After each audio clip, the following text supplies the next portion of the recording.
Hey everyone, I sincerely appreciate your support. If you enjoy my audiobooks, I would be truly grateful if you could subscribe to the channel. And if you'd like to support even further, you're welcome to become a Patreon member, where you can access audiobooks of novels as long as they are freely available on the internet. Your kindness and support mean so much. Thank you. He looked like a demon, an unstoppable force cloaked in flame. With a single slash, Su Mu had flattened a formation and struck down hundreds of elite cavalry. The sight alone sent a ripple of dread through even the bravest hearts. Yet, these were no ordinary soldiers. They were the Empire's finest, hardened and disciplined. Trained never to break. Even if the enemy was overwhelmingly strong, he was still just one man. Even ants can topple an elephant, they reminded themselves. But we are not ants. Charge! General Porus barked, gritting his teeth. The legion reorganized swiftly, spreading into their attack formation. Their lines surged forward like a living tide, steel glinting beneath the sun. In the past, they would have crushed entire battalions with this maneuver. Now, they were aiming at a single man. Su Mu's gaze sharpened. More cavalry were bearing down on him, and behind them, infantry, archers, even a few masters among them. His grip tightened on his sword. So that's how it is. He murmured under his breath, then drew his blade once more. Sun breathing, Form 10, Halo Dragon Dance of the Blazing Sun. With that, his figure vanished in a flash of fire. He soared through the ranks like a blazing serpent, his blade trailing flames that scorched the earth and devoured the flesh of all it touched. The fire dragon blazed a path of total annihilation. Sun breathing, Form 8, Sunflower Kajiro Wheel. Another slash. The blade spun with radiant fire, erupting with explosive force. The charging soldiers were cleaved apart as if by divine judgment. The earth shook. Hundreds more fell. In mere moments, the battlefield was littered with scorched armor and charred corpses. Of the 5,000-strong legion, nearly 2,000 had been slain. Even for the mighty empire, such losses were staggering. The soldiers hesitated. Fear clawed into their minds. Their momentum broke. Their courage wavered. One by one, their eyes drifted to their commander. Porus. He stood still, clad in battle armor, his face hidden behind a mask, but his knuckles were white, clenched around his imperial arm Taigu, Rengoku, Rubigund. This weapon, once a symbol of strength and comfort, now felt like cold steel in his hands. He couldn't shake the fear. This wasn't human. Even if he unleashed the full power of his Taigu, could he even scratch the man before him? Su Mu looked up at Porus, calm and composed. His golden eyes radiated certainty. If you wish to die, then keep coming. It wasn't a threat. It was a statement of fact. Though his face was concealed, the sweat beneath Porus' mask dripped cold. His breathing slowed, deliberate. Behind that rigid posture was a man at war with his own fear. As an imperial general, he had always followed orders without question, carried out tasks that painted his hands red with innocent blood. Part of him had always wondered if retribution would someday come. But this wasn't justice. This was execution. And worse, Porus didn't want to die. Not because of cowardice, but because of the two faces that waited for him back home. His wife. His daughter. He wasn't ready to abandon them. Then Su Mu spoke again, voice calm as ever. Tell Minister Honest that these men aren't enough. He paused. Send this death. Porus' breath caught in his throat. He stared at Su Mu, and slowly, lowered his Taigu. This monster was beyond their capacity. Continuing the fight would only mean more meaningless deaths. Even an imperial soldier had to know when a mission was impossible. Retreat, Porus ordered, his voice steady. The army exhaled in relief. Soldiers who had faced countless foes, hardened by war, now found themselves unnerved by the presence of a single man. This wasn't just an enemy. It was something else. Something primal. A calamity in human form. As the troops pulled back, none dared to meet Su Mu's gaze. They came expecting to face a man. But they left, having glimpsed a god of war cloaked in flame. As the burning legion retreated like a receding tide, Su Mu sheathed his blade without much surprise. He had expected this outcome. His confidence in his own strength was absolute. Back in the village, the once hopeless villagers stood frozen in stunned silence. Their wide eyes and parted lips told the same story, disbelief. The imperial army had been driven off. By a single man. No one could have imagined such a thing. It defied common sense, shattered everything they thought they knew about power. Yet it had happened, right before their eyes. All eyes turned toward Su-mu, the man who stood alone against a legion, the man who turned back an empire.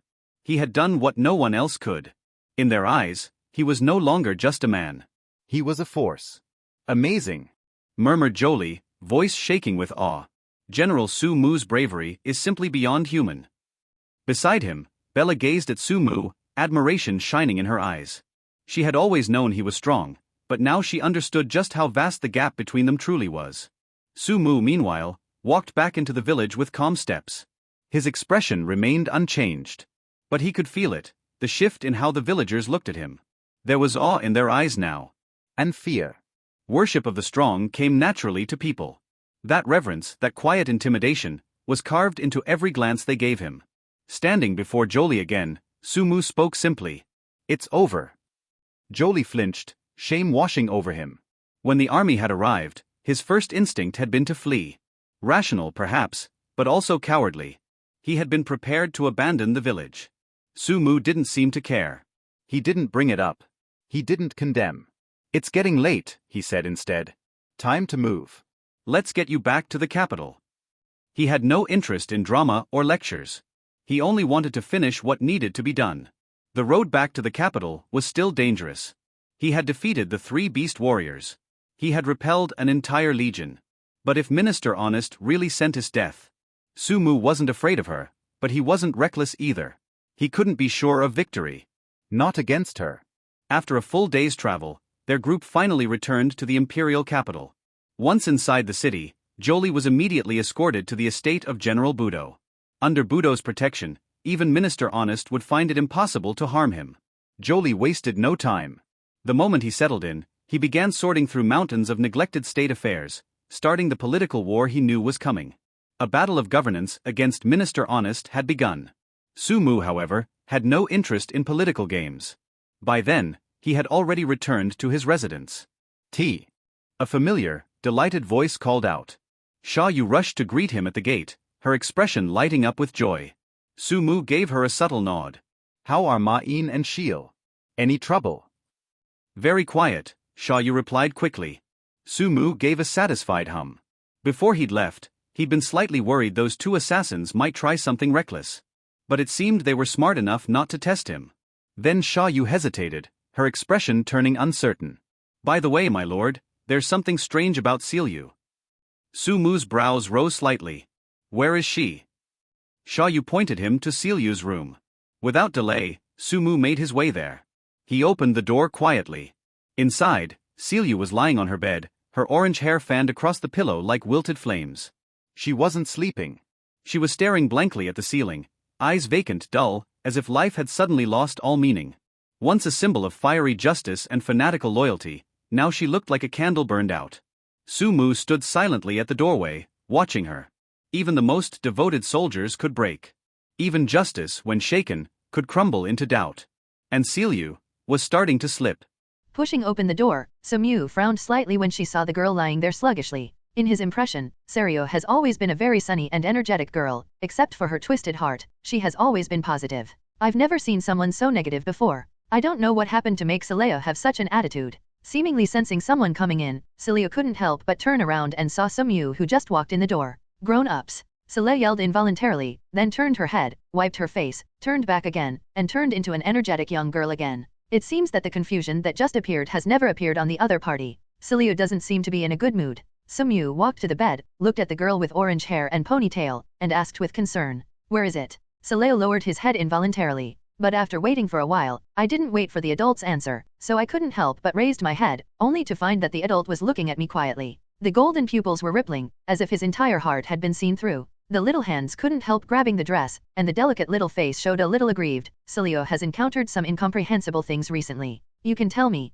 Su-mu stretched out her hand and grabbed Serio's little hand. After all, we are not outsiders, so you can tell me if you have any confusion. For Celeo, a capable subordinate, he still values it very much. Except for the shortcomings of the other party's twisted mind, everything else is very good. She is a very cute girl. We are not outsiders. The girl murmured in a low voice, and a slight blush appeared on her delicate face. At this moment, a lot of joy suddenly appeared in the girl's heart. Unexpectedly, I have such a status in the hearts of adults. After a little hesitation, Serio confided his feelings to Su-mu. It turned out that when he was very young, Saleo's parents were killed by bandits, and then adopted by the Imperial Guard captain Oni Oka. Influenced by his father's justice during his lifetime, coupled with the deliberate guidance of Oka of the demon, he finally formed a distorted justice, believing that justice must never yield to evil. The mind that regards exercising the name of justice as its principle of action, and regards itself as such. The extreme idea that all criminals should be sentenced to death regardless of the seriousness of their crimes. But everything that happened in the recent days made Saleo very confused. The adults' attitude towards the night attack killer and the methods they adopted when dealing with some cases in the imperial capital made her very confused.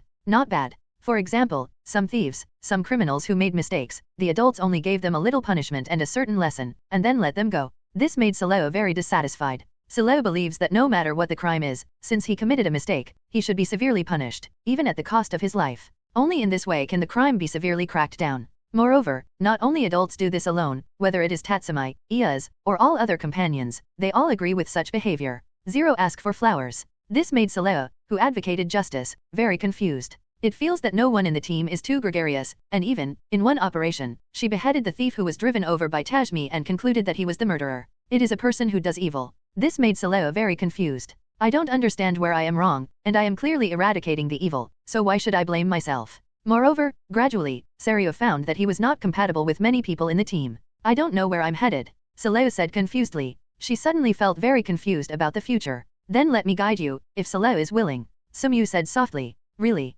Sai Liu's eyes are shining brightly. In Sai Liu's heart, Sumyu is a very powerful person and an unattainable person. For Sai Liu, if he can really get the other party's guidance, then for Sai Liu, it was really good. Certainly. Sumyu stretched out her hand and gently stroked the orange hair of the other party. Thank you, my lord. Sai Liu couldn't help hugging Sumyu. Sai Liu hopes to always be by your side. The girl's cheeks are getting hotter and hotter. Sumyu also felt the girl's heart. He didn't refuse. Gently hugging Serio, she hugged the girl and walked to the bed. Then, let me guide your life. The warm sunlight shines on the cheeks through the window. At this moment, Sumyu slowly opened his eyes. He touched the side slightly with his hand, but found nothing, so he couldn't help but turn his head. Saleo, who was sleeping next to him, had disappeared. Apparently, Saleo had already woken up. At this time, the door was also opened, and Sileo, who was obviously walking in a strange way, walked in with a wash basin in his hand. Seeing Sumyu 790 who woke up, the girl's delicate face couldn't help but a slight blush appeared. What happened with the adults yesterday made her feel a little terrified when she recalled it.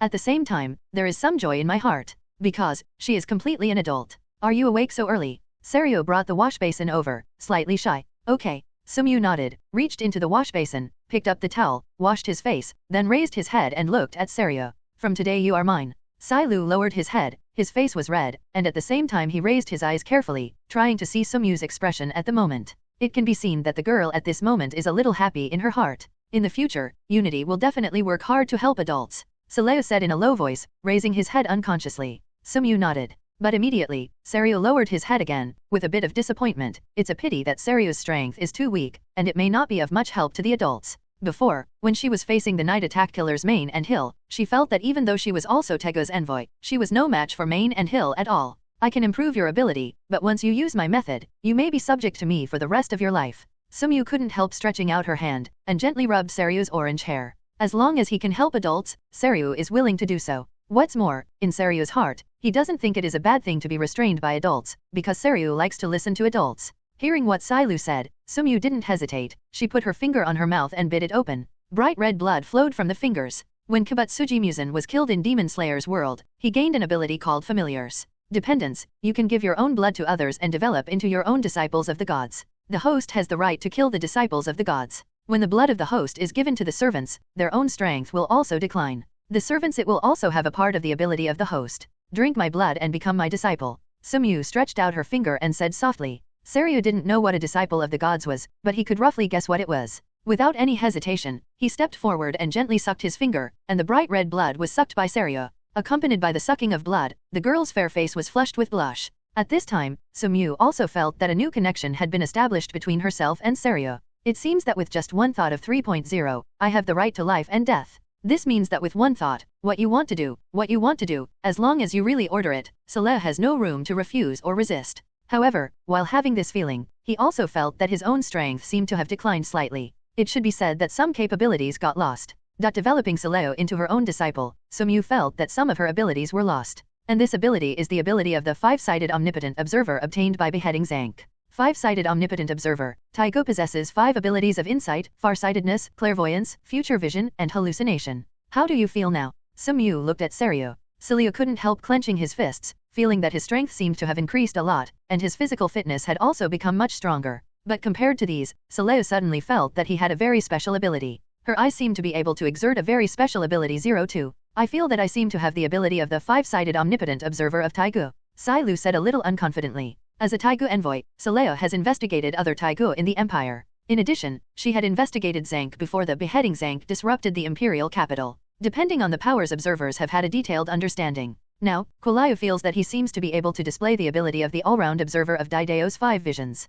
This made Sileo's eyes glow with excitement. You know, a person can only have 1 Taigu, and she now has almost the ability to have 2 Taigu. This has definitely improved her strength to a great extent. Sileo felt that if he fought Hill again, the opponent would definitely not be his opponent. Thinking of this, Sileo felt very excited. At the same time, a pair of eyes unconsciously fell in love with the Lord. The reason why she was able to improve her strength in a short time was all because of the Lord. This made Sileo very grateful. In addition, Sileo himself had already become the adult's person last night, and just now, he became the adult's disciple, and his connection with the adult has become even closer. Almost no matter whether it is the body or the mind, the subjection has been completed. Looking at the girl in front of him who was full of eyes on him, Sumyu nodded unconsciously. He still has eyes full of this girl Sai Lu. And at this moment, in the outskirts of the empire, a rather remote manner, Najazidin, the boss of the night attack, was sitting on the main seat in the meeting room in a low voice. In addition to Najahidin, there were Kaitong, Liane, Brad, and Lubbock in the meeting. Hill and Marin have been captured. Najazidin opened her mouth with a heavy face.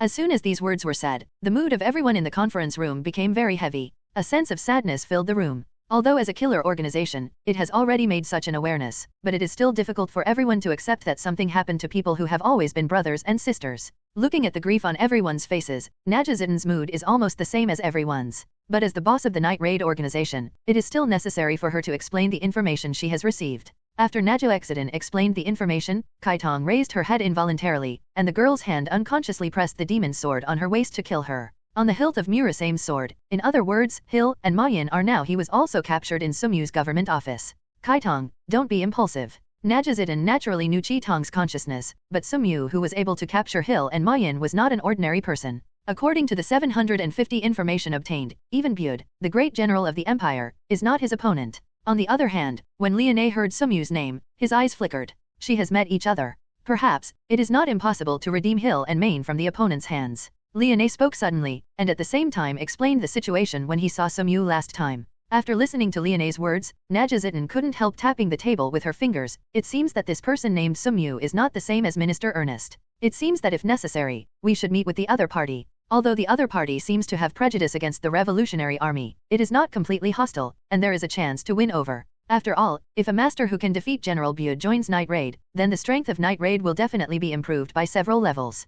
Cell. Sumyu brought Sileo here again. Hill and Main, who were detained in the cell, were honest and did not violate any rules. It's not because the other party doesn't want to play some small tricks, it's really powerless. On the one hand, their Tego-romantic Fort Pumpkin and Ecstasy that belonged to them were all confiscated, which greatly reduced their abilities. On the other hand, it was the close monitoring of Sheo and Serio, which basically prevented the possibility of the 2 night attack female killers jumping away. Are you interested in joining us? Sumyu looked at Hill and Mayan. Mayan, a loli with pink hair and twin ponytails, gave a haughty hum, expressing the other party's heart. I advise you to give up this idea. Hill, the glasses girl, seemed very calm. Sumyu was not surprised by the 2 people's answers. These days, he would come to persuade them when he had time. But obviously, being able to join the Night Raid organization has a very firm belief in itself, and it is less likely to betray. Although for both of them, he uses targeted methods. For example, when dealing with Mayan, he promises to the other party that he will not let the children of ethnic minorities like Mayan who live on the border of the empire be bullied, and promises that in the future, set up a big house for him in Celebe.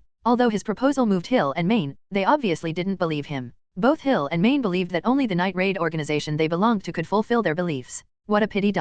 Hearing Mayan and Hill's refusal, Sumyu couldn't help feeling slightly emotional. But Sileo next to him felt very angry. He just felt that these 2 female killers of Night Raider were too ungrateful, and only a gentle adult would give them a chance like this. If it was given to her Sileo, she would have eaten Xiaoke who was fed to her by the 2 of them. Just when Sumyu was about to say something, a burst of crisp footsteps came. Sumyu couldn't help turning her head. It was Sheu who walked over with strides. What's wrong? Looking at Sheu, Sumyu obviously understood that something should have happened. A woman with blonde hair who called herself Leonie came to the mansion and wanted to see the Lord. Sheu spoke. When hearing Liane's name, the two female killers, Ma Yin and Hill, seemed a little uneasy, and stood up involuntarily. Sumyu looked at Hill and Ma Yin, and said with a smile, "It seems that your partner is here." Ignoring the glaring stares of Ma Yin and Hill at the moment, Sumyu took Sheu and walked out of the cell. As for Sailu, she left two female killers, Ma Yin and Hill, to guard them. After all, as the main members of the Night Raid, Hill and Main's abilities are still very strong. If no one takes care of them, with the abilities of Main and Hill, it is really possible to run away.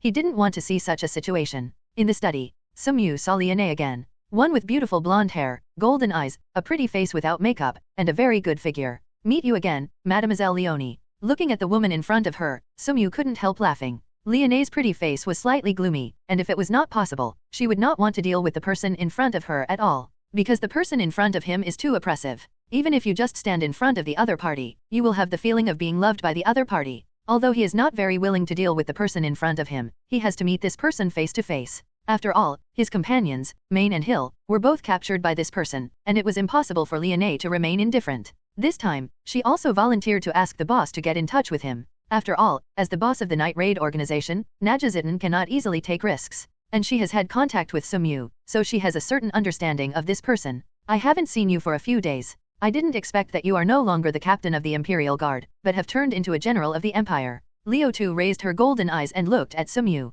"If you want to correct this country from the inside, if you don't have certain rights, you can't do it," Sumyu said flatly. Hearing this, Liane couldn't help being silent. Last time, the two talked about this issue. However, she has a different point of view from Sumyu, who believes that the country can be corrected from within. But Liane believed that the empire had already decayed to the root from the inside out, and it could no longer be saved. It could only be rebuilt by breaking the empire. "What, are you interested in joining us now?" Sumyu looked at Liane, and extended the invitation again. He is still very interested in Liane, the woman who has mastered Taiga, King of Beasts and transformed into Lion King. Shaking her head, she has a different idea from Sumyu. She doesn't think the country can be saved. Although she does not agree with Sumyu's point of view, she did not come to discuss these things with Sumyu during this trip. "When you left last time, you once said that if there is a chance, we can cooperate." Liane raised his golden eyes to look at Sumyu. Sumyu nodded. "The last time we met, he did say such a thing. However, you did hurt my companion first, and captured my companions Hill and Main." When he said this, Liane clenched his fist unconsciously. "Both Main and Hill are her good companions. I didn't abuse them, I just asked them to stay in my mansion for a while, and they like their time in my mansion very much." Sumyu smiled. Liane didn't believe these words at all, but she also got news that made her feel at ease. At least, her companions Hill, Akfi, and Mayan are still safe now. "My boss wants to meet and talk with you." Liane also stated the purpose of this visit, not only to talk about Hill and Main, but also, the boss Najazitten hoped to persuade Sumyu to join the Night Raid. Of course, whether it can be persuaded is just an attempt. After all, Sumyu and Minister Ernest are not on the same path, and they both have a common enemy. Even if Sumyu cannot be persuaded to join, it is still possible if they can cooperate with each other. After all, if there is Sumyu, who holds the power of the Imperial Guard and almost half of the military power of the guards, to help secretly, then the activities of the Night Raid in the Imperial capital will become extremely smooth. "I'm also very interested in meeting Najazitten, the boss of Night Raid." Sumyu spoke. He has a certain understanding of the information on Najazitten, and his real identity is Naja'ida, a former Imperial general, who was a close friend and colleague of Esd's. It's just that when Esdis went to the southwestern border together, Najazitten couldn't bear the atrocities of Esdis and her three beast warriors massacring alien people and their troops. Feeling the darkness of the empire, he joined the rebel army. And with the help of the revolutionary army, the killer organization Night Attack was finally established. He is still very interested in this woman. The place to meet the Night Raid boss was decided by Najazitten. The location is a canyon 50 kilometers away from the imperial capital. Outside the canyon, there is a plain. To reach the canyon, one needs to cross the plain. Obviously, Najazitten still attaches great importance to safety, even if Sumyu wants to do some tricks. With the endless plain barrier, any behavior will be seen at a glance. Moreover, compared to Sumyu, Najazitten, Kaitong, Lubbock, Brand, and Leonai all arrived earlier. How about the layout of the enchantment? Najazitten looked at Lubbock behind her. It has been arranged.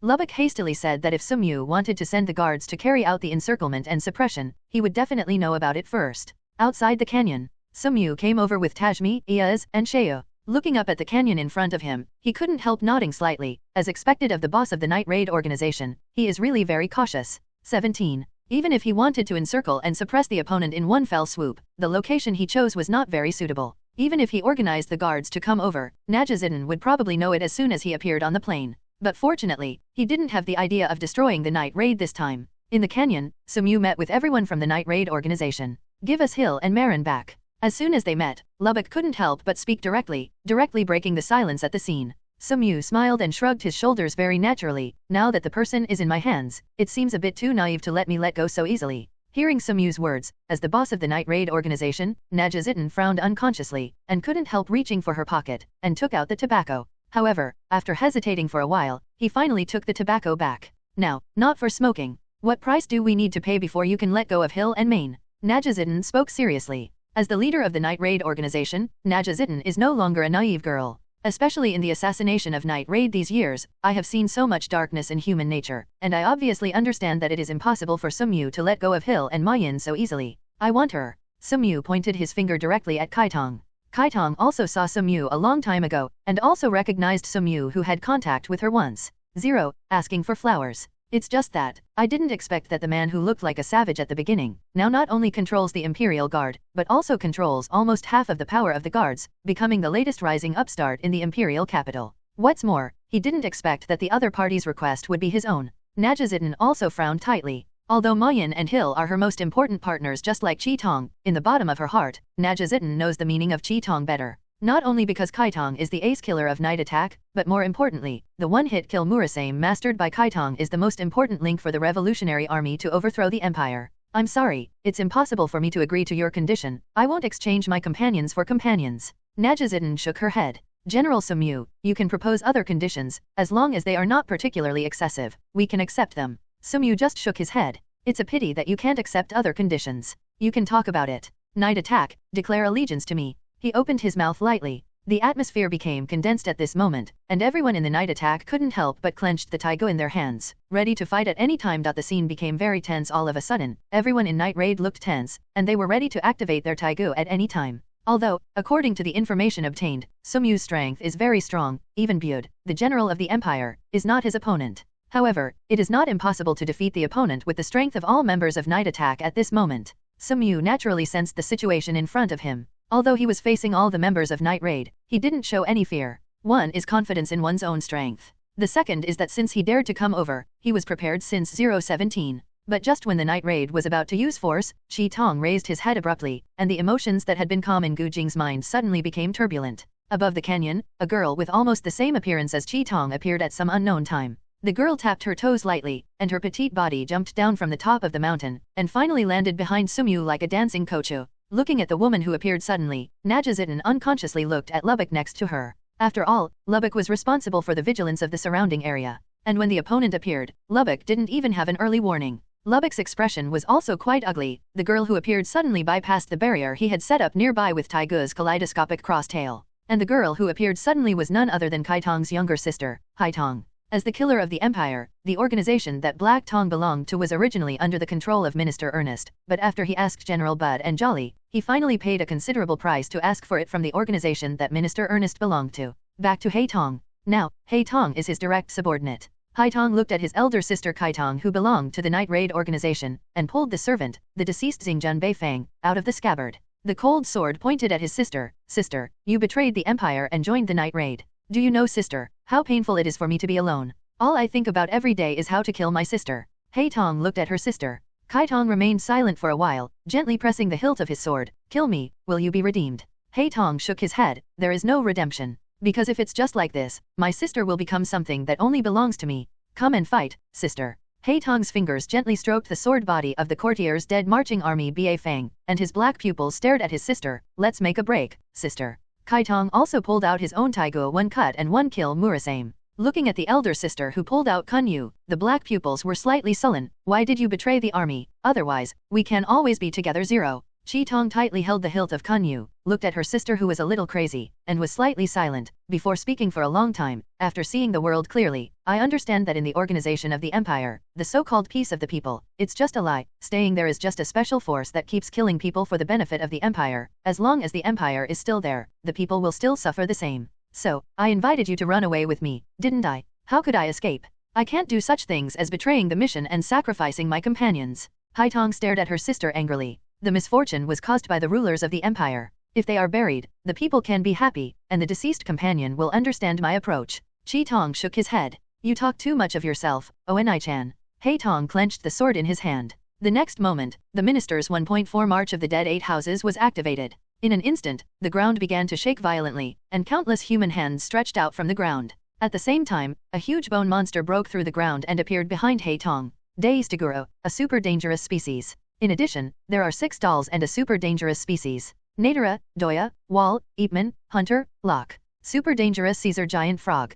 Originally, all members of the night raid had gathered, outnumbering Sumyu. Even though Sumyu was strong, in Najazidan's view, they still had the advantage. Although Sumyu was still accompanied by Tatsumai, Sheo, and Eias, Najazidan didn't pay much attention to these 3 people who didn't have Taigu. It is precisely because of their superior combat power that, as killers walking in the dark, they dare to invite Sumyu to meet and have a good talk. But, with the appearance of the black pupil, and suddenly resorted to Taigu, March of the Dead 8 Houses, things suddenly changed. Just like Murasame's Taigu in Kaitong's hand with the 1/ and kill Taigu, the Taigu in Black Tong's hand is the same terrifying Taigu as March of the Dead 8 Houses. By manipulating the people killed by the March of the Dead 028 Houses by cursing, you can control up to 8 corpse dolls. The dolls are in the same state as before and can move freely. But now the puppet controlled by Haitong is obviously unusual. Not to mention the super dangerous species Destiguru, Caesar giant frog, large frog dangerous species, and Eepman, the super dangerous species. Even the puppets around Haitong are obviously unusual. For example, one of the dolls, Locke, was known to Najahidan because this person was her colleague in front of him, and he was an imperial general with very strong strength.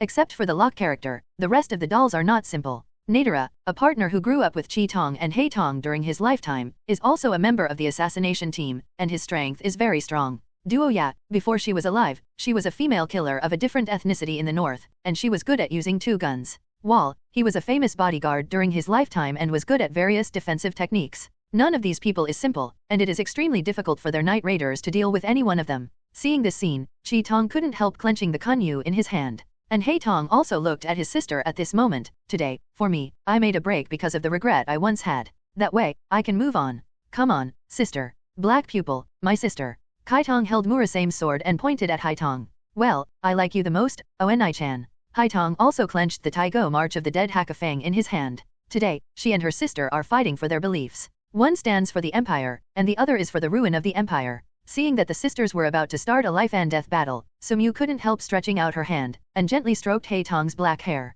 I don't want your sisters to face each other in life and death. Haitong had been tightly holding on to Taigu's March of the Dead 8 Houses and couldn't help but let go. She had been waiting and dreading the day when she would fight with her sister for a long time. Both she and her sister understand that it is impossible to ease the positions they stand on each other. This irreconcilability can only be ended by the complete death of one of them. And when Sumyu said that there is no need for their sisters to face each other life and death, Haitong raised his head. She looked at Sumyu very puzzled. As Kaitong's younger sister, Haitong understands her elder sister very well, precisely because he knows her sister 617. Haitong understands that once her sister decides on her position, it is impossible to change it. What my sister has to do is to bury the Guan Empire. And everything she ever did, she worked hard with her sister, and what she did together, was all for the empire. What my sister wants to ruin is not only the empire, but also everything that Haitong worked hard and insisted on. Everything that those black pupils have done with their partners, teammates, and sister will become meaningless. This was also the reason why she could not compromise with her sister, and it was also one of the reasons why she refused her invitation at the beginning. Take your sister prisoner, I have a way to make it right. Sumyu looked at Haitong and spoke seriously. Take your sister captive, and I have a way to convince her. Sumyu stroked Haitong's soft hair, and whispered in Haitong's ear. Real. The black pupil stared at Sumyu's golden pupil dubiously. Haitong understands her sister very well, precisely because of understanding. Haitong knows that once her sister decides something, it is very difficult to change it. Of course it is true, but the premise is that you can capture your sister. Sumyu spoke seriously. Looking into Sumyu's serious eyes, Haitong knew that Sumyu was not lying, and his heart beat violently. For her sister, Haitong likes her very much. No one cares more about her sister than Haitong. It is precisely because of caring that Haitong couldn't accept her sister's betrayal. In my mind, I recalled everything before. Every time, my sister would protect her. Helpless, the only shelter for them was to become the assassin of the empire. As the assassins of the empire, what they have to do is to prevent disasters before they happen and let the people live a stable life. They have always been taught and raised like this. Assassin of the empire. She and her sister followed the order and killed all those who rebelled against the empire. Because, both she and her sister believe that their approach is correct. Therefore, I have been doing tasks inseparable. She and her sister are the best assassination troops in the empire. Although they have encountered many difficult tasks, they survived because of their sister. Although the days of the assassination were wandering and licking blood, but the days with her sister were the most cherished moments in Haitong's heart. It is also the happiest day that Haitong thinks. But, did not expect. The older sister betrayed the empire and joined the night raid. Tong didn't understand why. She had already stopped her sister like that, but she still left without hesitation. And my sister's betrayal also means that everything I and my sister have worked hard to do, everything I have insisted on, and the sacrifices and efforts of my companions who have acted together have become meaningless. And the understanding of her sister made Tong understand that what her sister made up her mind to do cannot be changed at all. So, all along, Tong knew that between her and her sister, there was only one ultimate fate. Just like between two taiga, once there is a real duel, only one side will exist, and the death of one side will end. But now, Sumyu told her, he can change my sister's position. This made Tong a little unbelievable. It is precisely because I know my sister that I understand how firm my sister's position will be once she decides to make a decision. Although, it feels like Sumyu's words are more of a lie. But, even if it is a lie, Tong is willing to believe it. Then, I will capture my sister. Tong was holding the Taigo March of the Dead Bei Fang, and the next second, his petite figure touched the ground slightly, and the whole person had already jumped onto the super dangerous Destiguranon. Destiguru, who was covered in bone spurs, roared loudly, spitting out a beam of light that seemed to destroy the world, and attacked all members of Night Raid. As a super dangerous species, Destiguru is very powerful, no good. You must know that Destiguru exists as a material for Taigu. But, now, what appeared in front of him was a terrifying creature like a living Taigu. In the anime, the humanoid creature Tegu Suzano obtained by Naja Hitten from the Revolutionary Army relied on madness to defeat him. But now, Naja Zitten has not yet returned to the Revolutionary Army organization to supplement helpers. Naturally, the humanoid creature Tegu, Lightning Flint, Susanoo has not been activated and brought with him. Deistacula sprayed a beam of light that seemed to destroy the world, and attacked all members of the night attack. Wherever the light beam passes, everything melts into nothingness. However, every member of Night Raid is a Tegu envoy, so they were not killed so easily. After the brilliance dissipated, all members of Night Attack stood there in another part of the canyon. Although they escaped the attack of the super dangerous species Destiguru, all members of the Night Raiders looked unhappy. I saw that the place where they stood blankly just now had already been attacked by Destiguru to form a bottomless pit. At the bottom of the pit, there was faintly groundwater oozing out. It can be seen just now that Destiguru, the super dangerous one-hit power, faced this powerful attack, except Brand who activated Tego and was able to resist the blow head-on. The others, even Leone, faced Destagrotacula's frontal blow is likely to be fatal. As expected of the super dangerous species Deistago 547 that exists as Taigu's material. Brand glanced at Destiguru, who had bony spurs all over his body, with a serious expression on his face. And at this moment, Taigu's Operation Armor Evil Ghost Haunted was also activated by him. In the next instant, Brand's whole body was surrounded by armor, and at the same time, Brand held the Sun Handle Spear in his hand. Because there is no Taigu Electric Flint, Susanoo, the only one who can compete head-on with Destiguru on the scene is him who activates Taigu's Operation Armor Haunted by Evil Ghosts. Therefore, as soon as the spear was pointed, Brand rushed towards Destiguru. At the same moment, Sumyu looked at Sheu, Tajmi, and Eias behind him. You guys, go and hold Lubbock. Asia, remember to be careful of his kaleidoscopic cross-tail. Although Lubbock is a member of the Night Attack, his frontal combat ability is not high, and his fighting methods are mainly skillful. As long as he is careful with his Taigu, with Tatsumai and the three working together, there is no problem in beating the opponent. Yes, my lord. The three of Tajmi looked dignified, but they were slightly excited in their hearts. This was the first time they fought against members of the famous Night Raid organization. At the same moment, Leone also activated his Taigu, King of Beasts transformed into Lion King and rushed towards Sumyu. She had fought against Sumyu last time, and she understood Sumyu's strength very well, and knew that she could not be his opponent, but Leone understood better that the situation in front of her had no choice. After all, now, apart from the boss Naja Zitten, only you can stop the other party. As for Chi Tong, he was also stared at by Tong at the moment. At this moment, Tong brought his dolls Nadira, Doya, Wall, Eepman, Hunter, and Locke to attack Tong. In the anime, in the final battle between Tong and Tong, the reason why Tong was able to kill Tong was because almost all of Tong's dolls were buried, and in addition, he was seriously injured by Chelsea's attack before. Although he was injured because of the drug, the relationship between them has not been injured, but their strength has been greatly reduced.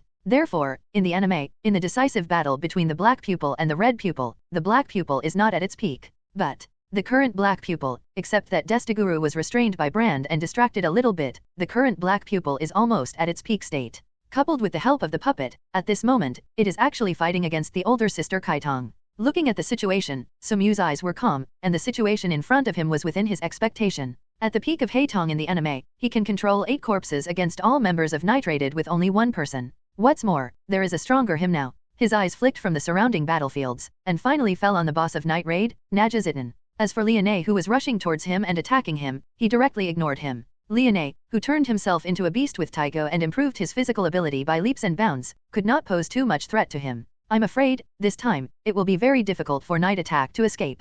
Sumyu looked at the calm opening of the boss of the Night Strike organization, Naja Zitten. And this is something that has long been expected. The blonde and tall Liane rushed to Sumyu's side at some point, and punched out. With the blessing of Taigu's King of Beasts Lion King and this belt-shaped Taigu, Liane's punch was extremely powerful. Strength. And this punch is the strength of Leon's whole body. If he is hit by this punch, even a small mountain can be blown up by him. But it is a pity that no matter how powerful the fist is, it is useless if it cannot hit the enemy. As a man who can slash 3,000 effective slashes in 1 second and surpass the ceiling of the Ghost Slayer world, Sumyu's speed is beyond Liane's imagination. With just a slight dodge, he dodged Liane's full-strength punch. A punch brushed the air and hit the place where Sumyu had just stood still, and in an instant, a big crater was punched in the ground. After missing a punch, Liane's face darkened slightly. Although he knew that Sumyu's strength was far stronger than him, he only realized how big the gap between them was when they actually faced each other. But now that Night Strike is facing a life and death crisis, no matter what, I have to drag this terrifying man. Even at the cost of his own life, he would not hesitate to do so.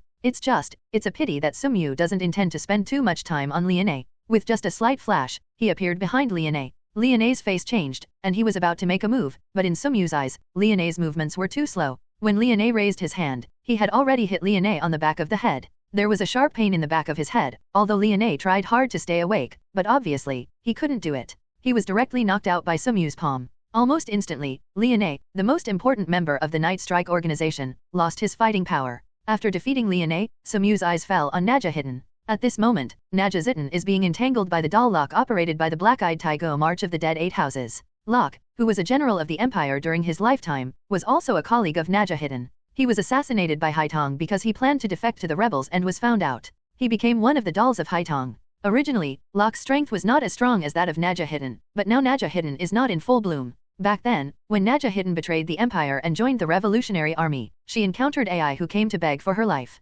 Besides, not only the 2 Taigu envoys who followed him were beheaded, but even Naja Zitten's right eye and right hand were abolished. In addition, Naja Zitten has not yet gone to the headquarters of the Revolutionary Army to replenish manpower, and naturally, she has not been able to activate the Tego Lightning Flint Susanoo. In addition to the Taigo Electric Flint Susanoo, Naja Zitten once had a Taigo Romantic Fortress Pumpkin, but this Taigo was given to Main when she joined Night Raid Main. But now, Ma Yin has long been captured by him, and Tego Romantic Fort Pumpkin has naturally fallen into his hands. Withdraw Locke and devote myself to my sister's battle. Sumyu looked at the black pupil who was fighting with the red pupil, and spoke calmly. Akihito can manipulate dolls through Taigu's March of the Dead Eight Houses, but the more dolls he manipulates, the lower his own ability will be. 0. Ask for flowers. And at this moment, Haitong is devoting himself to her sister's battle. Any distraction may encounter an unimaginable crisis. After all, Kaitong's one-hit kill Murasame is not easy to provoke. Once he is accidentally slashed by it, it is basically impossible to escape death. Haitong didn't hesitate, and immediately recalled the doll Locke.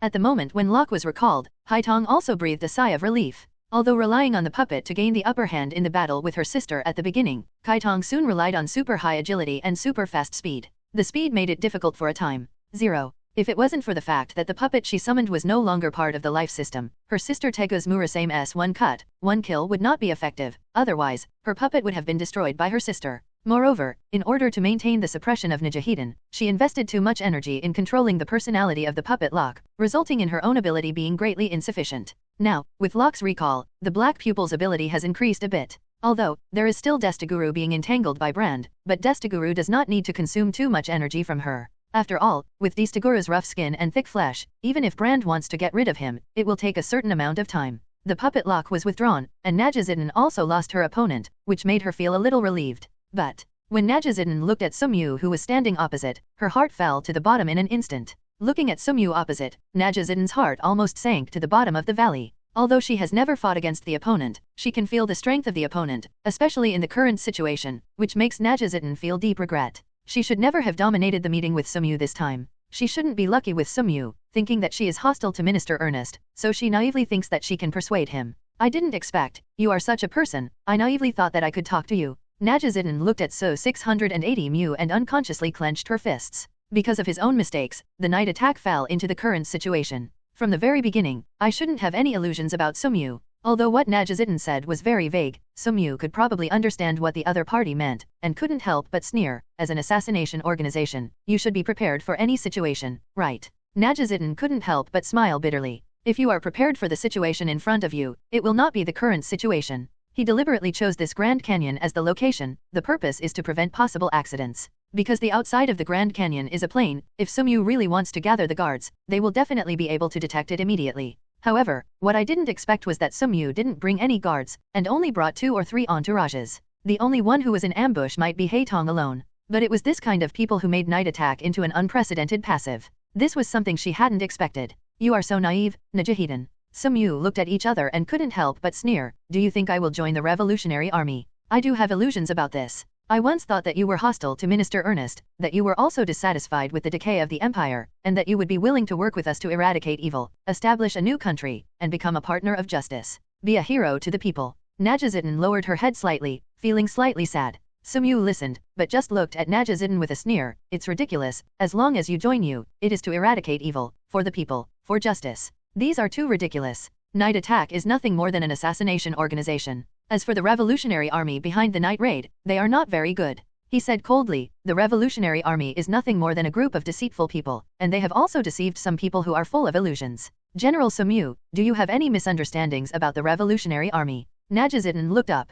Misunderstanding. Sumyu shook her head slightly, then looked at Najahedon. Then, please explain to me how the Revolutionary Army formed an alliance with a foreign nation. Najahedon's complexion changed slightly. These are all secrets within the Revolutionary Army. I didn't expect the other party to know. These are just helpless choices under the current situation. Najahedon shook her head bitterly. In order to overthrow the decay of the empire and build a brand new empire, these are just helpless choices. Yes. Sumyu sneered. Form an alliance with a foreign race, use the power of the foreign race to overthrow the empire, and as a condition, part of the territory will be assigned to the foreign race. I would like to ask, before doing this, did the Revolutionary Army consider what to do with the imperial residents who have been assigned to foreign territories for generations? Is it enslaved by a foreign race, slaughtered by a foreign race, or driven to other parts of the empire as refugees? In the final analysis, the Revolutionary Army is nothing but a hypocrite. Why did GE dare to do these things, but dare not announce the alliance with other races to the public? Najahedon opened her mouth, wanting to explain but didn't know how to explain. Also ask General Sumyu to believe in the Revolutionary Army. Things are definitely not what you imagined.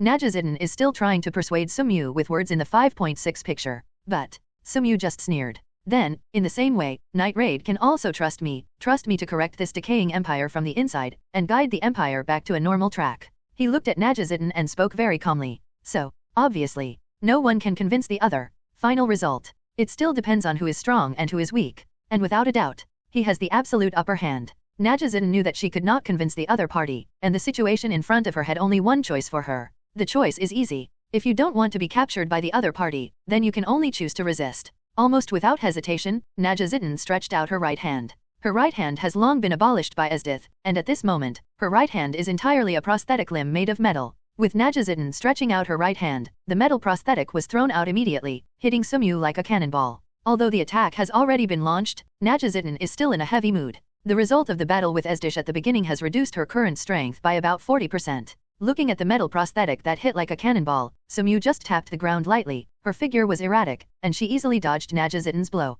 The prosthetic limb failed, and the 02 hit the nearby mountain directly smashing a huge hole in the mountain. Najahedon has seen the battle between Liane and Sumyu before, and has a long-standing understanding of Sumyu's speed. She had expected that Sumyu would be able to dodge the fist of her own prosthetic. But the prosthetic on her right arm is not simple. Without any hesitation, Najahedon pressed a button hidden on her right arm. With the button pressed, the prosthetic limb that Sumyu avoided suddenly heard the sound of a motor spinning, and then the metal connecting the prosthetic limb tightened suddenly, pulling Najahedon's body directly. Its speed is almost as fast as the speed of sound. As a general of the former empire, although the bosses of the Night Raid organization are now rarely shot, their rich combat experience is definitely not comparable to ordinary people. Even when moving at high speed, it can move freely, almost without hesitation, and suddenly lifts its feet. A flying kick instantly hits Sumyu. Because Najahedon does not have a Taigo at the moment, and because she has lost an arm, Sumyu slightly despises Najahedon. Unexpectedly, it was succeeded by the opponent. Najahedon's extremely fast flying kick directly hit his stomach, and the huge impact hit Sumyu directly. Successful. Seeing Sumyu flying away, Najahedon had a slight smile on her face, but she didn't relax at all. Without any hesitation, she stretched out her right hand again, and the fist of the metal prosthesis flew towards Sumyu like a cannonball. The place was smashed again. The intention is to take advantage of the victory to attack. If it is an ordinary person, if he is severely injured first, and then encounters this situation, he may have already lost his resistance. But Sumyu is no longer human. Although Najahedon's kick made him feel extremely painful in the abdomen, as a ghost body, these injuries were not too much harm to him. recovery, not to mention this kind of flying kick. Therefore, Sumyu had already reacted when he was smashed into the air. He felt extremely angry about being injured by Najazidin, and almost without hesitation, he directly drew his sword. A sword light flashed. The attacking metal fist was directly cut off by his sword, while at the same time, his legs and wrists were slightly bent, and then the solace of his feet slammed on the ground, and his whole body fell into Najazidin almost instantly. Najazidin's complexion changed suddenly, and she rushed to parry. But in the face of a man who can slash 3,000 effective slashes per second, in Sumyu's eyes, the speed of his strikes is like a slow-motion playback. An extremely simple fist hit Najazidin's abdomen directly. 9. Although Sumyu properly controlled the strength of this punch, he was somewhat angry because he was injured by Najazidin just now. 970 Therefore, although he has controlled his strength, to a certain extent he is affected by his emotions, so his punch is somewhat heavy. The abdomen was hit by a fist, and Najazidin's legs were directly separated from the ground. The pain in her abdomen made her mouth open wide, as if a fish had escaped from the water. At this moment, the unbearable pain made Najazidin almost feel unable to breathe. Almost in an instant, Najazidin lost her combat history. At this point, the lingering nightmare lingering in the Empire, the boss of the night raid organization, Najazidin, was captured. Slowly walked in front of Najazidin, knocked Najazidin unconscious with one palm, then he raised his head and looked at the other side. Brand, who is fighting against the super dangerous species Destiguru, possessed Taigu haunted by demons. A powerful fighter who is even close to Asthetha's level in hand-to-hand combat. He is the most powerful person in night attack. Sumyu stared at Brand, who was fighting against the super dangerous species Destiguru. Even Destiguru, who can be used as Taigu's material, is now being suppressed by Brand. Obviously, for Brand, defeating Destiguru is only a matter of time. It's just that, unfortunately, Brand doesn't have that much time left. Liane and Najazidin have already been knocked out by Sumyu. Not long after Sumyu took down Liane and Nijstan, Tajmi, Sheo, and Iaz joined forces to take down Lubbock, who was not good at fighting head-on. Although there are still red pupils, but facing the peak state of black pupils, Kaitong is currently in a state of being suppressed. It can be said that he, Brand, is almost the only one left in the night attack organization. Black pupil, take back your Destiguru. Sumyu raised his head and shouted to Haitong, who was fighting Jitong in the distance. Without any hesitation, Haitong immediately recalled Destageru. Having lost his battle target, Brand also set his sights on Sumyu. Although after a battle, Brand was already out of breath at this moment. But he still held his big gun Redback Shrike and glared at Sumyu angrily. The current situation can only be broken by defeating the young man in front of him. Although he felt that the other party was very strong, Brand was not afraid, and almost without hesitation he raised his big gun, Uncle Redback. Lao, pointing the sharp tip of the gun at Sumyu. Looking at Brand, who was full of fighting spirit, Sumyu had no intention of continuing to fight with him. His hands pressed lightly on his waist. The sharp blade was pulled out from the scabbard, and as the sun fell on the blade, the icy light rippled slightly. Brand also tightly clenched the big gun Redback Shrike, staring at him solemnly. Brand thought he would have an uphill battle with Sumyu, but what makes Brand extremely angry is that this young man is so insidious. Sumyu gently pressed the sharp blade on Najazidin's neck. Remove your Taigu, otherwise, your boss will probably take the first step. Mean. At this moment, Brand's heart was already filled with flames of anger, but no matter how much anger there was, he could only spit out the word despicable. To this, Sumyu sneered. As an assassin, is it appropriate to talk about despicable words? Assassination is never a glorious thing, especially for those who were assassinated. As a killer, talking about the word despicable is a bit too naive. Now, there is not much time left for you to choose. Take off the Taigu and surrender, or, I will kill your boss Nijstan first, then kill your companions Leone and Lubbock, and then, go back and kill the imprisoned Main and Hill. He spoke calmly. The very calm words made Brand's teeth cluck loudly, and veins appeared on his forehead. Obviously, Brand was extremely angry at this moment. As a killer, what you shouldn't do is trust the enemy's words, and the last thing you shouldn't be is to put down your weapon in the face of the enemy. But the killer of night attack is obviously different from other killers. They have already made up their minds to fail in their missions and be killed, but it is difficult for them to give up their companions. The killer should be ruthless, but the killer of night attack obviously couldn't do it. The killer organization night attack itself is not a killer organization in the true sense. So, the final outcome is already doomed. Brand could only stay where he was, bitterly, even if he gritted his teeth, even if his forehead was covered with veins due to anger. But in the end, he could only close his eyes bitterly, put down the spear in his hand, and relieved Tegu from the state of evil ghost haunting. Tajmi, take him down. Sumyu instructed Tatsumai. Tatsumai is a very simple person, but also a person with a firm stand. He quickly stepped forward and controlled Brand. Terribly sorry. Looking at Brand, Tajmi spoke in admiration. Although Brand was defeated, Tajmi admired a guy like Buletin, Nyodihao, ran from the bottom of his heart. Because, if something like Brand happened to him one day, Tatsumai felt that he should also make the same choice as Brand. In Tatsumai's view, Brand is not like a killer, but more like a real king of war. A person whom he greatly admired. After taking down Brand, Sumyu's gaze also turned to the last person in the night attack. Also the ace killer of night attack. The real main character throughout the anime. Seen before. Black pupil's sister. Red pupil. Looking at the red pupil who was fighting against the black pupil, Sumyu couldn't help showing admiration in his eyes, even though facing the peak state of the black pupil. Although the red pupil was suppressed, it was only suppressed. According to the situation on the field, it seemed impossible for Hei Tong to take down Chi Tong. But it's not just force that defeats a man. Red eyes. Sumyu opened.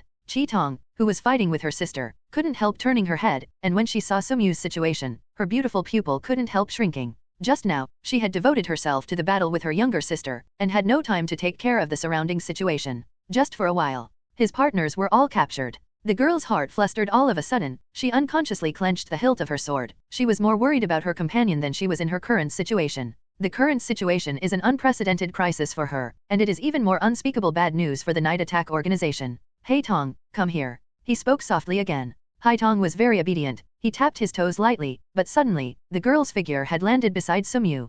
Perhaps the fierce battle with her sister just now caused the girl's face to turn slightly red. Sumyu gently caressed Hei Tong's soft hair with his hands, and looked at the girl on the other side. The girl in front of her saw the darkest abyss of the empire, so she resolutely joined the Night Attack organization in an attempt to break this decaying empire. Kai Tong, I appreciate you very much. Sumyu made no secret of her solicitation. For him, Kai Tong is a kind of person with him to some extent, and has similar commonalities. For Sumyu, he has changed from a human to a ghost, but he always believes that he belongs to the identity of a human. As for Kai Tong, he was adopted by the Empire's killer organization since he was a child, and he performed extremely bloody and cruel tasks every day, but Kai Tong always adhered to his nature and steadfastly held a kind heart. Make the act of betraying the Empire and joining the Night Raid. I didn't expect that you would be such a person.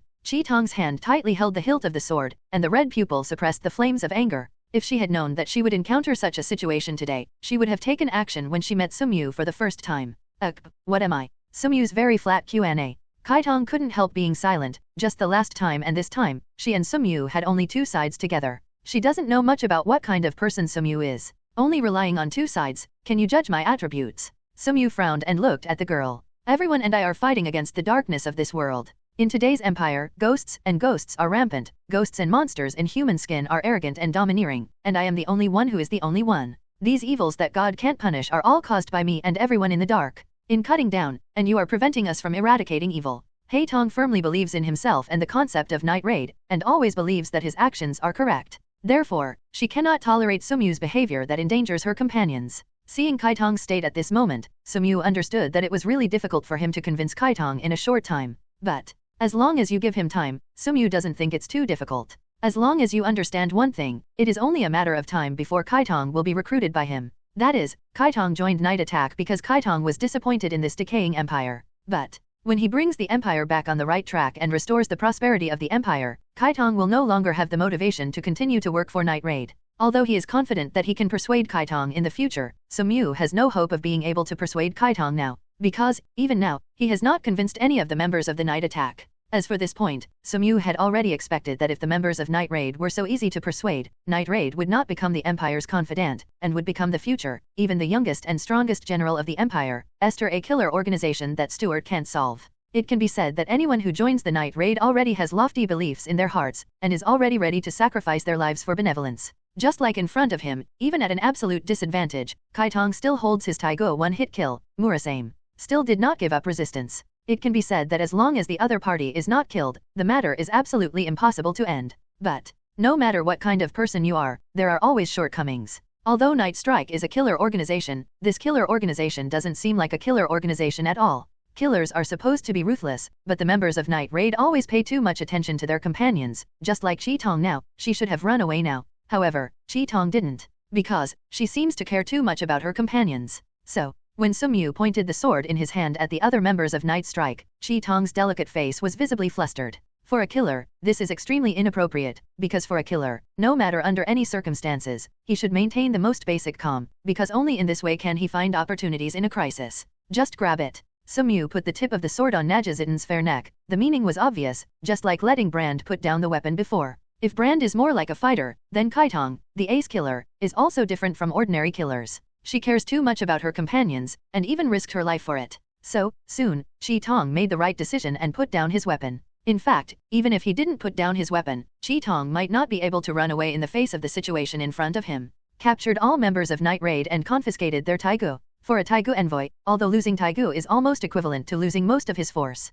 0. Asking for flowers. 0. Without taigu's taigu envoys, the strength will drop a lot. It can be said that without taigu's night attack, its danger level has almost dropped to a very high level, and it can't even pose too much threat. After capturing the Night Raider, Sumyu imprisoned him in his mansion. 0. And when Main and Hill, who had already been captured, saw that their other partners were also captured like them, their eyes showed disbelief. Mayan and Hill never thought that the boss would be captured as well. Not only the boss Nejsten, but also Lubbock, Brand, Leone, and even Chi Tong were captured together. It can be said that the entire Night Raid organization was wiped out. This made Mayan and Hill feel unbelievable, but also extremely sad, lost, and sad. I didn't expect to encounter such a situation. For Sumyu, this is only part of the plan. After all, if organizations like Night Raid are allowed to wreak havoc on the outside, it will be extremely difficult for him to correct the country from the inside.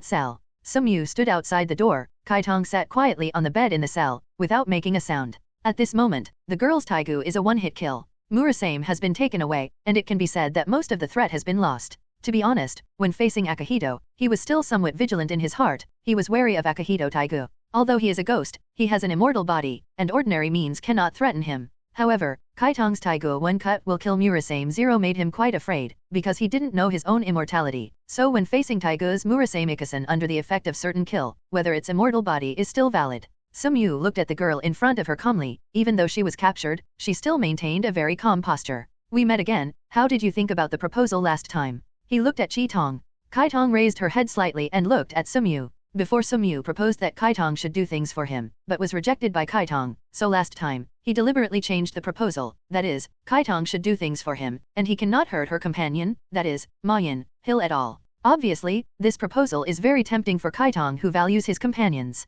Now, all members of Night Attack are captured by Sumyu. It can be said that the life and death of their companions are basically in the hands of Sumyu. As I said, it is impossible to coerce me into betraying Night Attack by using my companions as threats. Kaitong's white palm unconsciously clenched. For Kaitong, she is very worried about the safety of her companions, especially when the safety of her companions is in her hands. Any decision is difficult for her to make. But it is absolutely impossible for her to betray Night Attack if she is threatened by her companion. Because this is definitely not what the companions want to see. I didn't let you betray Night Raid. 11. Sumyu looked at Kaitong. I will only let you do what you think you can do. Do what I think I can do. Kaitong raised her head and looked at Sumyu with puzzlement. You do things for me, and the tasks I give you are all things you are willing to do in your heart, and you will never violate your heart. He spoke calmly. Chi Tong lowered her head slightly, appearing very silent, not knowing what she was thinking. I know you have been disappointed with this empire, because you have seen the darkest abyss of this empire, and seen countless wolves wearing human skin masks, but it is undeniable that an empire that can exist for thousands of years, there is still an upward momentum within.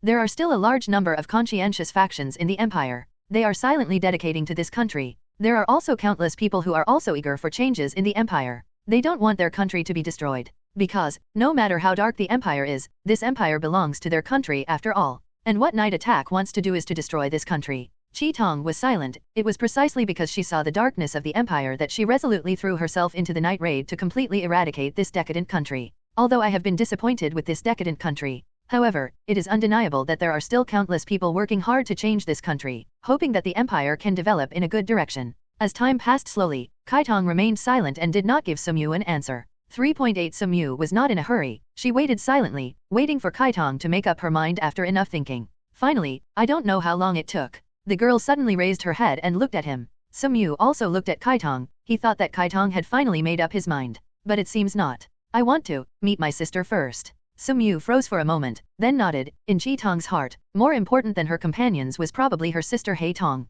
Hearing that Kaitong asked to see her younger sister, Sumyu was not too surprised, because they are real sisters, and I am afraid that only the sisters themselves can understand the bond between each other. Come with me. He opened the key to the cell, and spoke to Chi Tong calmly. As the prison cell opened, a rippling flashed across the red jade-like pupils. He raised his head, and asked with some surprise, aren't you going to take some measures against me? Like, put on the shackles, handcuffs, and things like that. After all, I am the ace killer of Night Attack. As the ace killer of Night Attack, it is unknown how many people have died in her hands over the years. The danger she represents is self-evident. Sumyu shrugged his shoulders indifferently, and said firmly, you won't run. Apart from being certain that Kaitong won't run, what's more, is 02's confidence in his own strength. With his strength, in the world of Jean Kaitong, there are very few people who can beat him. Chi Tong couldn't help being silent. Sumyu walked out of the cell with Kaitong. The two walked in a quiet corridor. Sumyu walked in front and Kaitong walked behind. Looking at Sumyu's back, Chi-tong couldn't help clenching his palms slightly. For an assassin, a rare opportunity appeared in front of him. For an assassin, when the enemy's back is facing him, it is an excellent opportunity to strike. But in the end, Kaitong still didn't make a move. Apart from feeling that even if they do something, the other party can deal with it. What's more, Chi-tong doesn't want to do it in his heart. Soon, he walked out of the cell and came to the courtyard. At the door of a very luxurious room, Sumyu stopped in her tracks, then turned her head and looked at Kaitong. Haitong is in this room. Chi-tong nodded, and then opened the door. The black pupil who was in the room subconsciously clenched the Taigu Hakafang tightly in his hand, but when he saw the person coming, his dark pupils unconsciously flashed in astonishment and faint surprise. Unsas, younger sister. Unchan, why are you here? After a brief surprise, Haitong once again clenched the Taigu 8 house in his hand. Haitong was very happy that his longing sister appeared in front of him. But Haitong knew better that the sister at this moment should be locked in the dungeon instead of appearing here. If my sister escaped from prison, what she has to do now is very simple. Put my sister in the dungeon again. However, when Haitong's eyes saw Sumyu appearing at the door, the hand that was holding the weapon loosened slightly again. With an adult by my side, my sister probably didn't escape from prison. The elder sister is very strong, richer, as the younger sister. Haitong understands it very well, but Haitong knows better. The adults are stronger, and it is almost impossible for the elder sister to escape from the prison under the eyes of the adults when the elder sister goes to Taigu. If the jailbreak is not successful, so, sister is. Unchan, are you willing to come back to me? The black eyes were filled with anticipation. Back then, her sister's betrayal was extremely painful for Haitong. For Haitong, she has always longed for her sister to come back, but Haitong, who knows her sister's character well, understands that her sister will never come back. Back then, my sister had invited her to join me. But how could Haitong be with her sister? Over the years, she and her sister have worked hard and done things together. She misses the past very much, and her sister will protect her every time. Back then, they were helpless and their only shelter was to become the assassins of the empire. Prevent disasters before they happen, so that people can live a stable life. This is how she and her sister were taught and brought up. During this period, besides the elder sister, there are many other companions who work together to obey the Order 760 and kill all the people who resisted the empire. Because, Haitong and sister have always believed that what they did was correct. But, I did not expect. The sister betrayed the empire and joined the night raid. Betrayed what they had worked so hard for. The sister's betrayal made Haitong suddenly feel that the things he and his sister had worked hard and insisted on together had suddenly become meaningless. The sacrifices of our companions. Everything that has been worked hard has become as if it has no value. This is absolutely not allowed by Haitong. This made her very painful. From that moment on, all she thought about every day was how to kill her sister. Because, Haitong, who knows her sister's character well, understands that there is no way to change the path her sister chooses. But if you want to change, only by killing my sister, can my sister become something that belongs only to her. Sister, are you willing to come back to me? Haitong looked at her sister expectantly. Haitong, who knows her sister's personality well, understands that this is almost impossible, but deep down in her heart, there is always a glimmer of expectation. Looking forward to my sister's positive answer to her. Chi-tong was slightly silent. For her, she had already despaired of this empire. It was because she understood the darkness of the empire that she resolutely decided to join the night raid. Looking at the silent elder sister, Haitong's expectant eyes slowly faded, and his enthusiasm turned into disappointment. He couldn't help but clenched the Taigu March of the Dead. 8 houses tightly. She had hoped that the adults could persuade her sister, but obviously, the adults didn't seem to be able to do it. Then, between myself and my sister, and only, involuntarily, the hand holding the hilt of the sword tightened a little more. And, the next second, almost without warning, Haitong swung his sword at his sister. If she can't convince her sister, then she and her sister can only fight each other. Although Taigu's one-hit kill, Murasame was confiscated, it doesn't mean that without Taigu, Akihito really has no power. Although Haitong's knife is extremely fast, it is so fast that ordinary people have no room to resist even if they see this knife. However, for Kaitong, this situation obviously does not exist. Even without Taigu one-hit kill, Murasame, Kaitong's strength is still very strong, almost within a hair's breadth. A few strands of hair also fell off. It can be said that if Kaitong hadn't reacted fast enough, there would have been an extra head rolling down on the ground at this moment. Haitong didn't hesitate to jump forward, like a cheetah, and attacked her sister again. Although the luxurious room is spacious enough, between the two of them moving around, this large house seems a bit too narrow. In a short period of time, the tables and chairs in the room were destroyed almost instantly, and all the decorations in the room were also washed away by the aftermath of the battle in a short period of time. Originally, Kaitong's strength was not weak, not lower than that of Haitong, and even stronger, but there was no Taigu that could kill with one blow. Murasame. Its strength has undoubtedly dropped a lot. He could barely resist under the black pupil's attack. Obviously, the situation is not good for Chi-tong. And at this moment, Haitong stepped back dexterously, landed at one end of the room, looked at the elder sister whose breath was a little uneven on the opposite side, and finally turned his gaze to the adult standing outside the door. Give Taigumura-same to my sister. I want to fight with my sister. A sister without Taigu is not a sister in her heyday. Haitong spoke seriously. Her battle with her sister must be the moment when each other is at their fullest. Sumyu didn't answer Haitong's words, but turned her head to look at Chi-tong. Because there was no Taigumura-same in the fierce battle with his sister just now, Kai-tong was obviously at a disadvantage. After all, the strength of Kai-tong and his younger sister are indistinguishable from each other. They are both top experts in this world. And for their masters, the Taigu in their hands, the influence is already very great. Therefore, Sumyu was not too surprised that Kai-tong was at a disadvantage. It's just that he brought Kai-tong here, not to see the pair of sisters and break up his house. You asked me to come and see your sister just to let me watch you fight each other. Sumyu looked at Kai-tong and asked very plainly.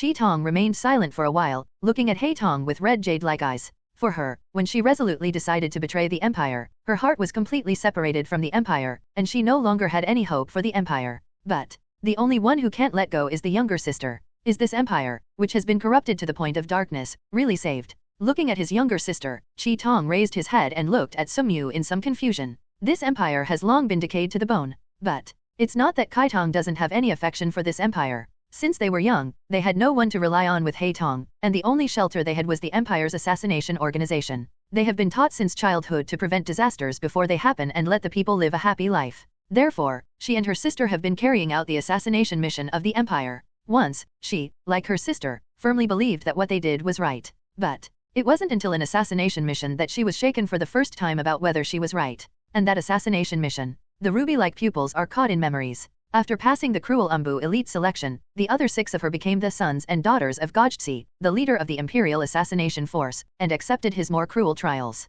The 7 of them were sent to Longxi village on the border of the empire for training, where they met the warm and kind shopkeeper Martha and formed a friendship with her. After hunting dangerous species for a period of time, Gotzi gave the 7 people the first assassination mission, requiring them to kill all the conditional targets. However, Kai-tong found painfully that the person she wanted to execute was her good friend Martha, who had been with her during this year. Knowing about Martha, Chi-tong didn't believe that Martha was a so-called spy. Therefore, she made a tentative inquiry to Martha, and got the denial of the other party. Just when she was relieved, Martha suddenly attacked her. She was forced to fight back, and finally Martha fell in front of Chi-tong with a smile. Afterwards, she learned that Martha cooperated with the empire to protect her family, and she used her own life as a target for the training of new killers in exchange for the safety of her family. It was this mission that made her shaken by what she had done. Having completed countless burial missions, she has a deep understanding of the darkness of the current empire. Yes, this empire is becoming more and more disappointed. She didn't really make up her mind to betray the empire until she met Najazidin and joined the night raid. It was precisely after seeing the darkness of this empire that it was difficult for her to understand Sumyu. How could such a dark empire be corrected from within?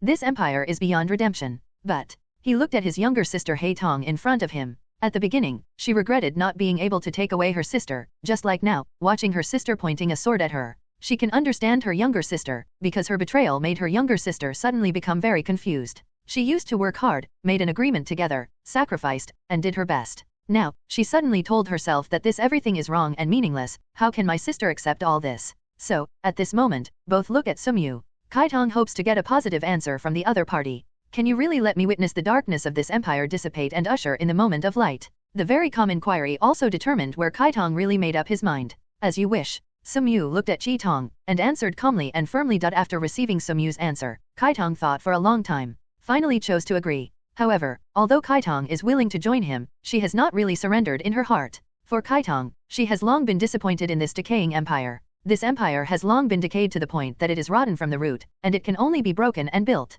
But there is no doubt that she and Sumyu have the same goal, to break the darkness of the empire. Just like the belief that the Night Attack organization has always upheld and firmly believed in. Just like people will decay, a country will one day go to ruin. Even the imperial capital, which has been prosperous for thousands of years, is just a corrupt hell on earth, where ghosts and monsters in human skin run rampant everywhere. If the sky is incompetent, punish the evil, and we will disappear in the darkness? This is what a killer does, and she joined Sumyu, and she also got Sumyu's promise. What she did was to bring those ghosts in human skin, the arrogant and rampant evil, in the darkness, give and fade away. In addition, she will not help Sumyu to do evil things. As for her elder sister's surrender, there is no doubt that Haitong is the most happy. Akaj, in the future, you will definitely feel grateful for the choice you made today. Sumyu glanced at Haitong, who rushed into Chi-tong's arms, and then said with his eyes on Chi-tong, Chi Tong gently stroked Hei Tong's black and beautiful hair with his hands, and could feel his sister's dependence on him. She was already disappointed in this empire, and never felt that this empire could be saved. Why do you still choose this way?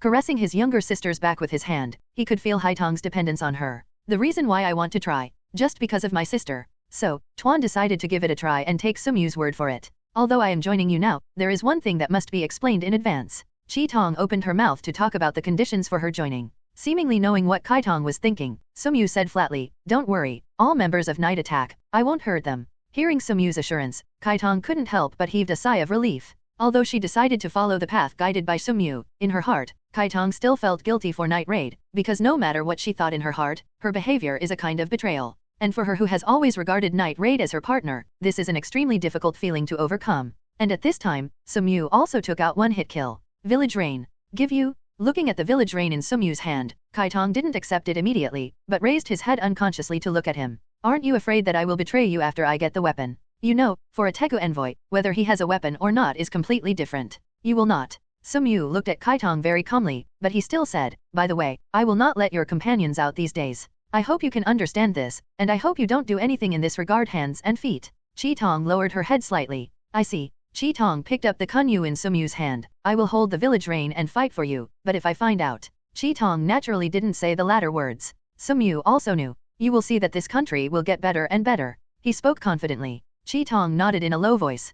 Recently, Minister Ernest is very annoying, and there are more and more voices opposing him in the imperial capital, which was almost impossible before. Relying on the control of the young emperor, he almost manipulated the politics of the entire empire. The entire empire, there were not none who dared to oppose him, but they were basically killed by him. But now, more and more voices of opposition appeared. If it was before, he naturally didn't have to care too much. Whoever opposed it could just be killed. But, now, there is no way to do it. Without the return of Minister Jolly, even General Bude, who has always followed the ancestors' instruction that military generals should not interfere in internal affairs, came out to oppose him. But what can't be helped is that with Bude's support, he really can't help it. Because General Bude is highly respected in the empire, even the emperor can't just make a move. As for the sneak attack and assassination, it was even more difficult. Without mentioning the guards around General Bude, it was said that General Bude himself was the top expert in the empire, and there was almost no one who could beat Bude. As the political environment in the imperial capital became more and more unfavorable to him, Minister Ernest hadn't eaten a good meal for a few days, and he lost a lot of weight in a short period of time.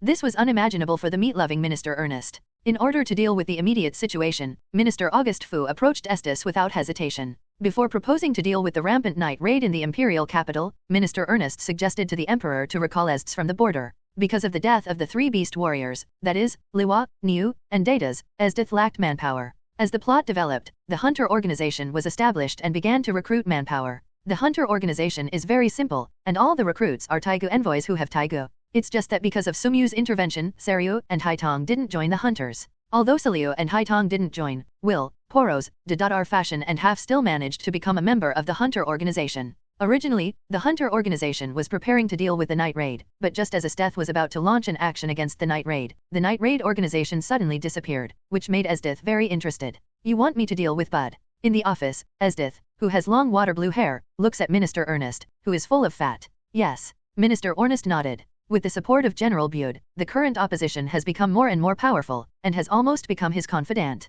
In the current situation, the simplest and most brutal solution is to kill Bude. As long as Bude, the biggest supporter of the opposition, is killed, the other opposition is not worth mentioning to him. Even the former Minister Jolie, who is now famous in the imperial capital, is just a fish on his chopping board. 0. Ask for flowers. It's not easy to deal with Bud. Estes tapped lightly on the table. As another strongest with the same name as her, General Bude's strength is by no means ordinary. Although Estes was confident in his own strength, he never underestimated Bude, who was as famous as him. Minister Ernest naturally knew that it would not be easy to deal with General Bude, especially now that there was another top expert Sumyu beside Bude. Bude is already very difficult to deal with, but now, with Sumyu who is more powerful than General Bude, this matter is even more difficult to deal with. If it is an ordinary person, facing this situation, I am afraid they will not agree. But Estes is clearly no ordinary person. It's an interesting thing. Estes tapped the table lightly with his white fingers, and a pair of beautiful eyes slightly lit up, which were excited eyes. For Estes, who believes in the belief that the strong survive, the situation in front of her is nothing more than hunting a more powerful dangerous species.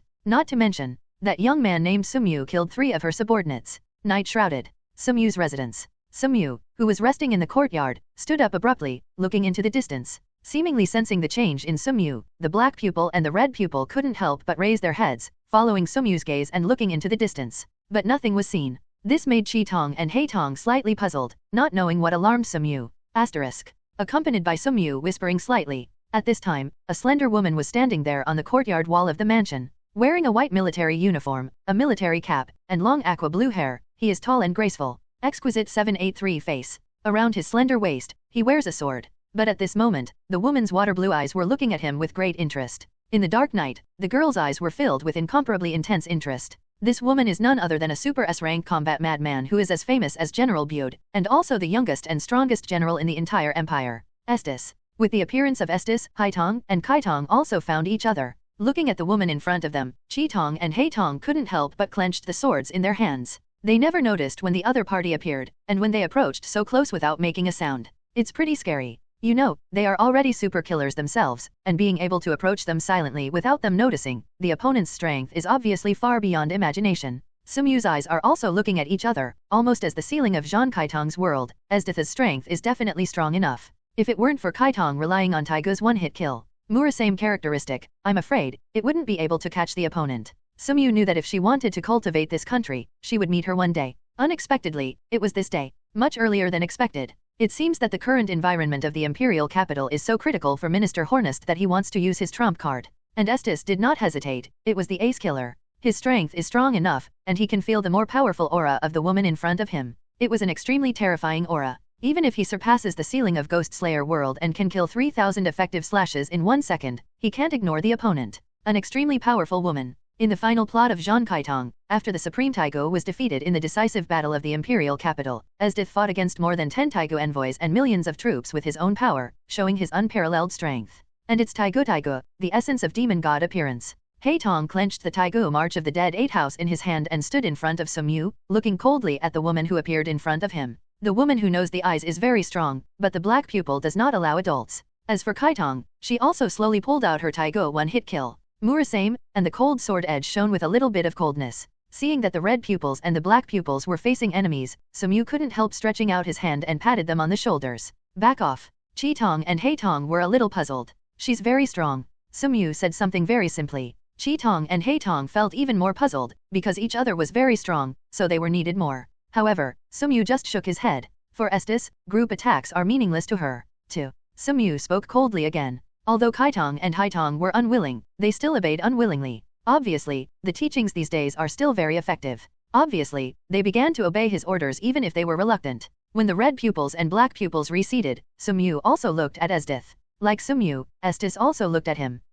I like it a little bit. Estes looked at Sumyu. For her, the powerful aura on Sumyu made her very excited. I can feel my blood boiling slightly. For her, this has not happened for a long time. Your name is Sumyu, right? Estes looked at Sumyu with his water blue eyes. He nodded. Well, very good, come to my side and be my person. At this moment, the girl raised her head unconsciously, her slender and white neck raised high. The whole body is full of self-confidence, arrogance, and a kind of conquest. As Estes, who advocates the concept of the strong are respected, the 2.7 desire to conquer in his heart is much stronger than that of ordinary people. And Sumyu in front of her just aroused her desire to conquer. And she didn't hide her desire. The same words, for you. Sumyu looked at Estes calmly. It's really interesting. Estes bit her thin lips, exuding an incomparably charming aura. At this moment, Li also pressed his hand on the hilt of the sword. So, today, let me see the strongest strength of the empire. As Sumyu pressed his hand on the hilt of the sword, a terrifying aura rose from Sumyu's body. The people in front of him are enough for him to go all out. At the moment when Sumyu pressed the hilt of the sword with his palm, Estes also drew his sword.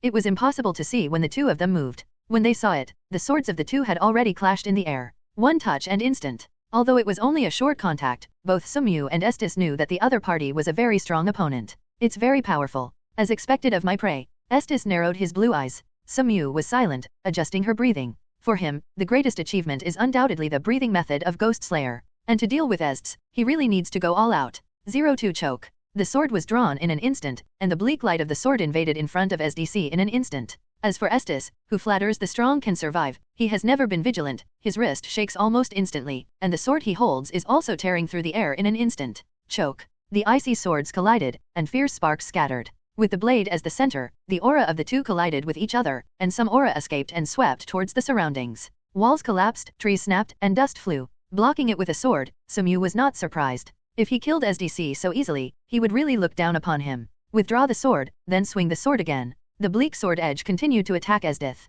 Facing Sumyu's continuous slashing swords, Esdith's water-blue eyes became more and more dignified. This is the most powerful prey she has faced since birth, and it is also the fastest person she has ever seen with a sword in her life. Its speed is almost comparable to thunder. At this moment, Estes also somewhat understood why General Bud, who was known as the strongest in the Empire, was defeated by him. Master Esdith's situation seems to be a little bad. Will looked at a tall building in the distance, feeling a little worried.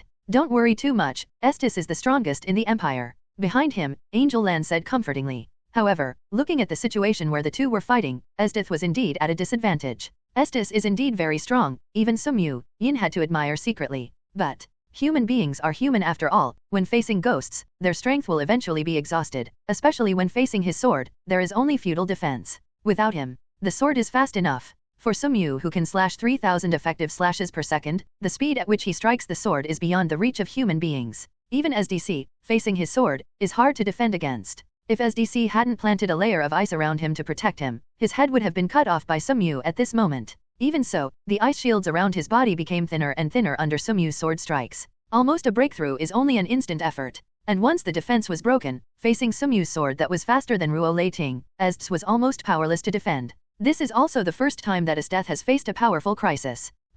Taking a deep breath, Estes looked at the man on the opposite side. You really interest me more and more. 633. However, if you only have this power, it is far from enough, she said softly, although she had to admit that it was impossible for her speed to keep up with the opponent. But as far as he is concerned, there is no way. Then, today, I will let you experience the power of my Tegu. Estes spoke softly. It had been a long time since anyone could force her to use Tegu's power. Moko Potmo, accompanied by the deep voice of Estes. Time is frozen at this moment. Everything in the world stood still for an instant. And in this static world, the only one who can move is Estes. Moko Potmo. It belongs to one of the hidden abilities of the Ice Emperor of Esdith's appearance of the demon god. The essence of demons can temporarily freeze the entire time and space. Although it was only for a short time, for top experts like Estes and Sumyu, even a short moment could already decide the outcome of a battle. Suddenly I feel a little reluctant to kill you. Looking at the still young man opposite, Esdith murmured slightly, but the temperature in the air was getting colder and colder at this moment. The sword in his hand was raised, swaying bursts of ice crystals.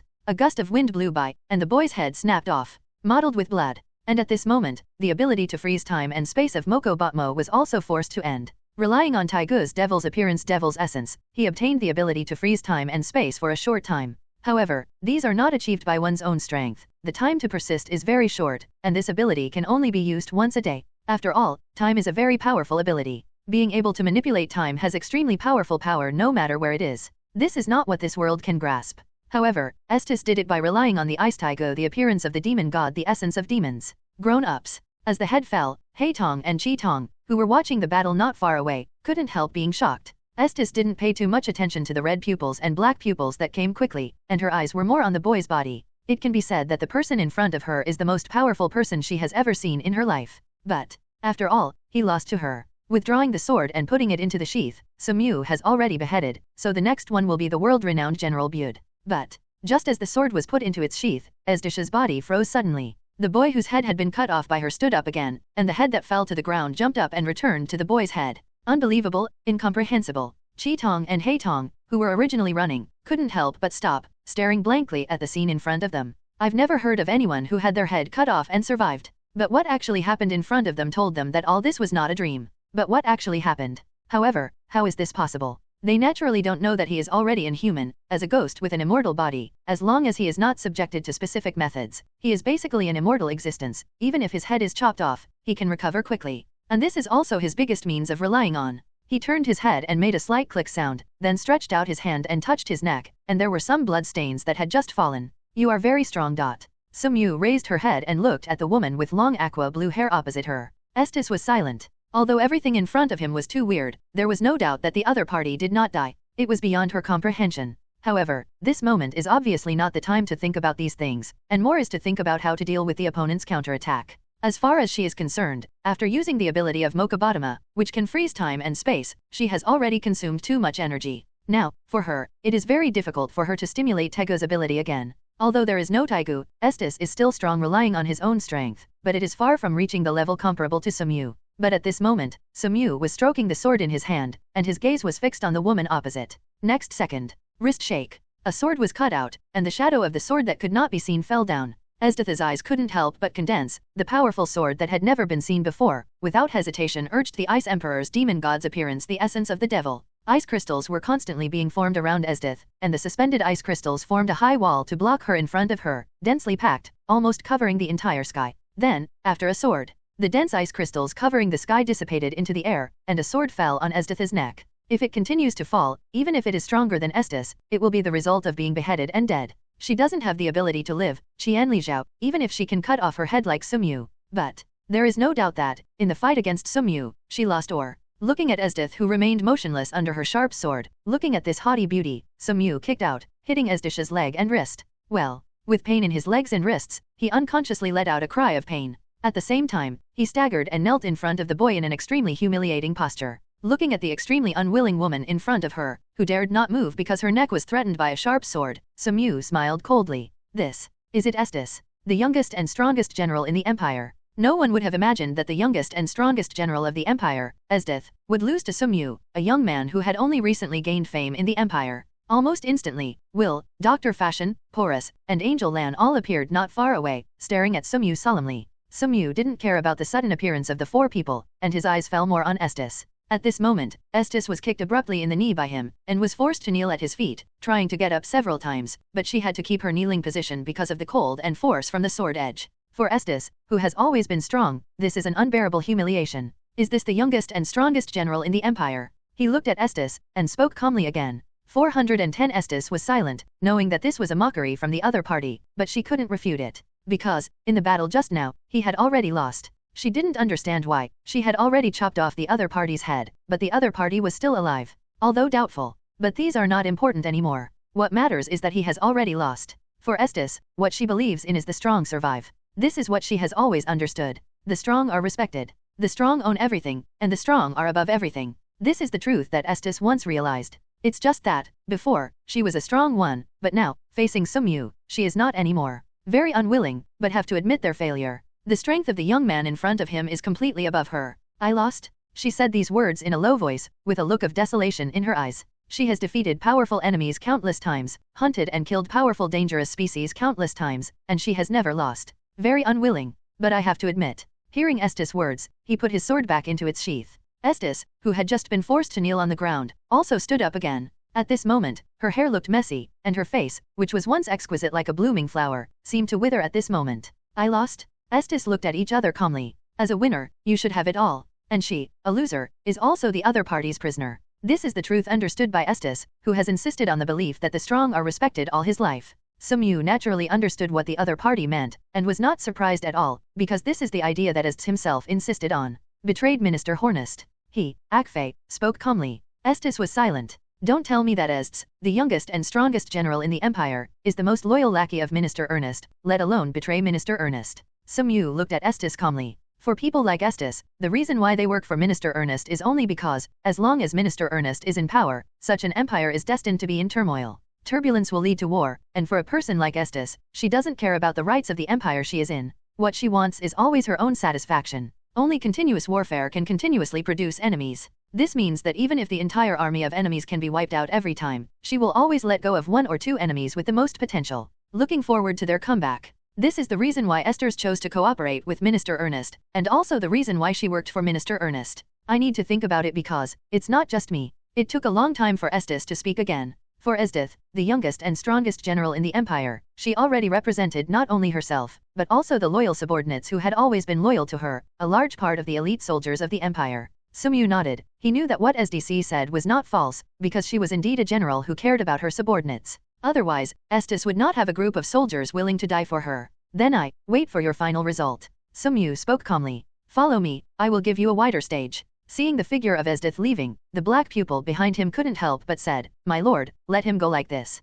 Sumyu turned her head, looked at Haitong's exquisite face, and couldn't help but smile slightly. Everything is under control. Although the adults said that everything was under control, Haitong was still puzzled why he let Esdith go. After all, the arrival of Esdith was full of malice. In Haitong's concept, this kind of person who threatens his life absolutely cannot exist. Esdith, lost. When he got the news, Minister August couldn't believe his ears. In Minister Ornest's view, in the entire empire, only General Buddy can be as famous as Esdith. Is it the young man who has recently risen to fame? Minister Ornest asked in a low voice. Yes, my lord. A respectful reply came from his subordinates. Hearing such an answer, Minister Ernest's face turned ugly again, because, as far as Minister Ernest knew, this person was in the same camp as General Bude. Sumyu defeated Estes. The mansion of the great general. When Bude heard the news, he couldn't help standing up excitedly. Yes, General wrong. The soldier replied with some excitement. Bude couldn't help clenching his fists, his eyes were excited. As the general of the empire and the head of the military attaché, he was not really worried about Minister Ernest.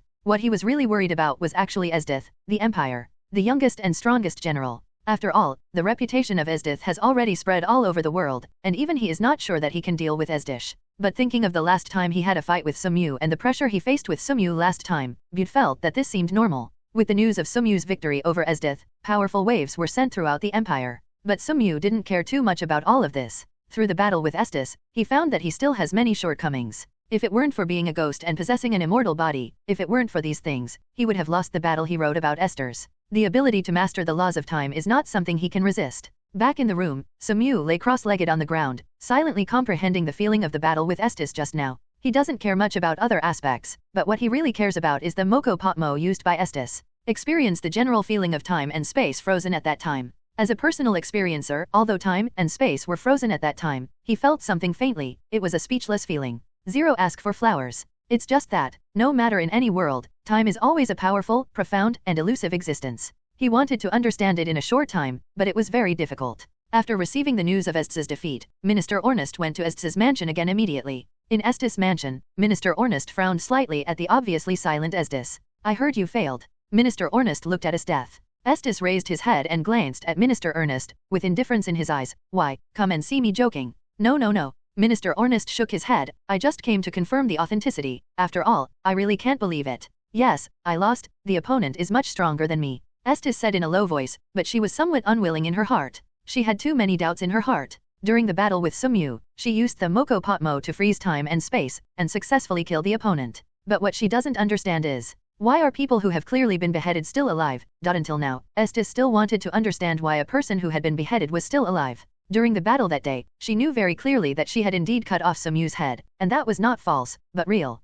Is it because of some taiga? Estes couldn't help thinking. But soon, she shook her head. Although different T have different abilities, she has never heard of T063 having such a function. And if she doesn't understand these, she won't be able to truly defeat the opponent. For Estes, this is unacceptable. For her who advocates the concept of the strong can survive in her heart, she is unwilling to lose to others all the time. In the past, no matter how powerful the enemy was, she could always find a way to deal with it. And in front of. But it seems to be an unsolvable situation. Minister Ornest looked at Esdith, who fell into silence. He was in a bad mood at the moment. He felt that it was necessary to resolve the current situation as soon as possible. Although the current situation is a bit dire, Minister Ornest still maintained his composure. As long as he holds the little emperor in his hand, he will be invincible. After all, no matter how much General Bude opposes him, General Zaid is loyal to the royal family after all. Moreover, although Estes lost to Sumyu, in his hands, after all, he holds half of the military power in the imperial capital, and he holds most of the political power in the empire. In this way, he is basically invincible.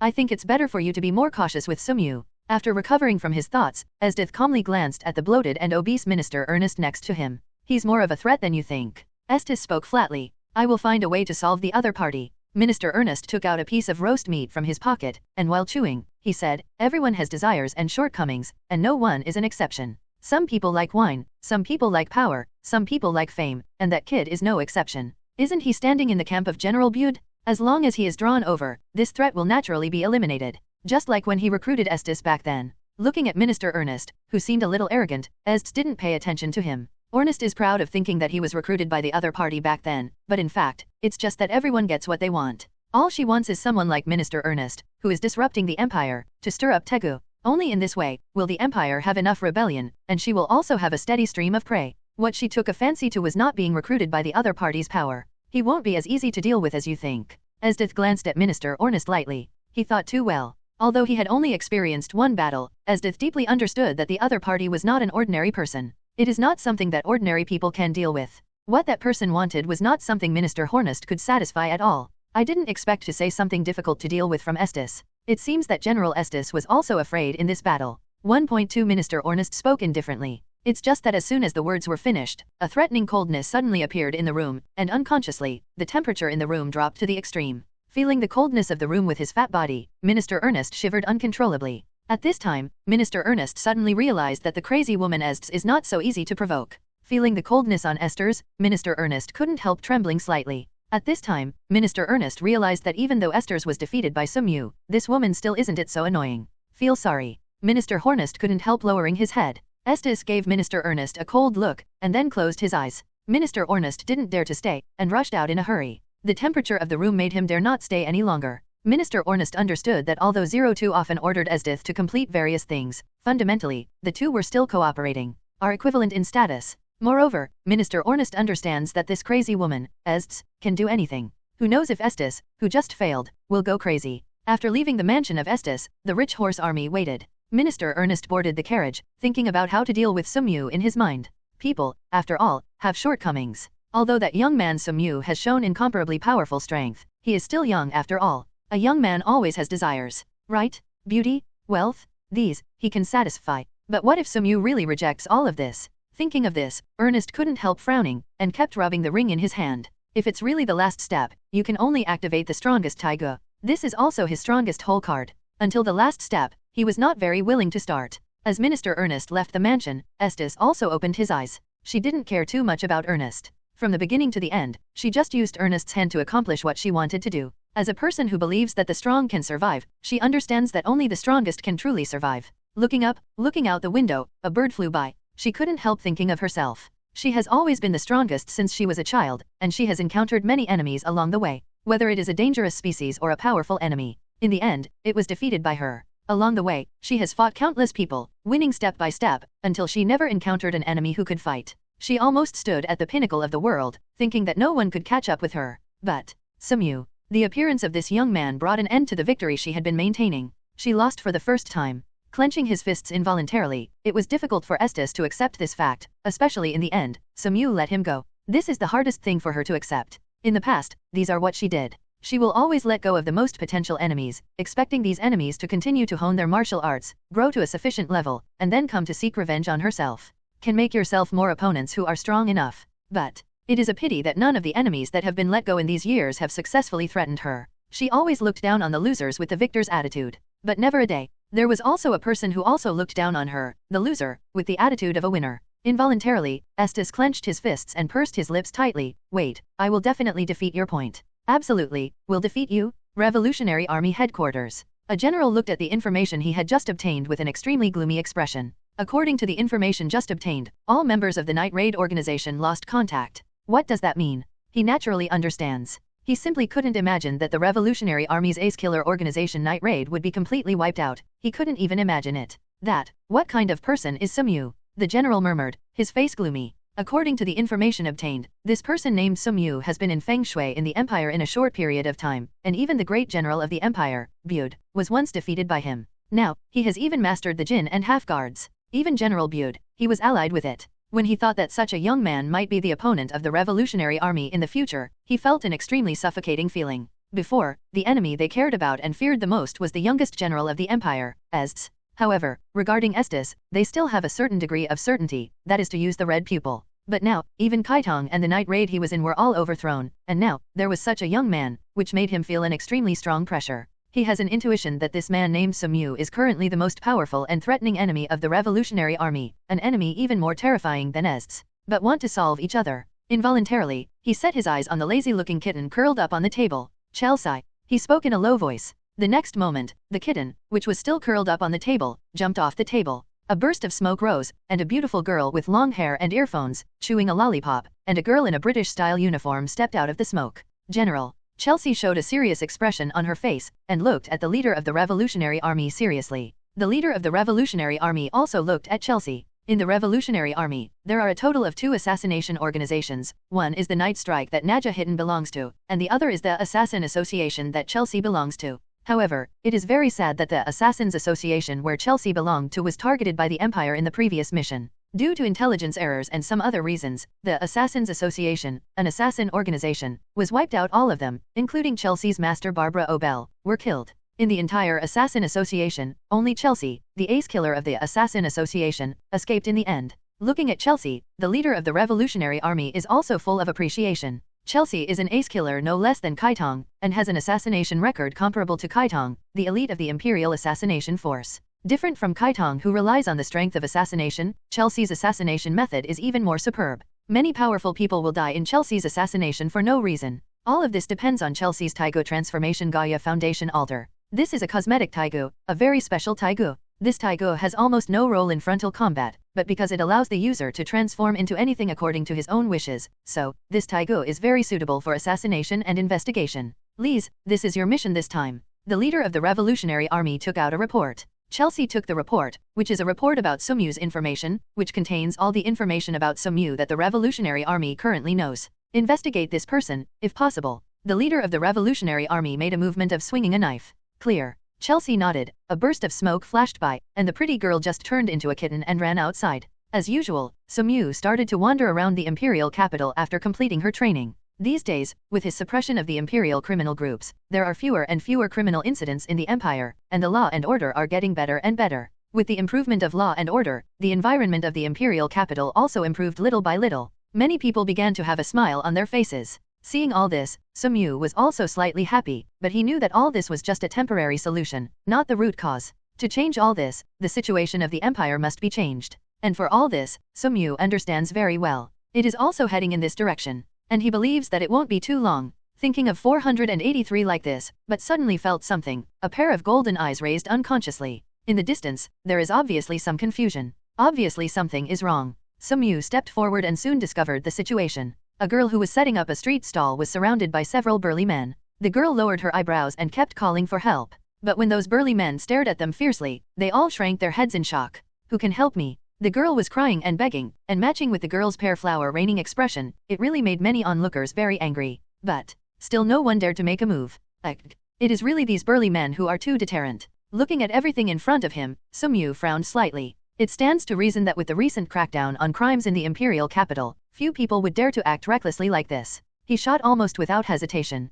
Although the few men were burly, they were subdued almost instantly when facing Sumyu. My lord, spare my life, my lord, spare my life, and the little one will never dare again. Several big men immediately knelt down and begged for mercy. Sumyu glanced at several people calmly, and flicked her hand lightly. And not far away, Silio, who was performing a mission, squatted beside him. The puppy-like creature Tegu's ears stood up sharply. Wow woof. A crisp cry sounded. Xiaoke, you mean the adults are calling us? Serio looked at Xiaoke excitedly. Woof woof. Xiaoke called out twice. Then lead the way, Xiaoke, let's go. Under the leadership of Xiaoke, Silio excitedly ran towards a street with long legs. Soon, I saw Master Sumyu on a street. Master Sumyu. Seeing Sumyu for the first time, Silio immediately straightened his body, looking more and more slim. Seeing Serio who arrived in time, Sumyu nodded, and pointed at the burly men who had been subdued by him long ago. These people were molesting others in the street just now. Serio, you help put them in prison. Okay, Master Sumyu, leave it to Silio to deal with it, and promise to deal with it well. Sailu agreed immediately, smiling at Sumyu.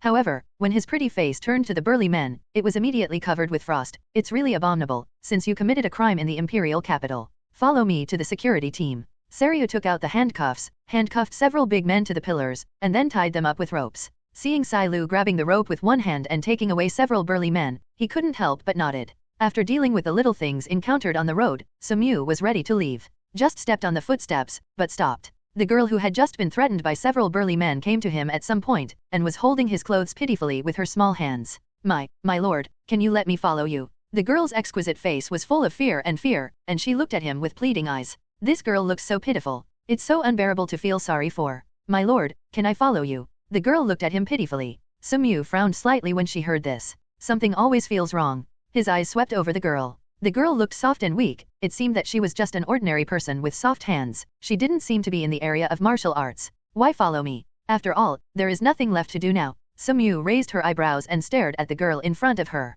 The girl lowered her head slightly, and her fair face was slightly red. Today, the little girl is fine because of the presence of an adult. If there is another day when something happens, the little girl is afraid. The girl lowered her eyebrows and explained. Sumyu still frowned, but seeing the girl's pitiful appearance, she couldn't help comforting her. As the environment in the imperial capital gets better and better, such a situation should not be so easy in the future. But, my lord, I still feel afraid. My lord, please take me in. I can do all kinds of housework. I know that my lord is the deputy commander of the imperial guards. Like my lord, the family must need a lot of servants. The little girl is very diligent. Hearing the girl's words, Sumyu couldn't help raising her eyebrows. Indistinctly, he already felt that something was wrong, and his eyes fell on the girl again. But nothing can be seen from the girl. This is indeed just an ordinary girl, and without force. But Sumyu still frowned slightly. He didn't think there was anything wrong with his feelings. My lord. Please take me in. I will definitely behave well. The girl begged softly. He stared at the young girl. Under his gaze, the young girl seemed to be unable to bear it, and lowered her head as if surrendering. Shivering. It is good. He nodded. He wants to see who the girl in front of him is. Thank you, sir. Thank you so much, sir. The girl lowered her head slightly, thanking her constantly. Sumyu ignored the girl and walked forward on her own, and the girl hurriedly followed. Walking behind Sumyu, the girl couldn't help but let out a slight sigh of relief. Just being stared at by the other party's eyes, Chelsea felt that her heart almost jumped out. This man is indeed a monster. 0. Ask for flowers. She whispered softly in words only she could hear. This mission is far more difficult than any previous ones, even though, as the ace killer with red pupils, she doesn't have much confidence in this mission. Although the person in front of her looked so young, it gave her an extremely unfathomable feeling. Although Sumyu walked in front, he was actually keeping an eye on the girl behind him. 0. Although the girl behind her didn't look threatening at all, but in his intuition, he still felt a faint threat. Although the feeling of this threat is very slight, it is still clearly felt. You know, his strength has reached this level, and few people can threaten him. Why on earth is the girl behind him giving me a faint sense of threat? Moreover, he could feel that the girl behind him was not someone with high strength. In mind, start remembering. Finally, he thought of a person who is also a surviving member of the Night Raid organization. Perhaps, he has not yet joined the Night Raid. An ace killer who can stand side by side with Kaitong. Although he felt the terror of the young man in front of him, he simply got away with it. This made Chelsea slightly relieved. Now that he has mixed in, there will always be opportunities in the future. No matter how strong a person is, there will always be a rest, there will always be a time to take a nap, and once that time comes, the beautiful eyes narrowed unconsciously, and a ray of coldness faintly appeared in the depths of the pupils. But, from the behavior of this young man, it seems that he is not a bad guy from 807. This was beyond her expectations. She always thought that the guy targeted by the revolutionaries was a heinous person and a villain who did evil, but it seemed that the man in front of her was not. In front of the mansion, Sumyu stopped in her tracks, turned her head, and looked at the girl who had been following her with some amusement. Along the way, the girl behaved so normally, she really looked like an extremely weak girl. But, she still showed her flaws. Along the way, he deliberately controlled his steps. Sometimes his walking speed was fast and sometimes slow, but the women would keep up well. In order not to arouse the suspicion of the girl behind him, he kept his speed at the walking speed of a normal person. In the past, Chelsea should have been able to detect it, but she just got away from under the intense gaze, and her vigilance dropped a little. In addition, the speed of Sumyu's controlled footsteps was very secretive, so Chelsea ignored it. So, inevitably, Chelsea still showed her flaws. Along the way, whether he walked fast or slow, Chelsea always kept a distance from him. This situation is obviously not possessed by an ordinary person. At least, get some training, otherwise, it is impossible to reach this level. In other words, this seemingly soft and weak girl is not as soft as imagined. So, this girl is not far from my guess. But Sumyu knows that he has already become a thorn in the side of the forces and a thorn in the flesh. For example, Minister Hornist, for example, the Revolutionary Army. Being stared at by Sumyu again, Chelsea couldn't help but her heart skipped a beat. However, she has a strong psychological quality and recovered quickly. Like a weak girl who couldn't match his gaze, the girl lowered her head timidly. It seems a little scared. Everything looks so normal. But, next second, the girl's body became extremely stiff. Because, a sword had already been hanging on her neck at some point. The sharp chill almost penetrated into her body along with the blade of the sword, making her heart subconsciously feel a wave of pain. Big, Master, what are you doing? Like a frightened girl, the girl opened her mouth in panic. And did not wait for a response. The girl couldn't help raising her head, but what she met was Sumyu's pair of golden eyes. Those eyes are so sharp. It was as if he had seen through all the thoughts in her heart in an instant. So terrible. Almost in an instant, Chelsea had such an idea in her heart, and this idea appeared in her mind so abruptly. Chelsea knows. I'm afraid things are already going badly. Especially at this moment, Sumyu has put the sword on her neck. Obviously, Sumyu found something. 5.3 It is conceivable that he should have revealed some flaws on the road. But think carefully about the things along the way. Especially the details along the way. Superior. Her heart trembled. She also realizes what she seems to be ignoring. Although, this is just a small detail. But for a killer, such a small detail can already determine success or failure. As a top killer who stood side by side with Kaitong, Chelsea realized what mistake she had made. That is, when following Sumyu along the way, he was in control of his footsteps. Hateful. Chelsea couldn't help cursing in a low voice, feeling extremely regretful in her heart. This is a mistake that a killer should not make. Because, for an assassin, the moment she makes a mistake is the moment when the assassin ends. And this kind of thing has happened before. She has reminded herself countless times not to make mistakes. But, finally, still committed. #02 I didn't expect adults to be so cautious. Chelsea raised her head, looked at Sumyu, and spoke bitterly. Now that she was done, she didn't have anything to say, especially at this moment. Her neck was already held by a knife. It can be said. She is completely finished. My lord, please give me a good time. Chelsea begged softly. Generally speaking, assassins who fall into the hands of the enemy will not end well. Being able to be killed directly is already the best choice. Although deep down I don't want to die, but as a killer, being exposed is the moment when one's life ends. Chelsea still possesses such awareness. Sumyu looked at Chelsea calmly. Recover who you are, and believe, now, that what I see is not who you really are, he said quietly. Although this is just a faint feeling, Sumyu feels like believing in herself. Chelsea didn't say anything, she closed her eyes slightly. In the next second, as the pink smoke exploded, she was no longer the delicate and weak girl who seemed to have no resistance. Instead, he has long orange hair, headphones, and a British-style uniform. Swaying gently with the wind, a slim girl stood there quietly, looking at Chelsea who has returned to her original form. Sumyu also nodded slightly, and sure enough, as she expected, this girl is Chelsea. My guess is not wrong. Involuntarily, his eyes fell on the toolbox that Chelsea was carrying. This should be your taiga, right? Sumyu pointed to the toolbox that Chelsea was carrying. Chelsea remained silent, but she knew that she didn't have much choice at the moment. And there is no need to hide it. It is only a matter of time before the other party really wants to figure out what his toolbox is. Yes, this is my taiga, transformation-free Gaia Foundation. Chelsea spoke in a low voice. Tell me, this time close to my purpose. He looked at Chelsea and asked seriously. The girl was silent, not saying a word. Looking at this scene, Sumyu knew that it was not realistic to get information from Chelsea. As a killer, before each mission, he was already prepared to die. Sumyu didn't ask any more, but stretched out her hand and took away the taiga that belonged to Chelsea, Free Transformation Gaia Foundation. Seeing her taiga being snatched away, Chelsea involuntarily clenched her pink lips. Her 797 eyes were full of unwillingness. But Chelsea knew that as a prisoner, she had no choice at this moment. As for escaping from Sumyu, she never thought about it at all. Let alone how powerful Sumyu is, let alone herself, she is not a combat-type assassin. She is not strong. In this way, she was counting on a monster who could defeat General Bud to escape. This is really not a realistic thing. Sumyu played with Chelsea's taiga silently. Transformation-free Gaia Foundation. This is a very special taiga, which can make people imitate anyone's appearance. As long as they know and understand, they can do a 100% imitation. A very special taiga. He silently took Taiga's transformation-free Gaia Foundation away. Without this taiga, Chelsea's threat was almost reduced to almost nothing. It can be said that 80% of Chelsea's assassination record comparable to Kaitong's is due to this taiga. It can be said that without the transformation-free Gaia Foundation, Chelsea hardly poses much of a threat. Seeing Sumyu take away her taiga, Chelsea moved her red lips slightly, and finally fell silent. For a captive there is no choice. My lord can do it now. Chelsea closed her eyes. Please give me a good time. This is where a killer belongs, and she has already made up her mind. Sumyu looked at Chelsea quietly. The girl's eyes were tightly closed at the moment, and her beautiful eyelashes trembled slightly. Obviously, although he has already made up his mind, he still feels afraid of death from the bottom of his heart. After all, who would choose to die? She closed her eyes and waited a lot, but before Sumyu could make a move, Chelsea opened her eyes involuntarily, and looked at Sumyu suspiciously.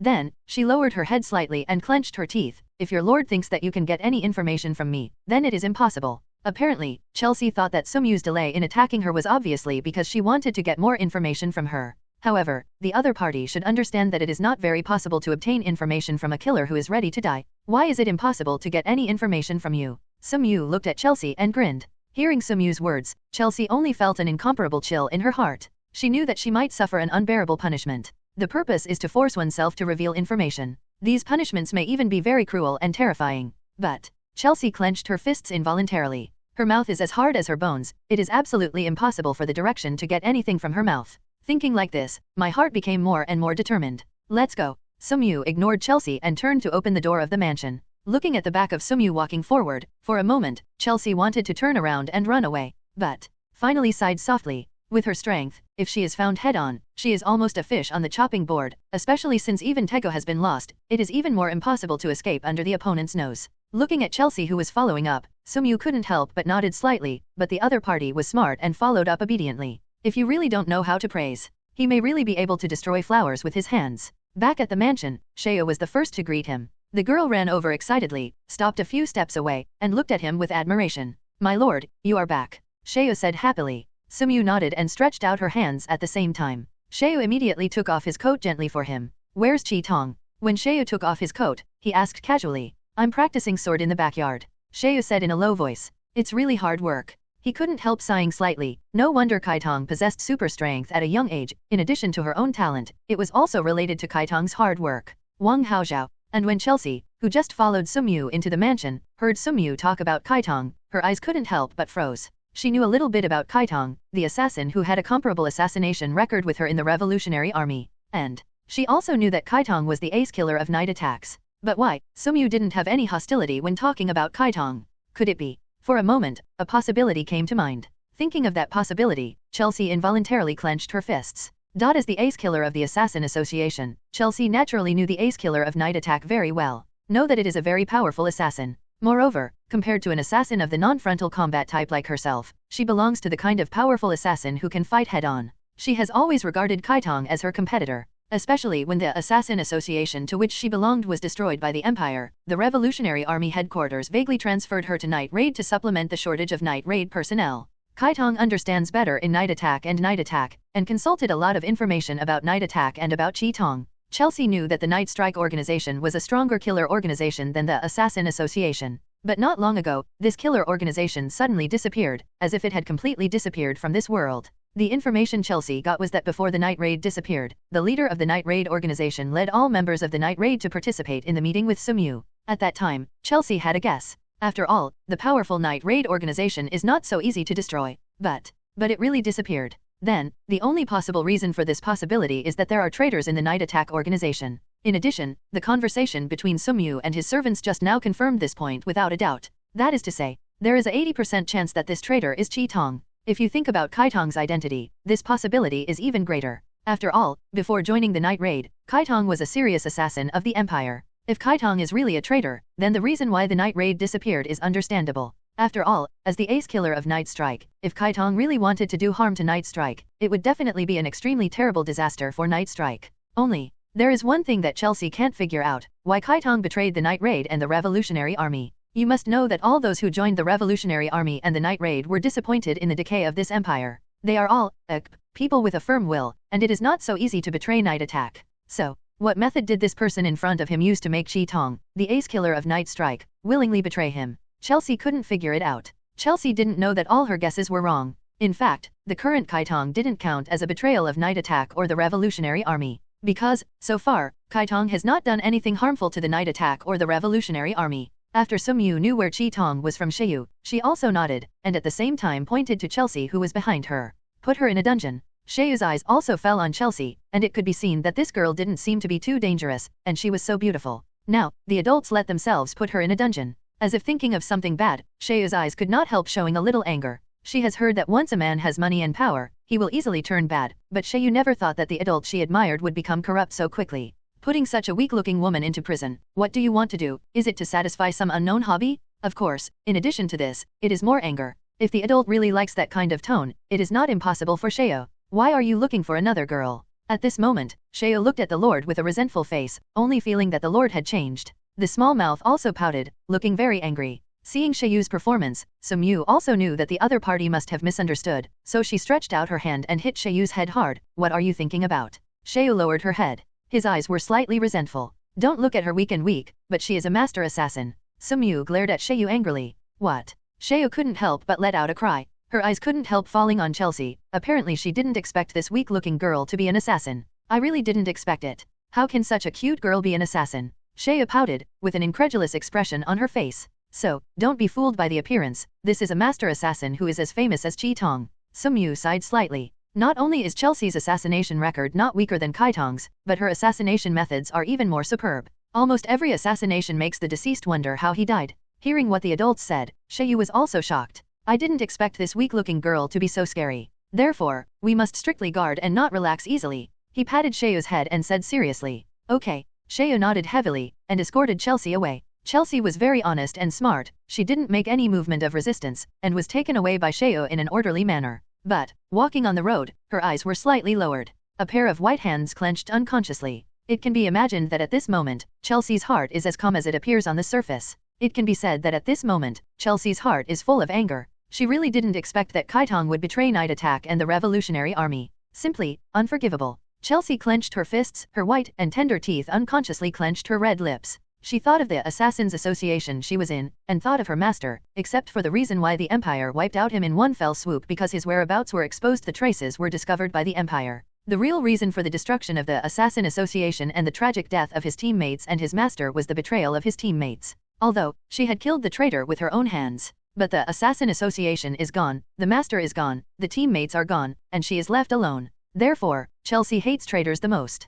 Seeing Chelsea being escorted away, he also walked towards the backyard. Soon. Then in the empty courtyard in the backyard, I saw Chi Tong who was practicing sword. The girl's figure danced lightly in the courtyard, and the sharp sword light splashed around with the girl's movements. Zero ask for flowers. In addition to the escaping beauty, more is the powerful and dangerous aura that emanates. With his eyes, he could see that there were drops of crystal clear sweat escaping from the girl's fair neck. Obviously, Kai Tong has been practicing in this courtyard for a long time. He stood quietly in a corner of the courtyard, watching Lien. For Kai Tong, she doesn't really join him. Kai Tong has long hated this empire, which has too much darkness and ugliness. I even regret the countless executioner-like assassinations I made before. Because, some assassins are brutal. And because she believed in the empire before, her sword once drank the blood of countless innocent souls. Every time she fell asleep late at night, those innocent people who were chopped off seemed to whisper in her ear. She almost never really got a good night's sleep. What Kai Tong wants to do now is to atone for what he did in the past. At the same time, want to change the root of creation. And all this is not so easy to achieve.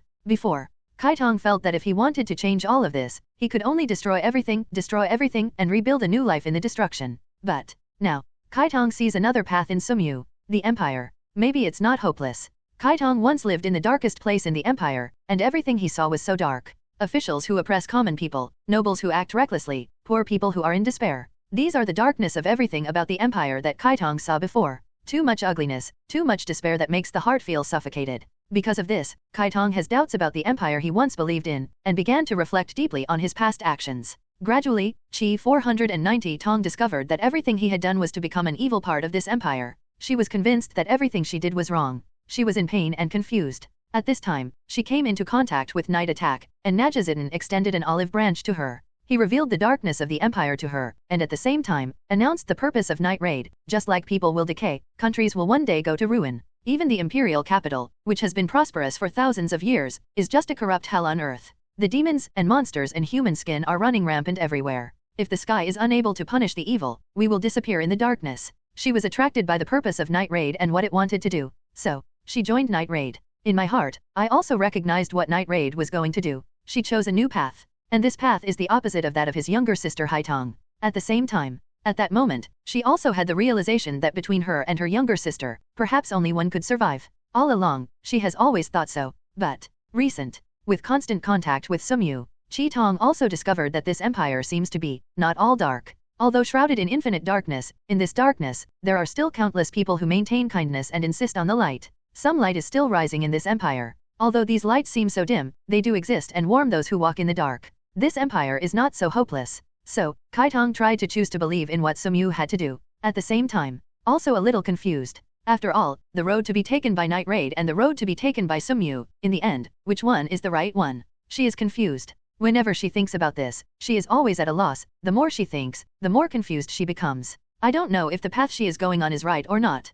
Kai Tong's heart was also quickly reflected in her sword, and her sword began to become erratic, and even almost hurt herself when she swung the sword. Tabo. A gentle voice sounded, pulling the girl back from her thoughts. The girl sheathed the sword of Kunyu, raised her head, and looked at the source of the voice. A teenager. These days, that has been pointedly familiar. I don't know why, when Yuchi appears by my side, I always feel a special peace in my heart, a very safe and warm feeling. Your mind is disturbed. Sumyu looked at Kai Tong and spoke softly. Just now, Kai Tong almost hurt herself when she was practicing her sword. This is extremely unacceptable for a top assassin. You must know that the taigu in his hand is one-hit kills. Murasame. It has a very powerful characteristic, that is, anyone who is cut by this sword will be infected with curse poison on the wound, and will die quickly. There is no way to detoxify. Moreover, this toxin does not distinguish between friend and foe. In other words, even if 4.0 is afraid that Kai Tong, the owner of the sword, will be accidentally injured by this sword, it will be difficult to bear the poison of this sword.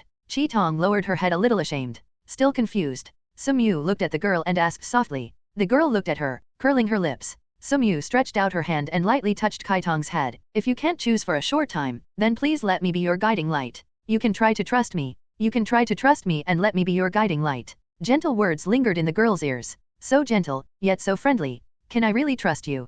Kaitong stared blankly at Sumyu. Can try, if you have faith in me, he said softly, and lightly pressed his hand on the girl's shoulder. I will show you the coming of a different era. The girl's eyes gradually became clear, seem not so confused anymore. She stared at him blankly, then lowered her head slightly. I hope you won't let me down. 02 as you wish. He held out his hand with a smile. Kaitong hesitated slightly, and finally stretched out her own little hand, and finally held Sumyu's hand together. At this moment, Yatong chose to trust the man in front of him. Perhaps, this decision is a bit abrupt. But it was such an abrupt decision. And at the moment when she made up her mind, the confusion in the girl's eyes disappeared. She stroked the blade lightly, and the scabbard followed Chi-Tong's touch, and the sword in the scabbard seemed to resonate faintly. Chi-Tong lightly held the sword, and then made a slight forward slashing movement. Then, let Kaitong clear the way for you. The girl said softly. Although the tone is light, it is so firm. Then, I'll let you say the day I change this empire. Sumyu stretched out her hand and patted Kaitong's shoulder lightly. The girl didn't speak and seemed very silent. Kaitong is not a person who talks a lot, and she likes to be alone more often. I forgot to tell you something. Suddenly, as if thinking of something, he suddenly spoke. Chi-Tong couldn't help but look up. Not long ago, the Revolutionary Army sent someone to deal with me again, and it was an assassin named Chelsea. When Kaitong heard the word Chelsea, her heart tightened. She is naturally aware of the assassins who are as famous as her in the Revolutionary Army. Her eyes looked up and down on Sumyu's body, and she was slightly relieved to make sure that Sumyu was all right. Unknowingly, Kaitong's first concern is Sumyu's safety, not the situation of the Revolutionary Army who assassinated Sumyu. So, what about the one named Chelsea? She asked in a low voice. In Kaitong's heart, although she has decided to take Sumyu's path. But, it does not mean that Kaitong gave up the path of the Revolutionary Army. She is safe and should now be held in the dungeon. Seeming to know what Kaitong was worried about, Sumyu couldn't help but said softly, you can go and see her. It's just that I suggest you not to let her go. He spoke softly. I know. Kaitong nodded, and then walked towards the prison in the mansion. 000. My lord, aren't you afraid that Kaitong will do some tricks? As Kaitong left, a girl with orange hair, ponytails, and long legs came out from behind. Kaitong is very smart, and will not make such an unwise move. Sumyu spoke. My lord still trusts her too much. The girl walked up to the adult with a bit of resentment in her tone. Sumyu looks back. Looking at Saleu. Although the character of the other party has changed, he still instinctively disbelieves the criminal. Not to mention that the ace killer of the famous night attack would surrender so easily. Serio doesn't believe in Kaitong, and has great distrust for Kaitong. Moreover, for such vicious killers as Kaitong, Serio even believed that they should be punished. Because, in the past, these killers were active in the empire, and I don't know how much blood was stained in their hands. Now, Serio, Kaitong is our partner. I hope you can cooperate well in the future. He turned his head and looked at Serio seriously. Serio was obviously a little unhappy. She was full of hostility towards Chi-Tong, but since the Lord said so, Rang Tong had no choice but to obey. I will, but if I find that Kaitong dares to do things that are not good for adults, I will definitely not let her go. Saleu clenched his fists, extremely serious. Chi-Tong soon came to the dungeon. In a relatively dry room in the dungeon, she saw Cherney who was curled up all over. Although she has admired Chelsea for a long time, this is the first time Kaitong has seen her. Feeling the aura emanating from Chelsea, a trace of surprise flashed across her ruby-like eyes. It seems that Chelsea is very soft, and there is hardly much threatening aura on her body. Like a very weak woman, there is no danger at all. Ordinary people would have been deceived by Chelsea's appearance long ago, but Chi-Tong, as a top killer, still smelled a dangerous breath from Chelsea. Red pupil. Suddenly, Chelsea, who was curled up in the dungeon, suddenly raised her head, and a pair of eyes fell tightly on Kaitong's body. Kaitong nodded. I am Kaitong. Hearing that it was indeed red pupil, Chelsea couldn't help but feel a bit of coldness in her eyes, and those eyes exuded a piercing killing intent. I didn't expect that Chi-Tong, the majestic Night Strike ace killer, would one day betray Night Strike and the belief in his heart. Chi-Tong was silent, although she did not think that she had betrayed the night attack and the Revolutionary Army, but in a certain way, she did choose another path. If you really look at it carefully, in a sense, she is indeed a kind of betrayal.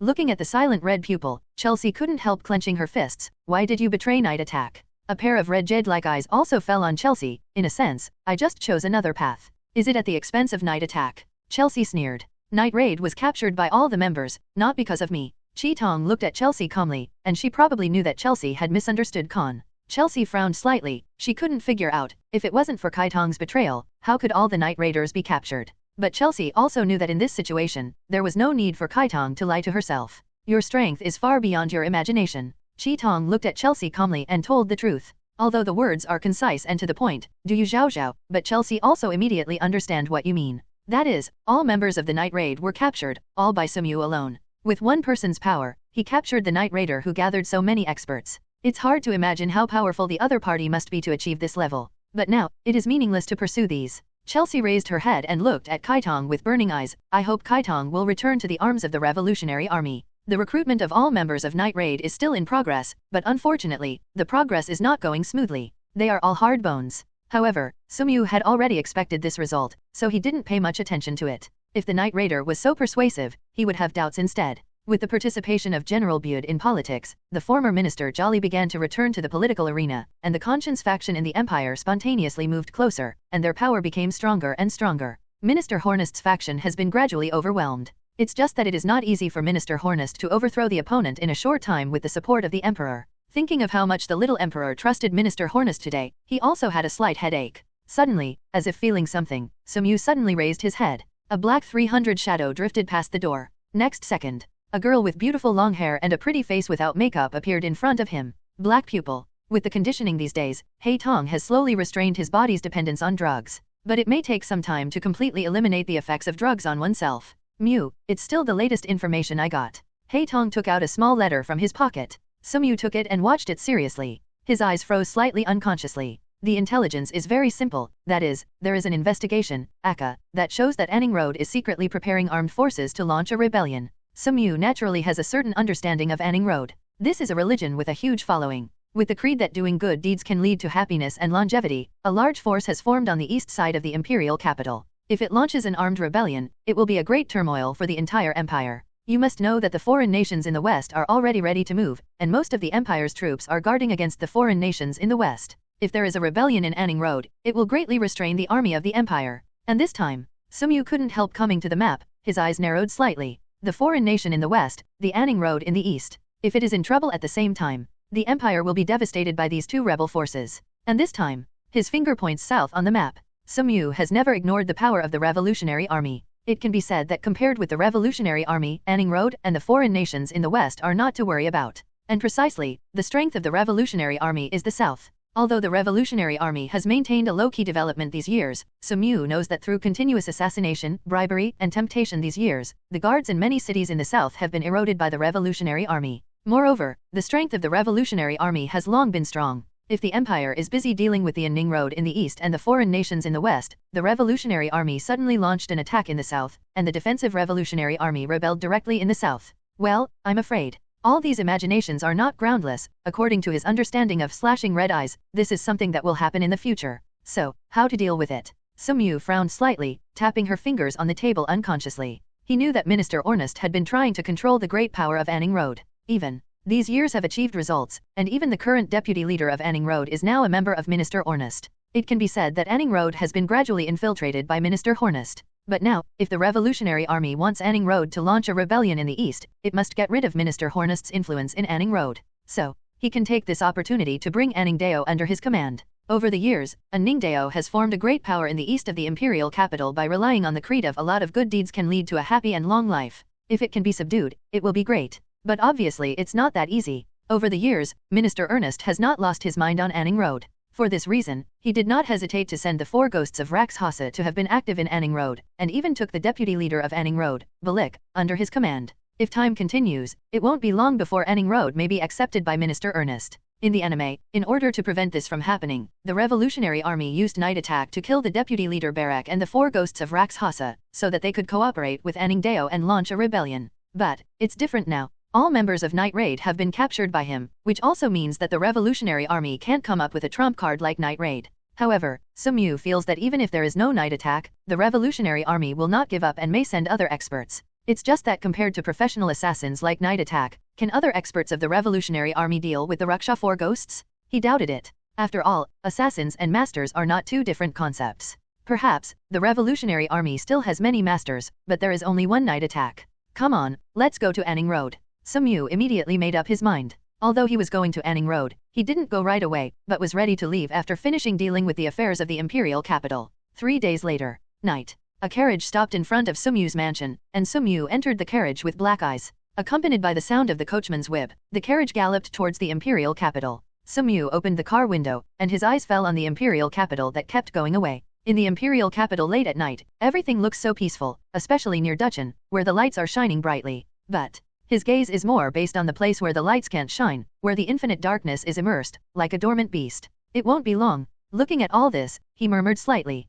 Haitong raised his head, looked at Sumyu, stretched out his little hand involuntarily, and grabbed Sumyu's arm. Sumyu looks back. The girl looked at him with dark eyes. He stretched out his hand and grabbed the girl's little hand, and then, with a slight force, the girl's soft body fell into his arms. Zero, asking for flowers. He looked down at Haitong. The short black hair hangs over a delicate face, not only beautiful, but also very cute. The girl's eyes were also looking at him at this moment. Sometimes, I always want to understand what kind of person the Lord is, but I still can't see clearly, as if the Lord is standing in a hazy shadow, always separated by a distance. Zero. Haitong said softly, and at the same time pressed his head slightly against his chest. Although I can't see clearly, there is a feeling that has always been very clear. What does it feel like? Sumyu asked softly. A warm feeling like the warm sun in spring. The girl said softly, looking at Sumyu at the same time. So, it doesn't matter if you can't see adults clearly, as long as you can feel the warmth is enough. The girl said so. Her eyes were lowered, her beautiful eyelashes fluttered slightly, like the most beautiful stars in the night.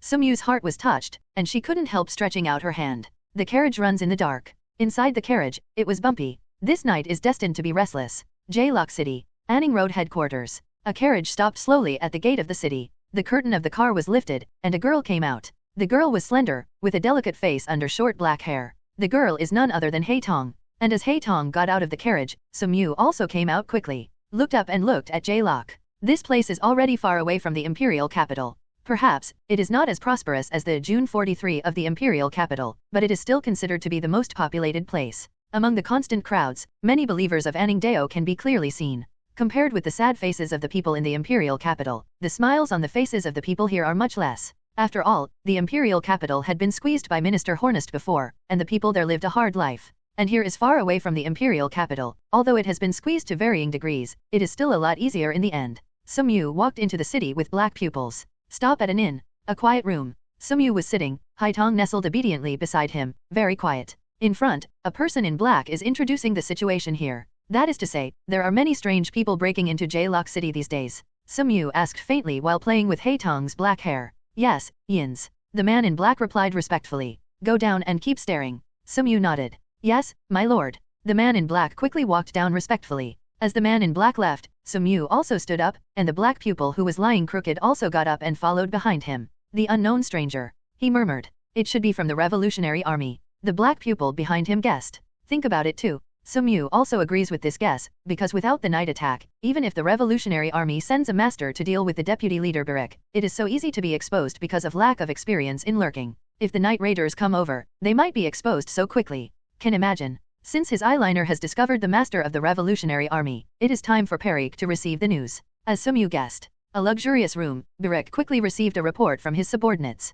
The Revolutionary Army sent a lot of masters to J-Lock City, and they came to deal with him. At first, Barik was still a little worried, but when Barik's eyes fell on the 4 people below, all worries disappeared. These 4, but the famous Ruksha 4 ghosts, were specially sent by Minister Ernest to protect him. Regarding the strength of the 4 Rakshasa ghosts, Perik is very clear. Even the Taigu envoy who holds the Taigu may not necessarily be the opponent of the 4 Rakshasa ghosts. In addition to the Ruksha 4 ghosts sent by Minister Ernest, Barik also has his own cards. That is, Barik's eyes fell on the side, a man with a cigarette butt in his hand and a sickle in his hand. It's called Halimarka. Also a Taigu envoy, Barik handed over the received information to 2.4 for the 4 Rakshasa ghosts to watch. Interesting.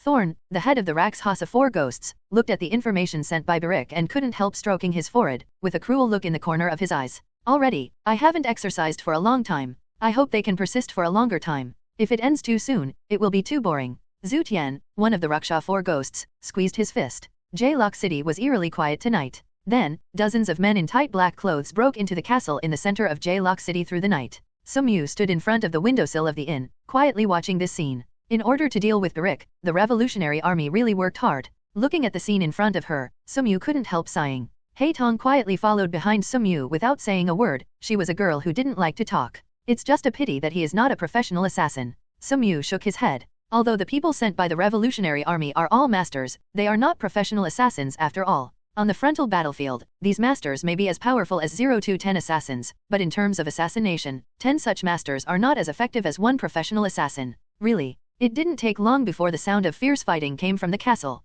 From time to time, fireworks exploded, accompanied by shrill screams, spreading throughout the night of J-Lock City. It's a pity that there are a group of good players. He slightly sighed that the fate of these Revolutionary Army masters had already been doomed. Let's go, it's our turn now. He stretched out his hand and patted Haitong's little head. The jet black hair ran across his fingertips, so soft. Okay. The girl made a low voice, appearing extremely docile. But when the girl raised her head and looked into the distance, those pitch-black eyes emitted an extremely sharp light. Obviously, the girl is not as docile as she appears on the surface. Inside the castle, the Thorn, the head of the Raksha Four Ghosts, had just brutally killed a master of the Revolutionary Army. He licked it lightly with his tongue, and swallowed a strand of bright red blood into his stomach. In an instant, the fair-skinned man's face was stained with a sickly blush. This feeling of killing is really very pleasant. Thorn murmured somewhat contentedly, looking at the battle in the castle that was drawing to a close. He couldn't help feeling slightly regretful. Unfortunately, there are still too few enemies coming. Zhu Tian, one of the four ghosts of Rosa, also sighed slightly. He still hasn't had his fill of fun.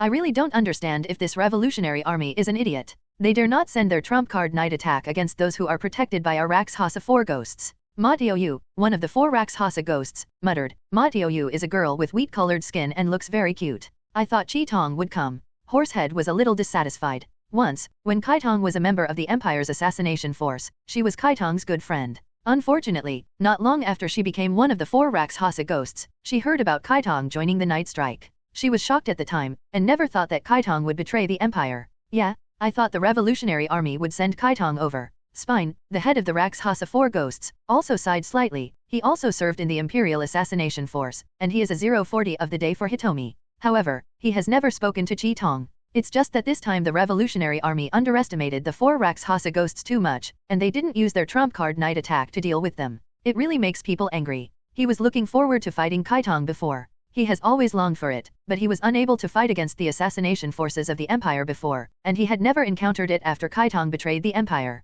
So, it has been a pity. Suddenly, as if feeling something, Spine raised his head sharply. A full moon hung high in the sky, and a young man and woman stood on the city wall. When he saw these two people, Spine's face suddenly became solemn, and his body tensed up. Spine stared at the men and women standing on the city wall. His eyes first fell on the girl. As a former member of the Empire's assassination force, he naturally knew the best in the Empire's assassination force. The younger sister of Kai Tong, one of the ace killers of the Imperial Army, Hai Tong. A powerful killer not inferior to his sister. The gaze of Thorn only stayed on Hai Tong for a short time, and finally, it fell on the young man. The man is very handsome, and he naturally has a special temperament on his body. Just standing there, he gives people an unspeakable feeling. The most important thing is the man's pair of golden eyes. Just being stared at by these eyes will give people an extremely powerful pressure. My heart couldn't help but tighten slightly. Although he has never seen this person before, and does not know who this person is, he can be sure that this person is extremely powerful. After all, even Hai Tong, the killer who is famous in the Empire's assassination forces, stands behind him obediently. I know who this person is. Behind him, there was a strong voice. But Linglu, who has never spoken, is one of the four Rakshasa ghosts. Linglu was wearing hakama boots, with a delicate face, and the most prominent thing was her nails, which were long and slender, emitting a faint luster. The reason why Linglu knew Sumyu was also because Linglu admired Esther's very much, and she has been paying close attention to the news about Esther's. Although the news about Esdish's defeat by Sumyu may not have spread yet, Linglu, who has been following Esdish's developments for a long time, has already known about it, and has seen the portraits of the people who defeated Esdish, and leave a deep impression on my mind. This person once defeated Esdish. Linglu said in a low voice, her body trembling unconsciously. It was because she admired Esdish so much that she knew how powerful Esdish was. It is precisely because I know the strength of Esdish that I understand how terrifying the person who can defeat Esdish is. Hearing Linglu's words, Ji, Zhu Tian, and Mado couldn't help but feel their hearts tighten. Esdish, the youngest and strongest general in the empire, is as famous as Bud and possesses incomparable terrifying strength. Unexpectedly, this person defeated Esdish, which is simply unimaginable. Are you kidding me? Spine couldn't help saying coldly. He really didn't believe it. After all, Esdish is an extremely terrifying existence. It is rumored that to defeat Esdish, at least more than 50,000 elite soldiers and more than 10 Taigu envoys are needed. Such a powerful person, the empire may not have produced one in thousands of years. Moreover, the person in front of him is so young, how could he win against Esdish? I also hope that none of this is true, Linglu whispered. Her body trembled slightly. As an assassin, she shouldn't have such an attitude no matter how powerful the enemy was. But, for Linglu, the person she admired the most in her life, Esdish, had been defeated by this person. She really couldn't figure out who could defeat FanFic. 05189. They seem to recognize you. Standing on the city wall, Hai Tong watched the expression changes of the people below, and couldn't help but whisper. The girl's voice is very crisp and very nice. Yes. Sumyu murmured slightly, and couldn't help but glance at the four Rakshasa ghosts. If they are sensible, they may save a lot of trouble. But, some people are not very bright, and quite stupid. Zhu Tian, one of the four Raksha ghosts, scoffed at Linglu's words and didn't believe them at all. For Esdith, Zhu Tian knew very well, he was an extremely powerful person in the empire, and he was also an extremely terrifying person. It was almost impossible to reach the height of Esdish. In the entire empire, the only one who can truly rival Estes is General Bud. And how old is Bud? The young man in front of him doesn't look very big. How could he reach the height of Esdish in a short period of time? What's more, Zhu Tian didn't detect any terrifying aura from this person. It seemed that the other person was just an ordinary person who couldn't be more ordinary. Today, I will liberate your soul and save you from suffering in this world. Zhu Tian stood up and looked at Sumyu. 757 squeezed his fists. Along with his movements, there was a crisp sound of bones clicking, which seemed quite shocking. Sumyu glanced sideways at Zhu Tian. This person is really naive. Compared with the other people of the Raksha Four Ghosts, they are really too stupid. Moreover, without any action on his part, the black-eyed figure jumped out of the city wall like a dancing kochu. The Taigo March of the Dead Eight Houses in his hand has been taken out by Haitong, and under the reflection of the sharp sword light, the pitch-black night is slightly cooler. As a member of the former Empire's assassination force, Zhu Tian naturally understood the black pupil. His eyes were slightly gloomy, and also understood the power of the black pupil.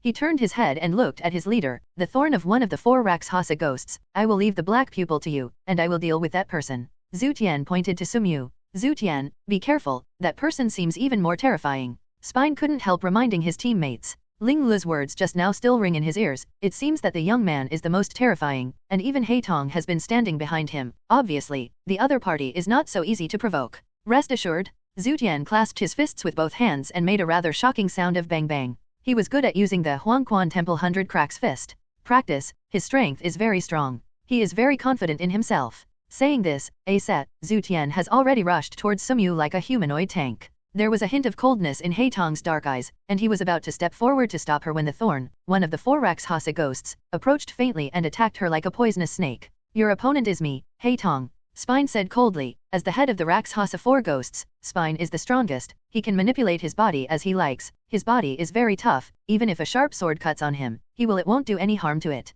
In the anime slashing Red Hitomi, Thorn once fought against Kaitong. Even Kaitong was very difficult to deal with him, and even killed Kaitong's Taigo with one blow in the battle with Kaitong. Murasame watched it with bare hands, but was injured by Taigo because of the incompatibility with Kaitong's Taigo, and was finally affected by the poison of Murasame. Therefore, facing the attack of Thorn, Haitong had no choice but to give up blocking Zhu Tian and concentrate on fighting Thorn. Moreover, Haitong has an incomparable understanding of the strength of the Lord. Even Zhu Tian, one of the four Raksha ghosts, wants to kill the Lord. Simply stupid. Even if all four of Rakshasa's four ghosts go up, I'm afraid they won't be the match of the adults. It's really, how naive. This world is hell, and only by killing you can save your soul from suffering in this world. Zhu Tian came rushing towards Sumyu. He roared. His voice was like thunder in the dark night. After rushing under the city wall, Zhu Tian stepped on the ground suddenly, and his whole body rushed up the city wall like a cannonball, and his fast and ruthless fist slammed towards the place where Sumyu was standing. Boom! There was a sound of explosion, and Zhu Tian's fist punched a big hole in the city wall.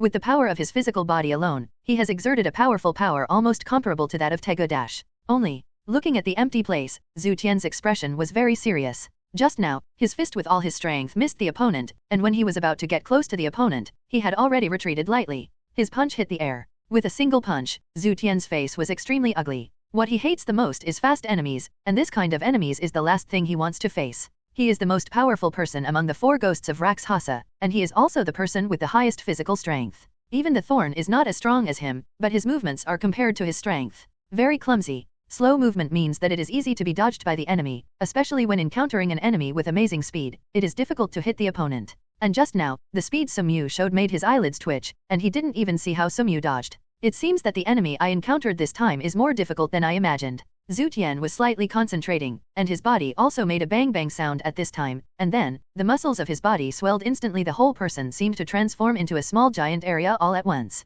Just standing there already gives people an extremely powerful pressure. Yes, you are indeed very fast, but be careful. If you are hit by me once, I can liberate your soul in this world and save you from hell in this world. Sumyu's figure calmly landed on a city wall, and a gust of wind blew her clothes fluttering. Save my soul. He murmured slightly, feeling ridiculous. The people in front of you are really naive? Zhu Tian looked at Sumyu without saying a word, but he took a slight breath, and the next moment his eyes were condensed. Huangquan Temple 100 Cracks fist. Accompanied by a loud shout, Zhu Tian jumped towards Sumyu, as if countless invisible fists were smashing towards Sumyu. The air roared, and the surrounding gravels were suspended with Zhu Tian's movements and rapidly spun around with the heavy movements. 0. Ask for flowers. Zhu Tian thought Sumyu would hide. But unexpectedly, the other party was still standing there straight, without the consciousness of hiding at all. How naive. Zhu Tian sneered. Having the advantage of speed, he didn't make good use of himself, but tried to compete with him in strength. Madness. He whispered, and the strength of the fist in his hand became a little stronger. He wants to finish off the opponent with one punch. At this moment, his fists became more and more condensed. There seems to be an inexplicable light in the faint, howling air. Zhu Tian's punch seemed to tear the air apart. In the distance, Suzuko looked at Zhu Tian's powerful punch, and had some anticipation, but thinking that the young man was the one who defeated Ezdish, could Zhu Tian's punch really defeat him? Although he was skeptical, Suzuka still had some expectations in his heart. And from the beginning to the end, Sumyu stood there calmly, watching Zhu Tian's fists with all his strength, just shook his head. Strength, it's not even close. Sumyu opened her mouth softly, and slowly stretched out her white palm, facing Zhu Tian's powerful punch. Seeing that Sumyu didn't dodge, but went over to meet Sumyu beyond her capacity, Zhu Tian couldn't help but sneer. Overreaching. He whispered, and the fist was a little heavier. In the next second, fists and palms collided. From Zhu Tian's point of view, the palm that looked light and weak, at this moment, unexpectedly burst out with an incomparably powerful force, as if it was covered by mountains and rivers in an instant. Then, Zhu Tian felt the turbulent force from 440 penetrate his body. There was a slight pain in the body, and the consciousness of the whole person was in a trance for a moment, and then fell into infinite darkness, knowing nothing.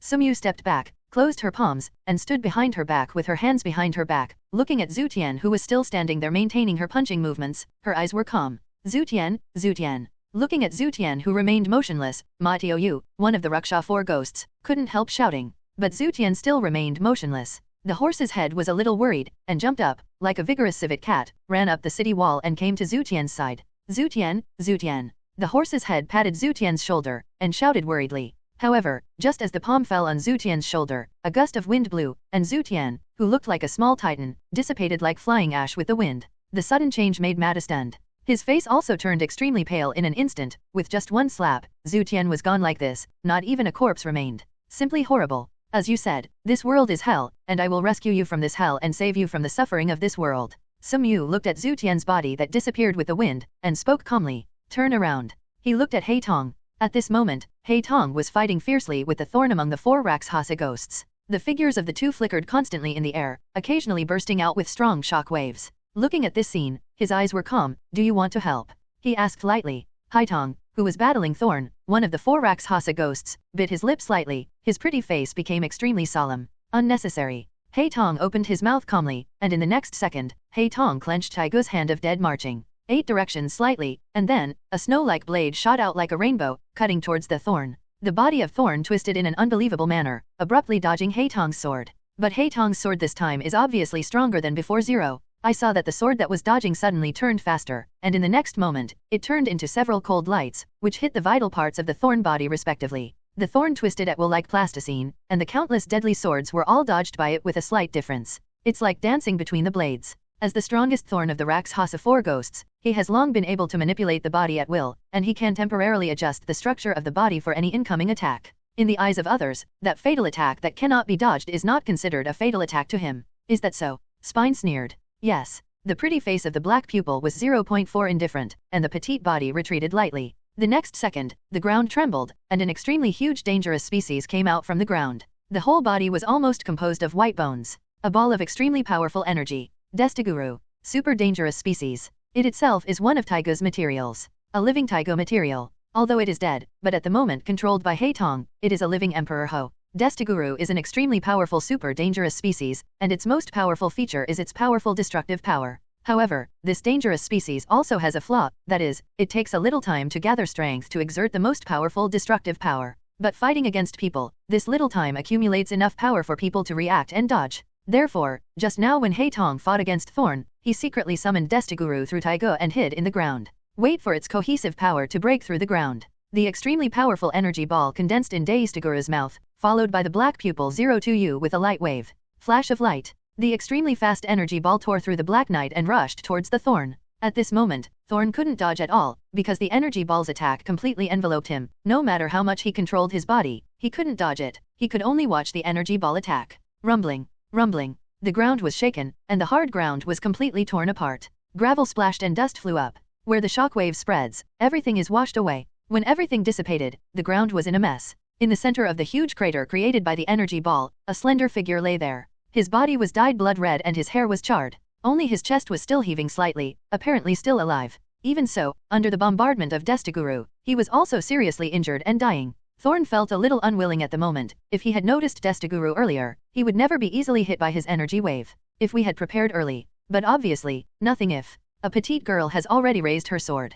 A bleak beam of light shone in the dark night, just like a thunderclap, seriously injured and dying, and the thorn that could not resist was cut through the head. One sword beheaded Jing, one of the 4 Rakshasa ghosts. Hei Tong raised his eyes and looked at the remaining 2, Horsehead and Suzuka. There are 2 more. Hei Tong murmured in a low voice, gently stroking his taigo with his hands. The dead marched in all directions. Madu and Suzuka looked at each other, and they both saw despair in each other's eyes. In a short time, 2 of the 4 Rakshasa ghosts died, including the strongest thorn among them, while the other party seemed to be unscathed. The strength of the 2 sides is not at the same level at all. Hoo. Breathing began to become heavy. Madu and Suzuka clenched their fists without hesitation. The next moment, the figures of the 2 galloped, approaching Hei Tong in an instant. Hei Tong clenched the blade tightly and was about to attack. But, next second, then let go, because Madu and Suzuka, who were rushing towards Hei Tong, stopped silently, and their bodies stood stiffly in place. At the same moment, Sumyu let go of the hand on the hilt of the sword at his waist. Shua. A sword light exploded at this moment.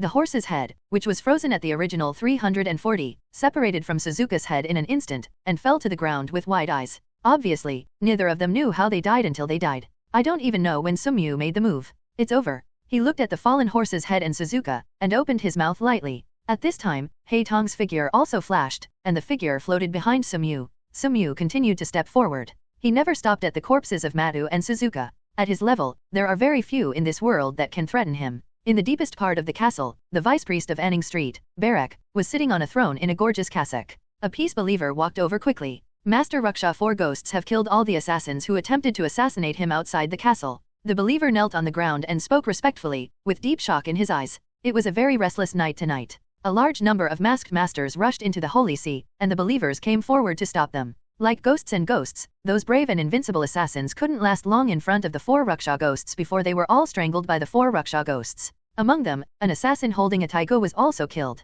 Well, I see, let's go down. Barik nodded, and the corners of his mouth opened unconsciously, revealing a smile. As expected, he is the person sent by the minister. Barik couldn't help sighing. Although the 4 ghosts of Rakshasa are not Tegushi, but each of them is not weaker than Tegushi, and even stronger than Tegushi. It seems that there is nothing to worry about tonight. Barik leaned back on the throne, with a relaxed look on his face. At the same time, as if thinking of something, he slapped his palm slightly. Soon, a Anning female believer in a white robe came over. She is a slim girl with a pretty face and a plump figure. Greetings, Mr. Vice Religion Leader. As soon as the female believer came in, she knelt down on the ground respectfully. Head up.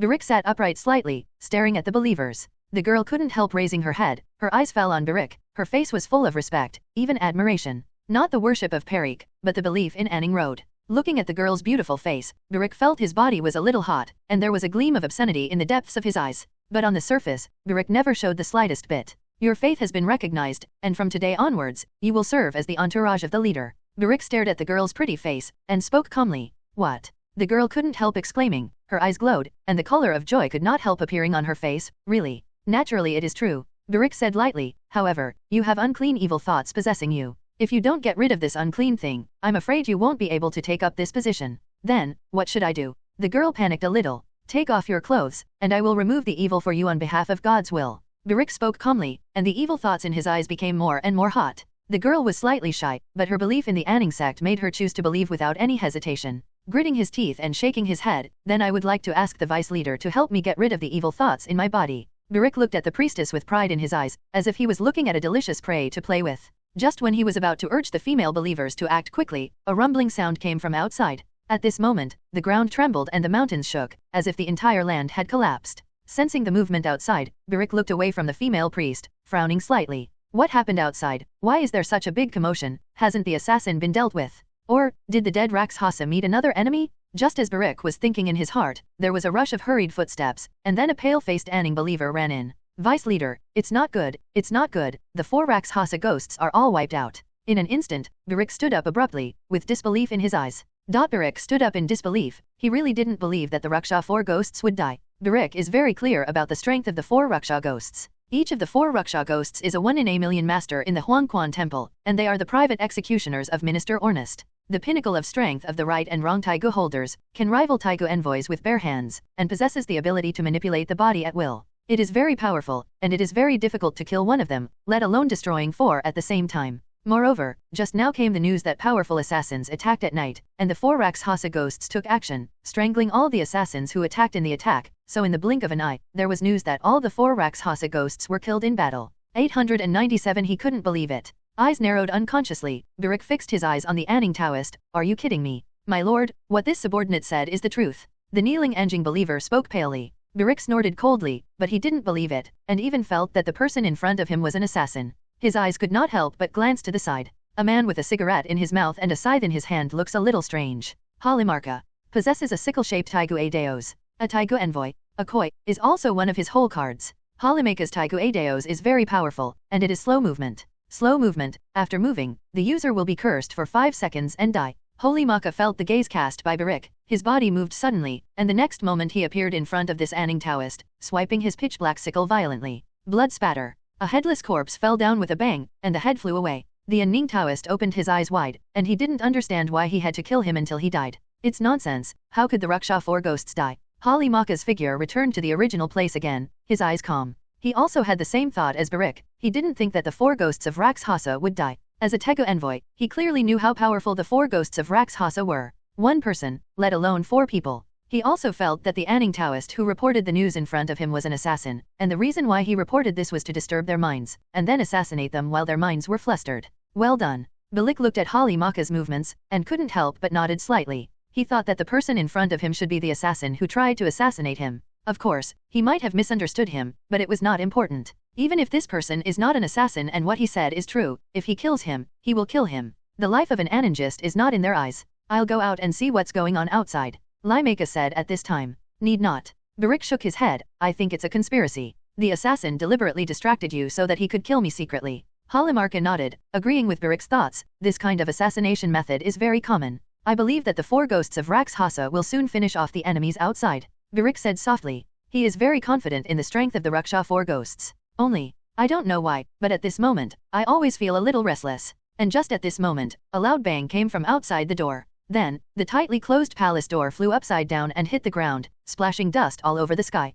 When the dust clears, a man and a woman stepped into the palace gate. The world seemed to be silent at this moment. Seeing Samu and Haitong who barged in, Barik's face darkened, and at the same time, he felt more and more uneasy. Why does the person in front of me suddenly appear? Where are the 4 Rakshasa ghosts? At this moment, Barik already had a premonition, but he was a little unwilling to believe it. Where are the 4 Rakshasa ghosts? Halimaka stared at Sumyu and Haitong who appeared at the door and were walking slowly towards this side. 4 Rakshasa ghosts. Sumyu murmured slightly, then smiled indifferently and said, I'm no longer in this world. His words were very soft, but they sounded like thunder when they fell on the ears of Halimaka and Barik. Barik's face suddenly turned extremely pale. If the 4 ghosts of Rakshasa are all dead, then his next match. No, I still have cards. All of a sudden, as if thinking of something, Barik's eyes fell on Halimaka. This is his biggest hole card. He was able to reach his current position in Anning Road, in addition to relying on the support of Minister Ernest. He also had such a powerful Tegu envoy as Holy Maka. Can you handle them? Barik set his eyes on Holy Maka, his eyes full of anticipation. Holy Maka nodded. No problem. Hearing what Holy Maka said, Barik's heart also relaxed slightly. At this time, Holy Maka also lit a cigarette again, and as the smoke from the cigarette rose slightly, he also clenched his sickle-shaped Tegu Adeos tightly. Stepping forward, Holy Maka narrowed his eyes. Sumyu couldn't help but stopped and looked at Holy Maka, especially staring at the sickle held by the other party. Taiga, he whispered softly. The name, Adeos. Holy Maka stroked the sickle lightly with his palm, and spoke calmly. His eyes fell on Adeos, as if staring at his lover. I'm afraid it will lose its owner today. Sumyu spoke calmly. Although I don't know how you lured the Raksha 4 ghosts away, I'm afraid it's not that easy to kill me. Holy Maka raised his head and spoke softly. He didn't think that the 2 people in front of him killed the 4 Rakshasa ghosts, but felt that the other party should have used special means to lure the 4 Rakshasa ghosts away. 0. Ask for flowers. Sumyu said nothing. And at this moment, Holy Maka also moved. He stepped on the ground, appeared beside Sumyu like a ghost, swung the Taigo Adeos in his hand, and a bleak light flickered out in the night. The sickle cut across the air, and there was a faint sound of wind and thunder exploding. Only, before Holimaka's saber hit Sumyu's body, he was already frozen on the ground. When Holy Maka slashed down on Adeos, a sword that was as fast as lightning, so fast that Holy Maka could not even spy it, had already landed in front of Holy Maka's neck. The breath of death suddenly emerged, and Holly Maka's instinct drove him to retreat, but obviously, Holly Maka couldn't do it. Because this sword is too fast. As soon as Holly Maka sensed the danger instinctively, he couldn't dodge it. At this moment, a sharp and cold sword glow passed through Holly Maka's throat. Holly Maka still maintained the movement of slashing Adeos with both hands, but the man had lost the slightest breath. And this moment, the sword light flashed, and Sumyu's sword had fallen into the scabbard again, as if it had never been drawn. Holimaka's eyes widened. Until he died, he didn't understand why he died so easily. He even couldn't see clearly when the opponent's sword was approaching him. It was also at this moment that Holly Maka realized that the 4 Rakshasa ghosts might really be dead. Because the person in front of him is too powerful, even the Raksha 4 ghosts cannot be the opponent of the person in front of him. Boom. Accompanied by his body crashing to the ground, Holly Maka, the trump card that Barik relied on the most, was so easily dropped. Barik stared blankly at the dead Holly Maka, feeling panicked in his heart. The trump card he relied on the most, Holly Maka who owned the Taigu Adeos, died before his eyes. So, who else can protect him? And at this time, Sumyu's calm gaze also looked over. The boy had a gentle face, but in Barik's eyes, he looked like a devil. Barik's body receded involuntarily. The body is trembling slightly. He is very scared now. Sir, my lord, spare my life. As long as I spare my life, I can give you anything, woman, money that can't be spent, no matter what, I can give you. Seeing the frightened Barik, Sumyu couldn't help shaking her head slightly. You can't give me what I want. Barik's face couldn't help but turn pale, and he was about to say something more, but the sword of the black pupil behind him had already swung out. A flying head fell to the ground. Seeing Barik's head chopped off by Haitong's sword, Sumyu's eyes were calm. Now, the deputy leader of Barik has been resolved, and it's time to be the leader of Anning Tao. He whispered softly. Barik is a knife placed by Minister Ernest on Anning Road. Now that Barik is dead, it is impossible for Minister Ernest to use Barik to control Anning Avenue. Although Barik was resolved, it did not mean that the threat of Anning Road was lifted. In the anime, Night Raid is to assassinate Berlek and release Minister Ernest from Berlek's control of Anning Road, so that he can form an alliance with the leader of Anning Road, jointly revolt and overthrow the rule of the empire. But now, he is standing on the side of the empire, so there is no doubt that he will not allow the revolutionary army to form an alliance with Ningdao. Go, for looking for the king. Sumyu spoke softly to the black pupil beside him. Okay. Haitong nodded and began to lead the way. In the past few days since they came here, they have already used spies to inquire about the whereabouts of the Anning Taoist leader. Almost every night, the Anning Taoist leader will lead people to patrol the city. It stands to reason that there is such a big commotion here. It is impossible for the leader of Anning Tao not to be aware of it, but so far the leader of Anning Tao has not been seen coming. Apparently, when the revolutionary army assassinated Barik tonight, they had already notified Anning Taoist leader in advance. City. The Taoist master Anning stood quietly in one place, his eyes looking into the distance, where Barik lived. In fact, he was indeed notified of the assassination by the revolutionary army tonight. Therefore, even if there was a loud noise in Barik's mansion, he didn't have the slightest idea of bringing people there. He had wanted Parik dead long ago. As the leader of Anning Dao, how could he not know that Barik was a knife planted by Minister Ernest in Anning Dao? All these years, he has been tolerant of the other party and never did anything to Barik, except because Barik has a powerful force around him. More importantly, the guard power is because Barik represents Ernest, and Minister Ernest represents the empire. Once he takes action against Barik, it almost means that Anning Road will turn against the empire. This is what he has always been. There was no reason to act against Barik. But now it's different with 4.9. The uprising of the revolutionary army is imminent, and Ningdao will respond accordingly, not caring about turning against the empire. If Barik dies today, then the entire Anning Road will be completely in my hands. The leader murmured softly, with excitement in his eyes. Just when the leader of Anning Taoism was a little excited, he seemed to sense something all of a sudden and raised his head suddenly. A pair of figures, under the moonlight, kept jumping up and down from one roof to another, coming towards this side at an extremely fast speed. Outside the city, in the open field, the figures of Sumyu and Haitong landed on the ground. The two are. The Taoist master Anning's eyes fell on Sumyu and Haitong. Sumyu. Sumyu spoke calmly. Black pupil. Seeing Sumyu say his name, Haitong also spoke at the same time. Hearing the word Sumyu, the eyes of the Anning Taoist leader couldn't help but focus. As the Anning Taoist leader, he naturally knew that a rising star had recently appeared in the imperial capital. And that person is Sumyu. According to the information he got, this person named Sumyu is a very threatening figure, and even the great general Buddy of the empire was once defeated by this person. 02. I don't know why the two came here late at night. The Taoist master Anning spoke gently. His eyes were gentle, and his voice came out like a spring breeze. Very nice. Sumyu did not respond to the words of the Anning Taoist leader, but looked at the black pupil behind him. Haitong nodded to him. It's the Taoist leader of Anning. There's nothing wrong with that? Sumyu nodded, and cast his eyes on the leader of Anning Taoism. You colluded with the revolutionary army, and the fact that you attempted to rebel has been exposed. In an instant, the originally calm face of the leader of Anning Taoism suddenly became solemn. How do you know? He raised his head and looked at Sumyu. What do you think? Sumyu didn't answer, but asked rhetorically. Hearing this, the leader couldn't help sighing. I was careful enough, but I didn't expect to be exposed in the end. The Imperial Intelligence and Investigation Bureau is much stronger than I imagined. Then, presumably the purpose of your coming here is to suppress us. The leader raised his head and spoke quietly. Sumyu was non-committal and didn't speak, but his consciousness was already obvious. Seeing this, the Taoist leader of Anning couldn't help but sigh. Nowadays the empire is ignorant, infinitely dark, and the people's lives are difficult. I do this for the sake of the people, for the Taoists of Anning. At this moment, the leader of the Tranquility sect showed compassion, like a merciful bodhisattva. Sumyu sneered. He had already known about the ability of the Tranquility sect leader. It is born with the ability to heal wounds and predict the future, and can see through people's hearts. I heard that the leader has a pair of eyes that can see through the future. He fixed his eyes on the Anning Taoist leader. The other party has long white and soft hair, and exudes a kind of temperament that makes people easy to be peaceful, which is easy to attract people's favor. The Tranquillists nodded. I predict that in the future, the empire will be overthrown by the revolutionary army. Although this process is bloody, in the future, the empire will be rejuvenated.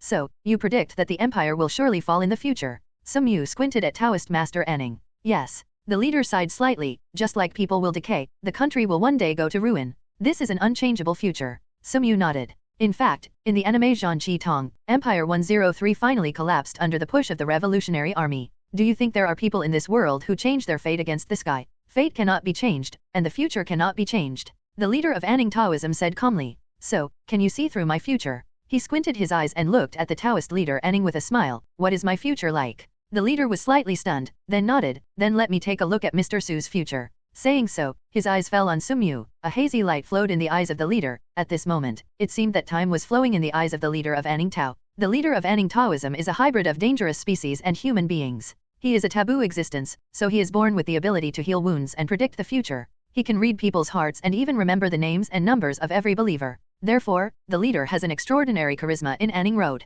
His gaze is on Sumyu's body. In the past, with the development of his abilities, the picture of a person's future will flow in his eyes. But this time, the leader was disappointed. Like a layer of fog shrouded Sumyu's body, he has never captured the picture of Sumyu's future. I don't see a future for Mr. Sumyu. After a long time, the leader closed his eyes. He couldn't see a shadow of the future in this young man. Hearing what the leader said, Sumyu's eyes were calm, but he was not surprised. He is not from this world. How can the other party spy on the future of people who do not belong to this world? So, what about her future? Sumyu pointed to the black pupil beside him. The leader of Anning Tao once again set his eyes on Haitong. It's different from looking at Sumyu. When looking at Sumyu, the other party's body is always surrounded by an impenetrable fog. What he sees is a vast expanse, and he can't see anything clearly. The image of Haitong's future flashed in the teacher's eyes. However, the strange thing is that unlike the past when he saw other people's future, he sees the future of Haitong is somewhat different. Has two futures. A future is stabbed to death by a girl who is almost exactly the same, but with red eyes.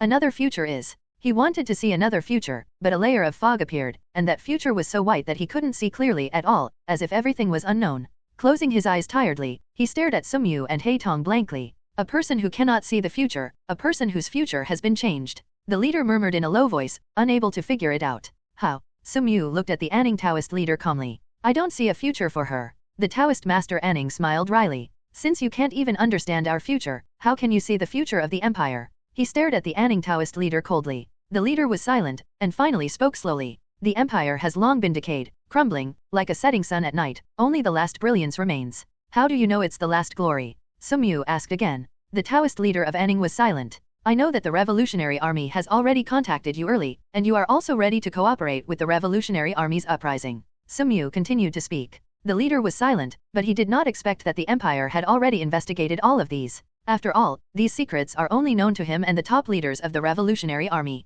It is impossible for him to reveal his secret here, so there is only one possibility, that is, the inside of the revolutionary army has been infiltrated. Therefore, these secrets will be exposed. Thinking of this, the Anning Taoist leader couldn't help but tremble inwardly. So, now, what does Mr. Sumyu want? It took a long time for this Anning Taoist to raise his head. It's very simple, either give up the cooperation with the revolutionary army, or I will kill you. He squinted his eyes and looked at the Anning Taoist leader calmly. If the people are still under the rule of such an empire, the entire empire will become a breeding ground for evil spirits. The leader bowed his head. I'm going to change that. Sumyu's calm voice came out slowly, and it fell into the ears of the Anning Taoist leader, but it seemed to possess extremely strong power. The head of the Anning Taoist raised his head. What if the Anning sect chooses to resist? Kill them all, leave none behind. A cold voice came out of Sumyu's mouth. At this moment, a tragic picture appeared in the mind of the leader of the Tranquility sect. The corpses of countless tranquil sect members lay down, and the blood flowed through the city like a river. It was like a scene like hell. This is the picture left in the future circulating in the mind of the Anning Taoist leader. A Ning cult will follow the empire and will no longer have any contact with the revolutionary army. The leader bowed his head. Now, for the Anning sect, there is no other choice. I hope it is as you said. He looked at the leader calmly, and then slowly disappeared into the darkness holding Haitong's hand. The leader looked at the two disappearing back figures, and couldn't help but sighed slowly. Why didn't you kill the other party? Walking on the road, Haitong was a little puzzled. It doesn't make any sense to kill a leader and a second leader will appear again. Moreover, the other party has already expressed obedience. Sumyu spoke softly. Well, what if he repents? In a short time, there will be no regrets. He said softly. What about in a short time? Haitong raised his head, still puzzled. At that time, the overall situation will be settled. No matter how noisy the Anning sect is, it will lose its meaning. Sumyu looked in the direction of the imperial capital and spoke calmly. Dark night. Empire South. At the headquarters of the Revolutionary Army, all the generals of the Revolutionary Army are waiting quietly, and the leader of the Revolutionary Army is pacing back and forth in the room, which is enough to show that the leader of the Revolutionary Army is restless in his heart. Is rarely seen. Soon, a soldier walked in quickly and handed over a piece of letter paper. The leader of the Revolutionary Army opened the letter paper excitedly. As the information on the letter paper unfolded, the face of the leader of the Revolutionary Army turned pale at a speed visible to the naked eye. Boss, what did Tian say? Some generals couldn't hold their breath and spoke. The leader of the Revolutionary Army smiled wryly. All the elites who were sent to assassinate Perique were killed. Hearing what the leader said, the faces of the 350 generals present all of a sudden became very ugly. However, Perique was still killed. The leader said softly. Hearing this, the faces of the generals relaxed a lot. Among them, the generals of the Revolutionary Army clenched their fists and said impatiently, then what are you waiting for? Tell the leader of Anning Tao and let them cooperate with us. The leader of Anning Tao repented and unilaterally cancelled our covenant, which means that Anning Tao will not cooperate with us in rebelling. The leader spoke bitterly. Not only did the leader of Anning Tao tear up the covenant with the Revolutionary Army, but he also lost contact with Chelsea, the ace killer he sent out to deal with Sumyu, which meant that something unexpected might happen to Chelsea. Following the leader's words, the whole room became silent, and everyone's faces became very unsightly. The originally good situation became more and more unfavorable. Looking at the general of the Revolutionary Army who looked a little depressed, the leader slapped the table with his fist. However, although Ningdao will not cooperate, we still have a chance, and, now, it is time for the Revolutionary Army to go to the light. It's time for the Empire to witness the strength of the Revolutionary Army. For a long time, the Revolutionary Army has kept a low profile, rarely showing its strength outside, and has been ignored by the Empire. But after accumulating over the years, the Revolutionary Army has already accumulated enough strength, which is enough to overthrow the Empire's rule. Akbi, hearing what the leader said, all the generals became excited. Send someone to rule the allies of the Western Kingdom, they can start attacking. The leader tapped his fingers on the table. As long as the Western allies open their doors, the Imperial Army will definitely be attracted. At this time, it is our chance. The leader murmured in a low voice. The imperial capital leads to various cities in the south, which have already been infiltrated by the Revolutionary Army. When the Imperial Army is attracted, their Revolutionary Army can quickly rise up in the south, and can reach the imperial capital directly from the southern border in a short time. When the time comes, overthrow the Empire. The leader spoke coldly. Overthrow the Empire. All the generals stood up with excited expressions. They had been waiting for this day for too long, and they had been planning for a long time. Go down and get ready. The leader spoke.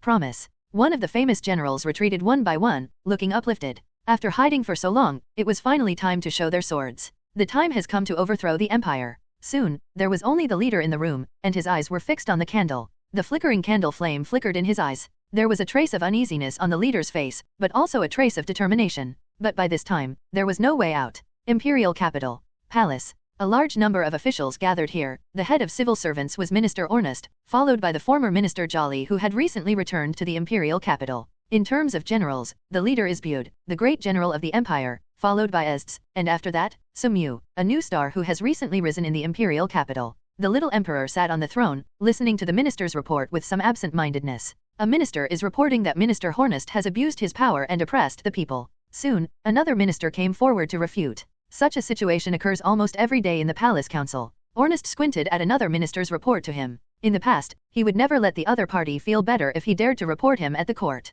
But recently, under the cooperation of Jolly and Bud, he is also struggling in the court. If he hadn't relied on the trust of the little emperor, he might have been pulled down long ago, so it can't do anything to the other side. The minister has this play. A civil servant stepped forward. The little emperor looked over anxiously. These days, Minister Ernest was basically impeached, and he was already very annoyed by this. In the heart of the little emperor, these impeachments are all slanderous words, and he does not believe them. A large number of troops are gathering on the western border, and it seems that a war is about to be launched. Please respond as soon as possible. The civil servant spoke respectfully. The little emperor, who seemed bored at first, sat up straight and instinctively looked at Minister Hornist. What's the matter, Your Excellency? Hornist stepped forward and looked at the little emperor. Since the countries on the western border have gathered troops, it's fine to send troops to expel them. The little emperor nodded. Then who is better to send? The little emperor's eyes wandered throughout the palace. The minister has a play. A minister stepped forward and spoke. The little emperor couldn't help but cast his eyes on the minister. The revolutionary army in the south has raised the rebel flag and has captured several cities in succession. It is menacing. Hearing this, Ernest's face became slightly ugly. The little emperor instinctively looked at Ernest. +2 #L =. Your Excellency, what should I do? For Minister Hornist, the little emperor trusted him very much, and he trusted him the most. It's just a group of local chickens and dogs. Once the imperial court sends out a large army, these rebels will be wiped out. Minister Hornist spoke in a deep voice. Your Excellency, who should we send to wipe out the revolutionary army? The little emperor continued to ask. General Estes can be dispatched to suppress the western border. Those western countries must not dare to be presumptuous when they hear Estes's name. As for the Southern Revolutionary Army, General Bud can come forward to suppress it. Ask for flowers. Ernest spoke in a low voice. At the same time, situations occurred on the western border and in the south at the same time. Obviously there is a conspiracy. Even if he has been fighting with General Bud in the court recently, he recommended Bud immediately. Okay, then follow what Minister Ernest said. The little emperor opened his mouth immediately, and then looked at Estes. What does General Estes think? I have no opinion. Estes spoke calmly, and her gaze was always on Sumyu, who was standing calmly behind Bud. She lost the battle with Sumyu that day. These days, she has been practicing hard, and at the same time, she is also working hard, look for each other's weaknesses and wait for the next fight. Seeing that Estes agreed, the little emperor set his sights on Bud. What does the general think? I am willing to suppress the revolutionary army. Bud spoke calmly. The little emperor was very happy when he heard this. But at this time, Bud raised his head, but before going out, Bud has something to ask. Speak, General. The little emperor smiled. Please kill Minister Ernest, who is disrupting the government, and sacrifice the flag first. Bud spoke in a deep voice. Please His Majesty the Emperor, first kill Minister Ernest, who is causing trouble for the government. General Bud raised his head and looked directly at the little emperor. No one expected that General Bud would say such words at this time, and he was shocked for a while. Minister Hornist's face turned even paler, and he instinctively approached the little emperor. General, what nonsense are you talking about? The little emperor couldn't help standing up, very angry. Your Excellency has been working hard for the empire. How can the big 820 general say such a thing? Major General, please take back what you just said. Since His Majesty the Emperor disagrees, the old minister has no choice but to do it himself. Mr. Qing is on his side. Bud sighed slightly, and in the next second, a powerful aura unfolded from his body, like a phantom, plundering towards Minister Ernest. Esdith narrowed his eyes, and his figure was about to block him in a flash. In the next second, Sumyu's figure appeared in front of Esdish, blocking Esdish. Seeing Sumyu standing in front of him, Estes also stopped. With Sumyu around, it is impossible for her to rescue Minister Hornist. Seeing Esther stop tactfully, Sumyu also nodded. He is mainly responsible for watching Esther's. As for Minister Ernest, General Bud alone is enough. Minister Ernest was very fat, but when his life was in danger, he showed an extremely quick response and came to the little emperor's side almost instantly. However, it was still too late, and before Minister Ernest approached the little emperor, the figure of General Bud was already approaching, and a fist containing incomparably powerful force slammed at Minister Ernest. The fist was waving in the air, causing bursts of whistling wind. If this punch hit Minister Ernest, with Minister Ernest's physique, he could almost kill him with one punch. But the fist stopped in the middle of it, because the figure of the little emperor stood in front of Minister Hornist. Your Majesty, get out of the way. Bud lowered his head slightly and spoke respectfully. The general wants to kill me, so just do it. The little emperor raised his head and looked at General Bud, like the humming of a young dragon. I dare not. General Bud lowered his head. I just want to clean up the rebellious officials and thieves for your majesty. Then the general will clean up with me too. The little emperor said coldly. Bud bowed his head and stepped back silently. For the Bud family, they have been loyal to the royal family for generations, and naturally they are also loyal to the little emperor. If it weren't for the fact that he couldn't look down on Minister Hornist's actions, it would be impossible for him to end in person. If Sumyu hadn't said it himself, if it wasn't really intolerable, he wouldn't have violated the ancestral precept of the family for thousands of years that military generals should not interfere in internal affairs. Seeing General Bud retreating silently, Minister Ernest couldn't help but a smile appeared on the corner of his mouth. He knew very well about General Bud. The other party is a person who is extremely loyal to the royal family. Because of this, he has always been confident, even if the general is powerful, he will eventually be played by himself in the palm of his hand. And I just need to hold the little emperor in the palm of my hand. Seeing the general retreat, the little emperor couldn't help turning his head to look at Minister Ernest. Minister, you are startled. It's okay, I just didn't expect the general to have such a deep misunderstanding of me. Minister Hornist put on a very aggrieved look. Why don't you keep going? Bud stepped back, Sumyu stood beside him, and spoke in a cold voice. After all, with the strength of General Bud, it is impossible for a mere little emperor to stop him. Bud was silent. Seeing this scene, Sumyu couldn't help but sigh slightly. After all, she still thinks highly of Bud. Looking at the silent General Bud, Sumyu couldn't help sighing slightly. If Bud could disregard the little emperor's obstruction and kill Minister Hornist, then the government would be cleared. But unfortunately, after all, General Bud couldn't defy the emperor's will. Foolish loyalty, Sumyu murmured, lowering her head slightly. Because General Buddy acted against Minister Ernest without authorization in the court, the little emperor asked the general to go back to the house to reflect. Naturally, it is impossible to entrust Bud with the task of suppressing the revolutionary army. Therefore, the little emperor made a change. If it wasn't for the fact that General Bud held the military power and was in a crisis situation in the empire, the little emperor was afraid that he would force Bud too much and cause a rebellion. Go home and reflect. General Sumyu went to the western border, and Esters went to the south to suppress the revolutionary army. After giving the order, the little emperor looked at Minister Hornist. Minister, what do you think of this choice? Your Majesty's decision must be correct. Minister Hornist nodded. Then it's decided. The little emperor spoke immediately.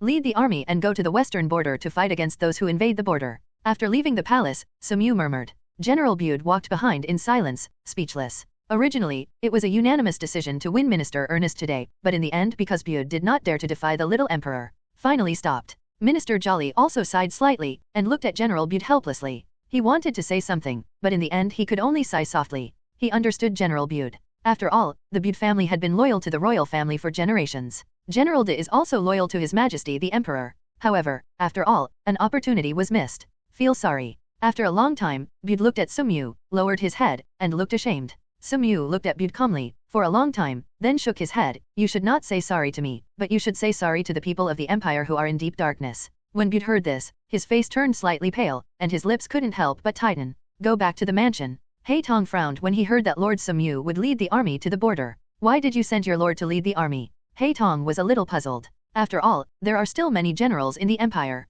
It was supposed to belong to Bud and Est's, but General Bud angered the little emperor because of what happened in the court today. As for himself, isn't it because over the years, the generals of the empire have not had too many characters to take out, and recently, the person who defeated Bud first, and then 017 and Esdish naturally became the best choice. Haitong also nodded when he heard Sumyu say that. And at this time, Chi Tong also came from outside the house, looked at Sumyu, hesitant to speak. Today, Kai Tong has already heard about what happened in the court, which made her a little disappointed. If Bud really kills Minister Hornist, and then purges the government, then, perhaps, it can really lead the empire from the dark quagmire to the light. What should I do next?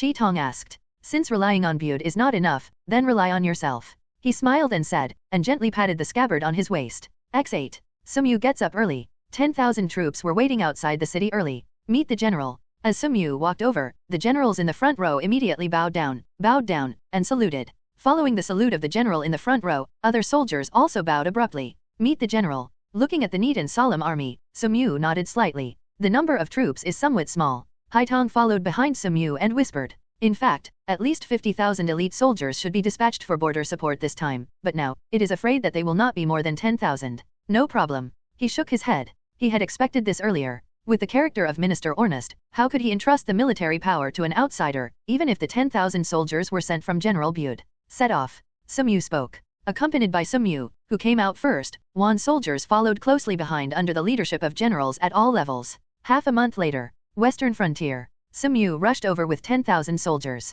Ahead, a huge city wall stretches across the plain. It is the most prosperous city standing on the western border, and it is also the gate to contain the west. It is a very important existence. But at this moment, black smoke is spreading over the city, and there seems to be the sound of fighting in the faint. Obviously, that city is going through war. T-Carat. A scout walked over quickly and bowed to salute. Sumyu looked at the scout. The army of the Western Kingdom is attacking. The general in charge of defending the city has heard that if he wants to enter the city, he will secretly open the city gate in the middle of the night today. At that time, the general can break through and enter the city. The scout spoke respectfully. Sumyu gazed into the distance. There were countless figures surging around the periphery of the city, and at the same time, it seemed that their arrival had attracted attention, and a part of the countless figures split up and came towards them. Tell the general guarding the city that we will not enter the city, but defend the enemy outside. Watching this scene, he calmly spoke to the scouts. The scout raised his head unconsciously, obviously surprised. Go down and deliver the order. Sumyu looked at the scout calmly. Promise. The scout immediately retreated respectfully, preparing to find a way to convey the news to the city. The war is about to begin. As the scout left, Sumyu murmured in a low voice, and the sword at his waist trembled slightly as if sensing his heart. Faintly, there seems to be a killing intent spreading. And through the distance of the plain, a large number of figures have already rushed here, and the ground began to tremble. As time went by, those figures kept approaching and became clearer and clearer. It's like a torrent is coming. It is the army of the Western Kingdom. They responded to the agreement with the Revolutionary Army, and when the Revolutionary Army raised the banner of rebellion in the south, they opened the gate of the empire in the west. During this period, all the territories they conquered belonged to them. This is an agreement between the Revolutionary Army and the Western Kingdom. The sound of hooves was getting closer. The army of the Western Kingdom was right in front of them, with a large number of about 20,000 people, which was twice as large as their army. It was obvious that they were going to eat them in one fell swoop. What to do? Okay. Hei Tong stood behind her, raised her head, and looked at the figure in front of her. Her hand was unconsciously pressed on the hilt of the Rij marching army at her waist. Generally speaking, assassins are not good at frontal legion battles, but for Hei Tong, because she has Taigu March of the Dead, 8 directions, she will play a greater role in legion battles. Meet the enemy. Destroy the kingdom of the West. Sumyu raised his hand and spoke calmly. The killing intent spread out from his body, spreading towards the distance like a substance. On the stretching plain, a grand city wall stands. On the city wall, the soldiers came and went in a hurry, constantly transporting various equipment. Arrows were constantly being shot, and the screams of the surrounding soldiers being shot could be heard from time to time. As soldiers guarding the border of the empire, they have been guarding here for half a month. For half a month, the city has been continuously attacked by the Western Kingdom. By now, the soldiers defending the city are exhausted. Desperation spread among the soldiers. There are reinforcements coming. The empire sent reinforcements. The general in charge of guarding the border city got the news that General Sumyu had sent reinforcements and shouted excitedly. Around, a tired soldier heard the news, all of a sudden cheered up, his eyes seemed to be shining. Suddenly, a muffled hum came, and the general turned his head in disbelief. Why? Behind the general, the deputy general pulled out the sword inserted into the general's chest and took a few steps back. Sorry, general. You betrayed the empire. The general pointed at the lieutenant general, his face full of pain and disbelief. Sorry, general. The lieutenant bowed his head. I don't want to die. The army of the Western Kingdom can't stop it anymore. I want to live. The general, Akfi, spat out a mouthful of blood and fell slowly to the ground. He didn't expect that the deputy general was instigated by the Western Kingdom and betrayed the empire at this moment. Open the city gate. After killing the general, the deputy general immediately came to the city gate and gave orders to the soldiers guarding here. A soldier hesitated and was stabbed to death by the lieutenant general. With the opening of the city gate, the troops of the Western Kingdom poured in frantically. There are still unwilling soldiers trying to stop them, but facing the Western Kingdom's army that keeps pouring in from the city gate, they can't stop it at all. Go on, and the city that stands at the gateway to the western frontier will be captured. Countless imperial soldiers who were unwilling to become slaves of the Western Kingdom fought crazily, and were still stubbornly resisting in the city under the powerful military force of the Western Kingdom. On the plain, Sumyu looked up, and the ground seemed to be shaken at this moment, and then, troops poured in like a torrent. Western soldiers riding horses and holding long knives appeared in the field of vision. They came dressed in fine armor and came full of malice. There are more than 20,000 elite soldiers of the Western Kingdom, and they want to wipe out the 10,000 imperial soldiers bordering the border with the advantage of numbers. Sumyu stood at the forefront of the army, and the standard bearer standing beside him waved the handsome flag, and the flag fluttered up. When he turned his head, the 10,000 imperial soldiers were silent, but their eyes were firm, and they held their weapons tightly in their hands, ready to pounce on the enemy at any time. As expected of the elite soldiers trained by General Bude, even in the face of twice as many enemies, they still maintain high combat power. Even so, he still saw uneasiness in many soldiers. After all, there are too many troops in the Western Kingdom, as many as 20,000 just appear here, not to mention the follow-up troops. And they, only 10,000.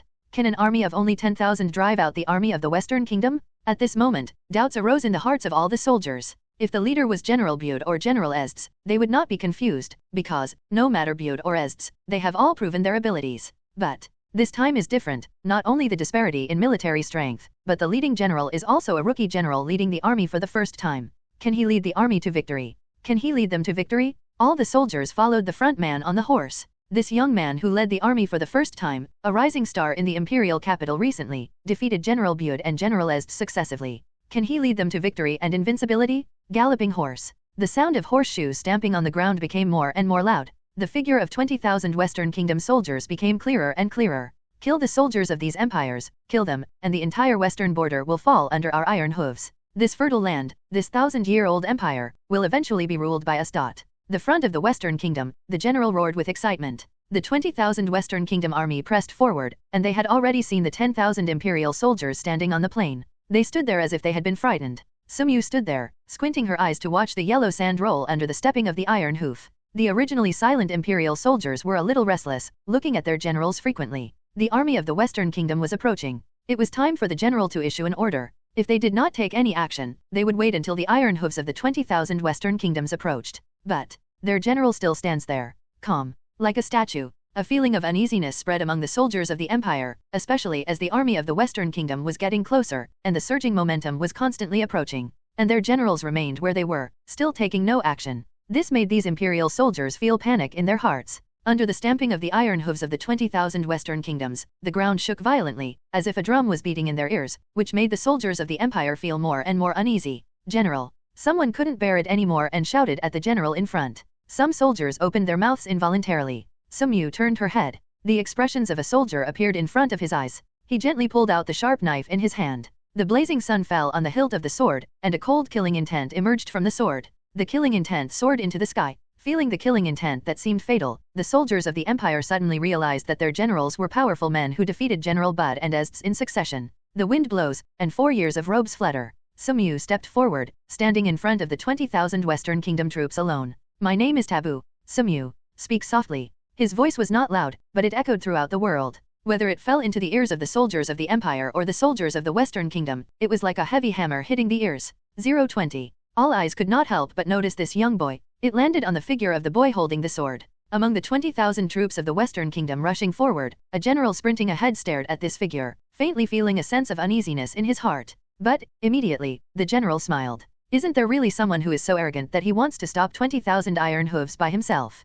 Arrogant boy. The general of the Western Kingdom murmured disdainfully. But at this time, Sumyu had slightly closed his eyes, the raging sword intent surrounded him, and a terrifying aura spread from his body. This moment, that figure is like a huge sword that traverses the sky and the earth. Now, the giant sword seemed to be unsheathed. And at this moment, Sumyu opened his eyes, looking at the surging 20,000 Western Kingdom troops. He waved his palm, cut out with a sword. An extremely terrifying sword shadow floated in the air. This sword shadow was as huge as a mountain, descended from the sky, and slashed down towards the plain. With this sword, there seems to be an illusion. It seems that with this sword, the whole world will be torn apart by it. A sword that seemed to tear the sky and the earth came crashing down, and the breath of death descended. The general of the Western Kingdom who charged forward only felt his hair stand on end, and had an intuition that if he was hit by this sword, he would definitely die. Avoid, the whole army avoid this sword. The general of the Western Kingdom gave the order without hesitation. But, obviously, it's too late. This sword is too mighty, and it affects a wide range, so it is difficult to dodge, not to mention that the army is advancing and charging. How can it be so easy to change direction? Boom. The earth shakes and the mountains shake. In the endless plain, a gully more than 10 miles long suddenly appeared on the plain. 583. Countless blood water spread in the gully, dyeing the ground red. Obviously, this gully that suddenly appeared on the plain was the power of that sword. With one strike, only 15,000 of the 20,000 troops of the Western Kingdom are left, and this is due to the fact that the army dodges in time. If all the 20,000 troops receive this sword, the 20,000 troops will be wiped out in no time. Under a sword. And with this sword, the whole world seemed to quiet down at this moment. The army of the Western Kingdom was pale in disbelief. On the side of the imperial soldiers, everyone was full of excitement. Unconsciously, there was a flash of light in the eyes of the soldiers, which was admiration. For the army, the most respected is the strong. There is no doubt that Sumyu's sword has proved himself. At this moment, all the soldiers suddenly understood why such a young man became a rising star in the imperial capital in such a short period of time. It was also at this moment that I understood why even General Bud and General Ests would be defeated by this young man's subordinates. After a sword, everything was silent.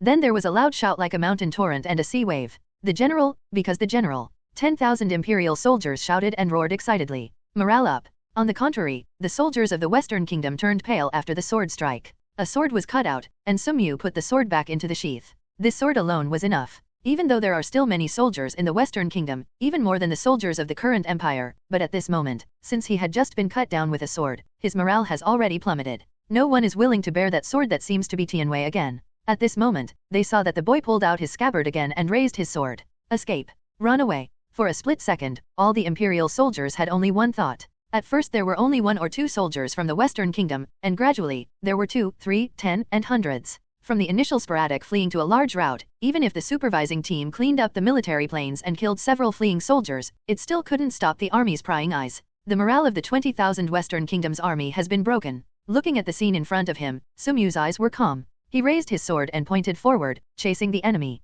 In the next second, all armies moved together. While the horseshoes were stepping, the soldiers charged forward with high morale. Now the enemy's courage has long been frightened, and what is left for them is to harvest. The army advances. The 20,000 troops of the Western Kingdom were quickly wiped out, and the imperial soldiers only injured less than 100 people. This battle can be described as a big victory. Without the obstruction of the 20,000 Western Kingdoms, Tsuyuri finally arrived not far from the border city with an army of 10,000. When we got here, we could already see the city clearly. In that city, flames shot up into the sky, and countless troops from the Western Kingdom had poured in. Obviously, the Western Kingdom had already occupied the city. However, as he led the army to arrive, the flames of war that were about to be extinguished in the city rose again. Obviously, his arrival gave hope to the imperial soldiers who were still fighting in the city. And as Tsuyuri led the army to appear not far from the city, the general who led the army of the Western Kingdom this time also noticed the 10,000 imperial army that broke in suddenly. The leader of the Western Kingdom also heard about the power of the opponent's powerful sword from the retreating soldiers.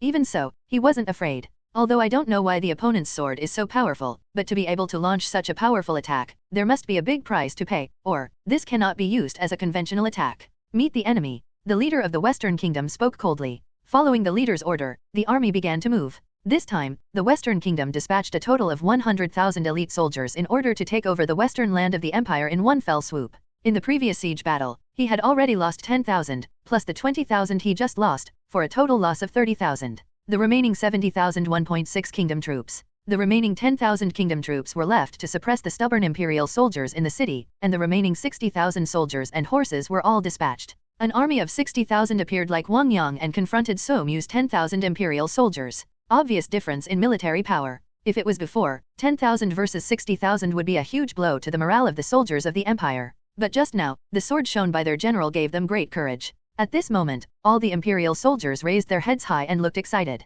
They believed that under the leadership of the general, them, invincible, 60,000 Western Kingdom soldiers stationed on the plain. Their leader rode a tall steed to the front, squinting his eyes at the imperial army that was clearly far behind them. He has 60,000 elite kingdom soldiers, and 10,000 elite empire soldiers are nothing to worry about. The only worry. There was only the figure standing at the front riding a steed. Under the warm sunlight, he could clearly see the face of the boy opposite. Looking so young, with black hair blowing in the wind, those golden eyes looked inexplicably chilling. The opponent just stood there on the horse, giving people a kind of pressure like Mount Tai. Kill him. Feeling the inexplicable chill in his heart, the big leader waved his hand. He understood that the other party should be a master of the empire. In the empire of 1,000 years, there will always be one or two masters. He was worried that the Millennium Empire would send that crazy woman, Estes. But not at all. And in order to deal with Estes, they are not unprepared. Just like the Millennium Empire has masters, their Western Kingdom also has top masters. And this one brings a lot. While the other party, after all, there is only one.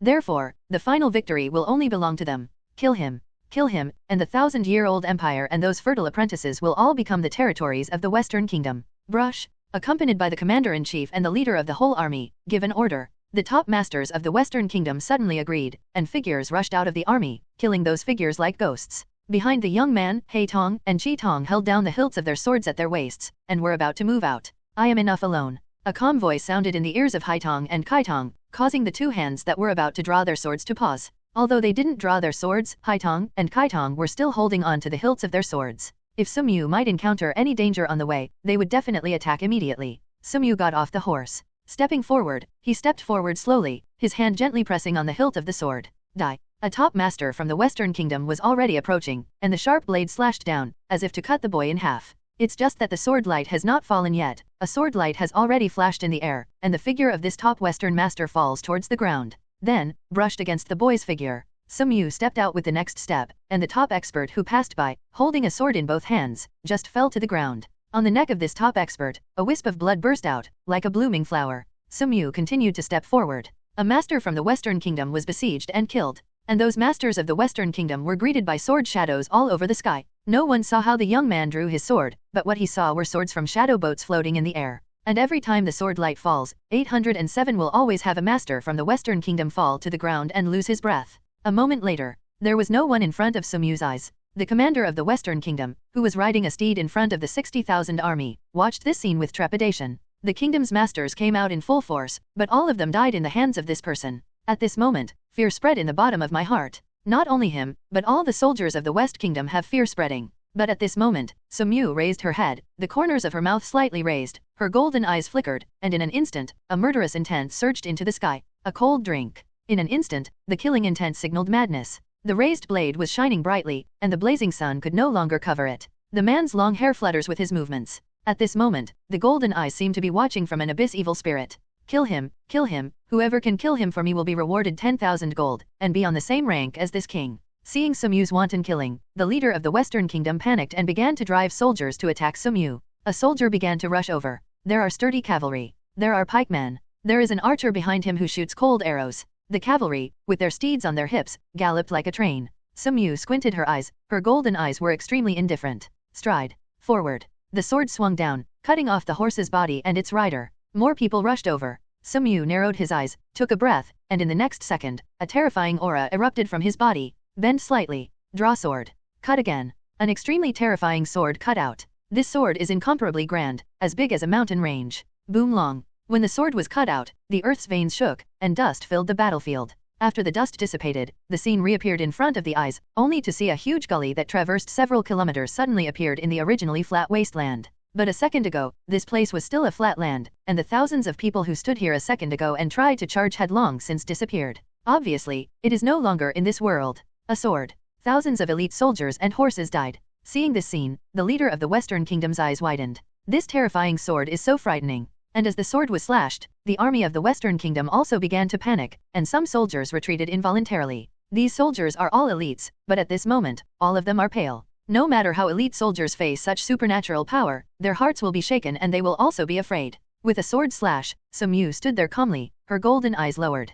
His clothes are not stained with dust, even after fighting for so long, it still hasn't waited for the dust to stain his body. He walked forward. With every step forward, the armies of the Western Kingdoms took a step back. This moment. For the armies of these Western Kingdoms, it seems that they are not facing one person, but thousands of troops. Seeing this scene, the leader of the Western Kingdom felt terrified and wanted to retreat involuntarily. The loyal ministers and the leader's guards escorted the leader to retreat. But soon, the figure of Sumyu appeared in front of the leader, blocking the leader's retreat. Among the thousands of troops in the west, they blocked the opponent's way. Kill him. The leader shouted a little harshly. Although he was terrified of being killed by Sumyu, a brave man still stepped forward, but unfortunately, the brave man was killed by his sword before taking a few steps. At this time, Sumyu had already come to the leader of the Western Kingdom, looking down at him. The leader pursed his lips and looked at Sumyu. The leader's face turned pale, and his throat felt a little dry. If you wish to surrender to the West, from Dimajao onwards, I will support you as the king of this Millennium Empire. He spoke. O king of the Millennium Empire,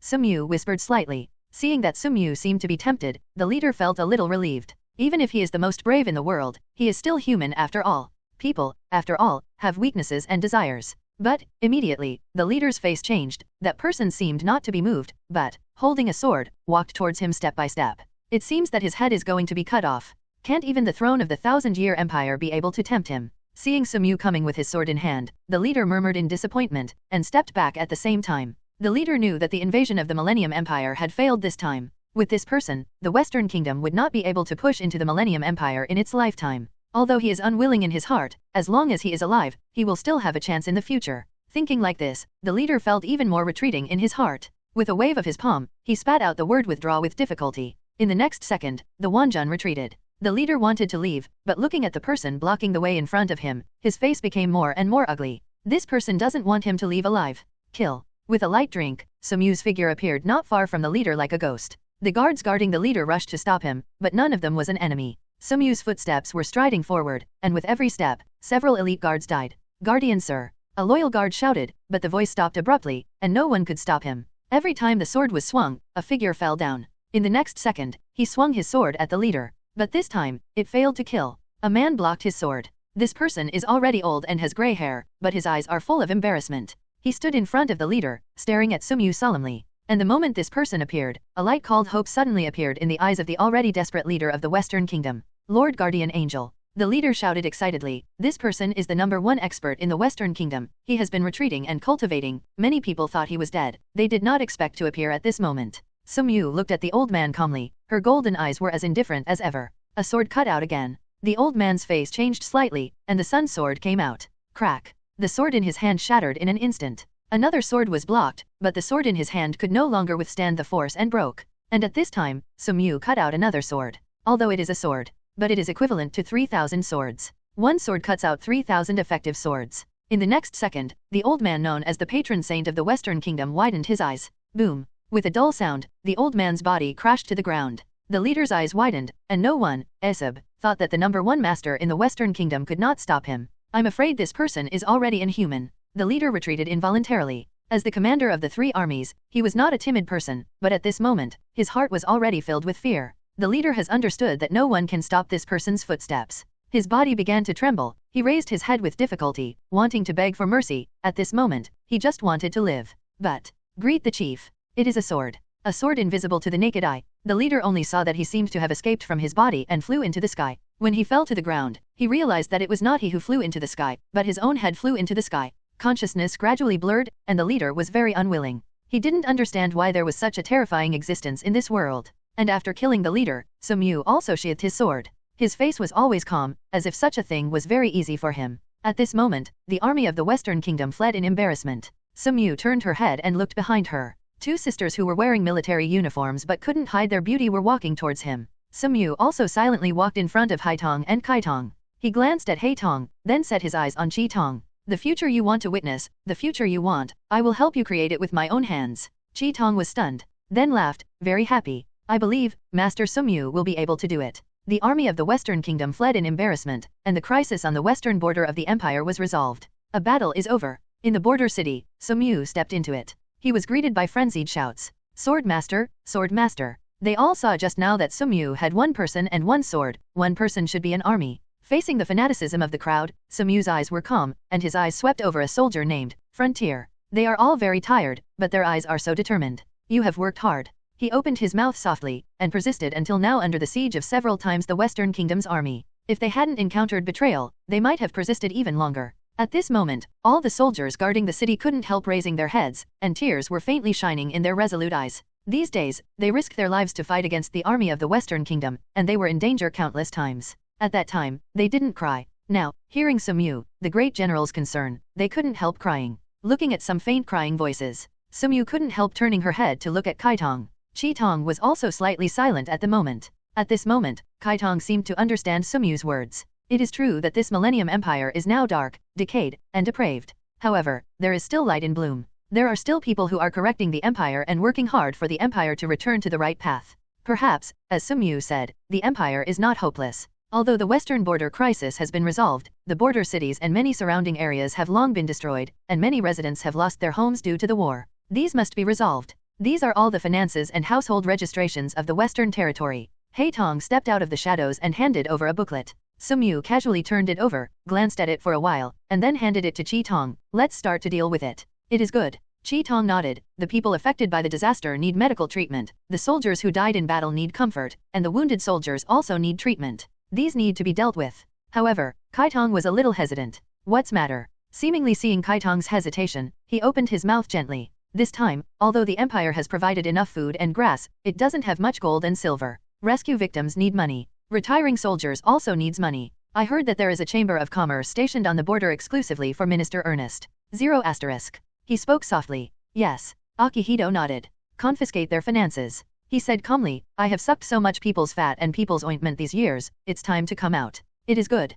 Kaitong smiled sweetly, and then went down to make arrangements. After Chitong went down, Tsuyuri also set his sights on Haitong. Have all the night raiders left the imperial capital? 0. When he left the imperial capital, he demanded that all the night raiders be released from the dungeons where they were held. Okay. Haitong nodded. Now, they have all returned to the Revolutionary Army. According to recent news, after returning to the Revolutionary Army, Najehitan activated Taigu's Sparkle Susanoo and at the same time led the Revolutionary Army to confront Esdatha's Imperial Army. However, according to the information obtained so far, the situation of the Revolutionary Army is very bad. Under the attack of the corps led by Esdatha, the Revolutionary Army retreated steadily. Hearing this, Tsuyuri nodded, and was not surprised by this situation. After all, Esdatha can be said to be the ceiling figure in the world of slashing red eyes, with powerful strength. The entire slashing red eyes can be compared with there are almost no ordinary people who fight head-on in Esdatha.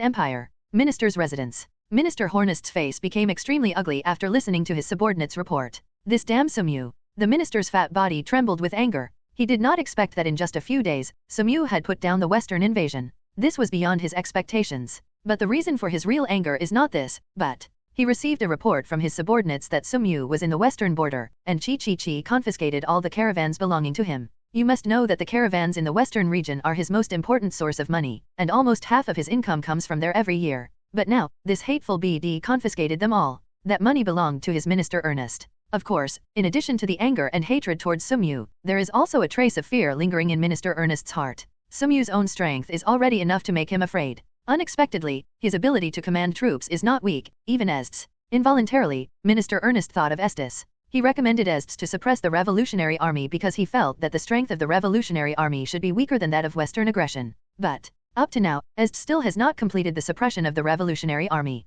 Although the revolutionary army is now retreating steadily under the attack of Estes, but they are not defeated. Although Estes is invincible on the frontal battlefield, on other battlefields, the imperial army is retreating steadily. 3 days later, the little emperor's imperial meeting was held again. General Bude, Minister Jolly, and Minister Hornist entered the meeting in turn. Following General Sumyu's victory in the western region, the officials of the Conscience faction who gathered around Minister Jolly and relied on General Bude all held their heads up, looking extremely proud. Even, there is a sense of elation. For a long time, Minister Hornist relied on the bargaining chip of General Estes in his hand. In terms of military and political affairs, except for Bude, almost no one can hold a candle to him. But it is different now. General Sumyu has completely wiped out the invaders in the western border, while General Estes is still in a stalemate with the revolutionary army. But it seems to be very resilient, always maintaining an undefeated situation. In other words, this time, General Sumyu completely overwhelmed Estes. Your Majesty, good news has come from the western border. General Sumyu has wiped out the western invaders. He is now rectifying the western border.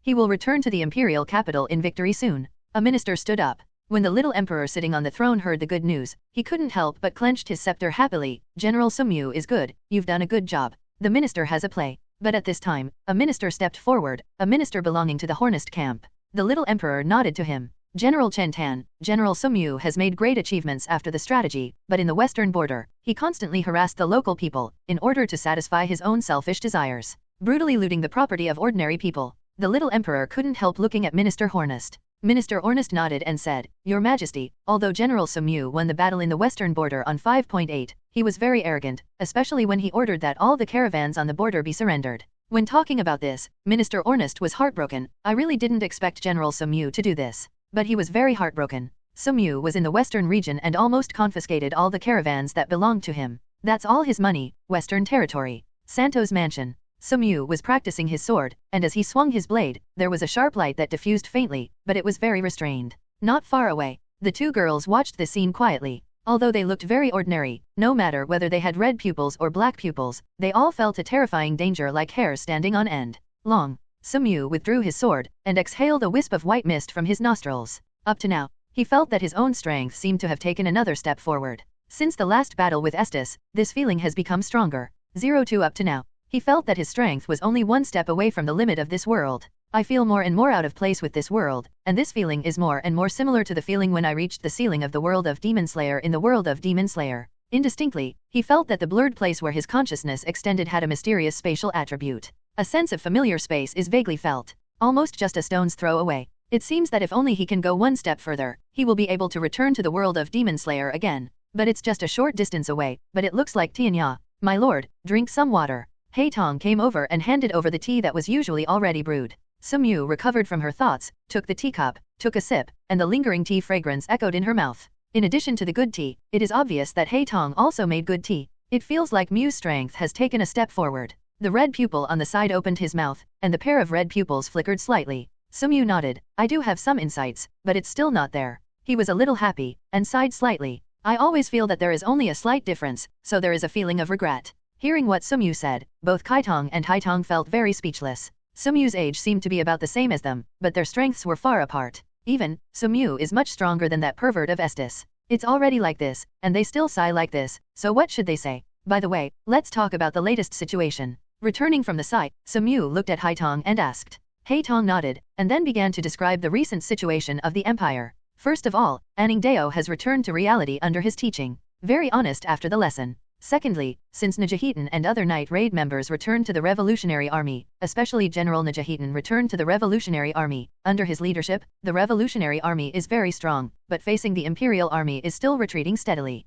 As far as the Imperial capital is concerned, the news of the victory in the western region has already reached the Imperial capital, but the reward for him has not been announced yet. The reason is that in recent days, he has been impeached by Minister Ornest for his various actions in the 410 West Territory, such as forcibly expropriating money from caravans, such as arbitrarily paying for soldiers without notifying the empire, such as treating victims of disasters. Some ministers even impeached him to win the hearts of the people, buy soldiers, and have the heart of rebellion. When he said this, Haitong was obviously a little bit aggrieved. The red eyes of the red pupils on the side also drooped slightly. The 1,000-year-old imperial capital has been decayed, and it is so dark. It is really chilling to treat meritorious people like this, and it makes her feel a little shaken by such an empire. But immediately, the wavering disappeared, and she looked at the man in front of her. She has confidence in the man in front of her.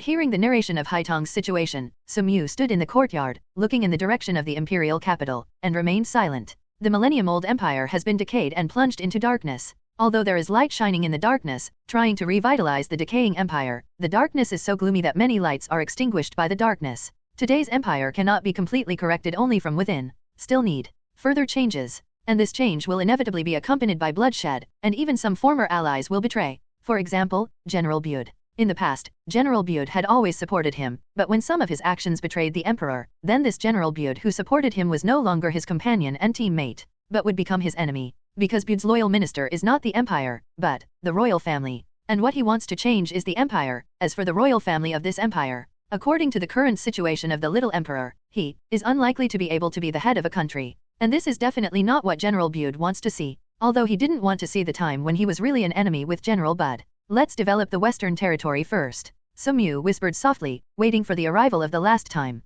Some of the systems I mentioned, the election of officials should also be implemented. He turned his head and said softly that according to some knowledge theories of his hometown on that blue planet, he has made some changes to this world. But will this cause the empire to? Haitong was a little hesitant. After all, the appointment and dismissal of officials in the Western Territory, the system of some fields. These are what a general should do. Doing so is tantamount to treason. The emperor of the empire will definitely not be able to bear it, and even General Bud, who supports him, will probably want to change the empire without bloodshed. He looked at Haitong. Black pupil was slightly silent. Kaitong next to him was a little excited. From Kaitong's point of view, the changes that Sumyu had to make were the ones that would really bring the empire back to life. When Sumyu's reform of the western region came out, the entire imperial capital was shocked. In the past, in the face of the political attacks on General Sumyu by the faction of Minister Ornest, the faction of Conscience headed by Minister Jolly always expressed fierce opposition. But when Sumyu made some reforms in the western region, including the dismissal of officials, selection, and changes to the land system, all these actions, no doubt, are almost tantamount to treason. Even General Bude, who had always supported Sumyu, was slightly silent at the moment. At this moment, he was also very angry. Obviously, Bude never thought that Sumyu would do this. In his opinion, this was tantamount to betraying the empire. Damn, hate. When the little emperor heard General Sumyu's reform of the western border system, he couldn't help standing up from the throne, his face turning purple with anger. General Sumyu actually betrayed the empire. Hateful, hateful. It must be taken down. The little emperor yelled at the imperial meeting that Sumyu's reforms in the western region were undoubtedly a provocation to him. Seeing that the little emperor was so angry, Minister Ornest also had a smile in his eyes, and his eyes couldn't help but fell on General Bude, looking at the same faint anger, Xian Zhao, in his eyes. Inexplicably happy in my heart. Before, he felt fear for Sumyu, even though he still had cards in his hand, but facing the alliance between General Bude and Sumyu, he has been in a panic these days, for fear that one day, his own the head was chopped off by Bude and Sumyu. But judging by the current situation, Sumyu and General Bude don't seem to be completely on the same mind. This made him feel relieved. Before, the combination of General Da and Sumyu really put too much pressure on him. Imperial capital. Court meeting. Many officials gathered here, discussing the current situation of the empire. General Sumyu, who went to the western region to suppress the rebellion, seems to have a different intention. The revolutionary army is still stubbornly resisting the turmoil, and riots continue to appear in various places. The riots in various places did not take the little emperor too seriously, because there had been various rebellions in various places before, but they were all quickly suppressed. The only thing that worries the little emperor are two. One is the rebellion of the revolutionary army. The other is that General Sumyu seems to have the intention of rebellion in the western border. Minister, what do you think of the current situation? The little emperor was sitting on the throne, looking 187 towards Minister Ernest next to him. With a bloated figure, the gigantic Minister Ernest took out a huge piece of meat from his pocket and happily gnawed on it. Before, he had never been in such a happy mood to eat barbecue in this palace. But now, he was in a good mood, because Sumyu and Buletinda had completely fallen apart. Since you have the intention of treason, you just need to suppress it. As for the revolutionary army in the south, speaking of this, Minister Hornist couldn't help shrinking his eyes. From the current point of view, this is a more worrying existence than Sumyu. According to the information he received, although the Imperial Army led by etched defeated the Revolutionary Army on the frontal battlefield, the Revolutionary Army was very tenacious and never completely defeated. Moreover, on the battlefield without the leader of etched, the Imperial Army was retreating steadily. This is a bad situation. However, according to the current situation of the Empire, for the time being, we still need to focus on suppressing the Revolutionary Army first. After the Revolutionary Army is suppressed, we will free up our hands and then send troops to pacify the western border. Ernest slowly suggested to the little emperor. As the biggest darkness in the empire, although Minister Ernest is authoritarian and brutal, he undoubtedly still has a big picture and a clear understanding of the empire. Ernest deeply knows that only by maintaining the rule of the empire can he enjoy this position with peace of mind. If the empire is destroyed, his life will not be so easy. Therefore, according to the current situation, he did not send an army to attack General Sumyu first because of his hatred for Sumyu.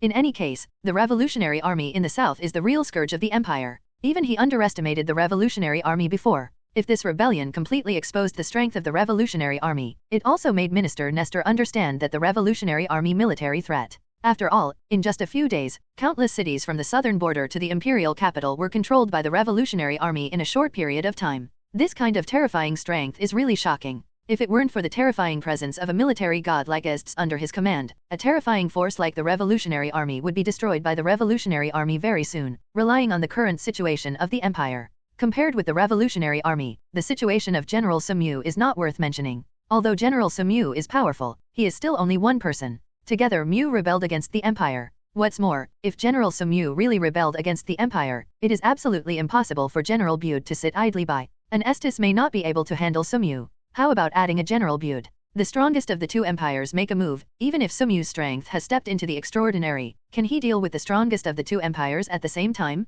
Thinking of this, Minister Ernest couldn't help but look at the silent Bude. What does General Bude think? The little emperor also looked at Bude. If General Sumyu really wanted to rebel, Bude would personally suppress him. Bud spoke calmly. The Bude family has been generals for generations and is very loyal to the royal family. Although Sumyu and Sumyu were allies and friends before, if Sumyu really plots against Bude, he will definitely not sit idly by. In a short period of time, relying on the military power in his hand and the prestige of defeating the Western aggression, Sumyu began to govern the western border. Whether it is the selection of officials, civilian field acre system reform, tax system, a series of reforms touched the interests of many people. During the period, some people resisted, but relying on his strong strength, they were extinguished by him before the waves broke out. The reform of the western region is proceeding in an orderly manner, which makes Sumyu have a deeper grasp of the western region. Of course, this also has a lot to do with the fact that the current empire has been dragged down by the Revolutionary Army, and the continuous riots within the empire have been dragged down, so that it still has a lot to do with him. Otherwise, his reform of the western territory could not be so smooth. With the mastery of the western territory, the strength of Sumyu's command became stronger and stronger. During this period, he also began to recruit troops from the western territory. After all, he is leading the Imperial Army in this crusade against the Western Imperial aggression. These troops are all from near the Imperial capital. Although they are all elites, if they are allowed to accompany him to betray the Empire, I believe many soldiers will be shaken. Therefore, it is necessary to master other soldiers. For example, recruiting troops from the West. However, the Western region has been invaded by the Western Empire in recent years, and the practice of martial arts is prevalent. The people living in the Western region are brave and fierce, and they are all good candidates for soldiers. When Sumyu was governing the western border, the Empire and the Revolutionary Army also fought the most intense battles. Although etched has a strong leadership ability and his personal strength is the best in the world, under the attack of etched, the Revolutionary Army will lose every battle. But the Revolutionary Army is very tenacious, and the more they lose, the more they fight. Although each time they suffer heavy losses, the darkness of the Empire makes more and more people join the resistance camp, and more people join the Revolutionary Army. Coupled with Najazidan's excellent leadership skills, although she often falls behind in the battle with Esdith, she can always manage to maintain it. And the constant fighting, although the Imperial Army will win every battle under the leadership of Esdith, but it will lose a lot every time. It stands to reason that the backup of the Millennium Empire must be far stronger than that of the Revolutionary Army. If it continues, the Imperial Army will naturally have an advantage. But it is a pity that the Millennium Old Empire has already decayed, and even the Millennium Prosperous Imperial Capital is just a corrupt hell on Earth, where ghosts and monsters in human skin run rampant everywhere. 0. Ask for flowers. How can such an empire be expected? So, gradually, logistics began to have problems, such as replenishing soldiers, food, and grass. These things gradually began to decrease. After all, it is absolutely impossible to count on Minister Ernest to supplement the Imperial Army with flesh and blood. For Minister Ernest, not sucking blood from the Empire during this period is already the biggest step backward. 0. Therefore, it seems that the Imperial Army is invincible under the leadership of etched, but it has gradually shown signs of fatigue. This is the case for the Imperial Army, and it is not easy for the Revolutionary Army.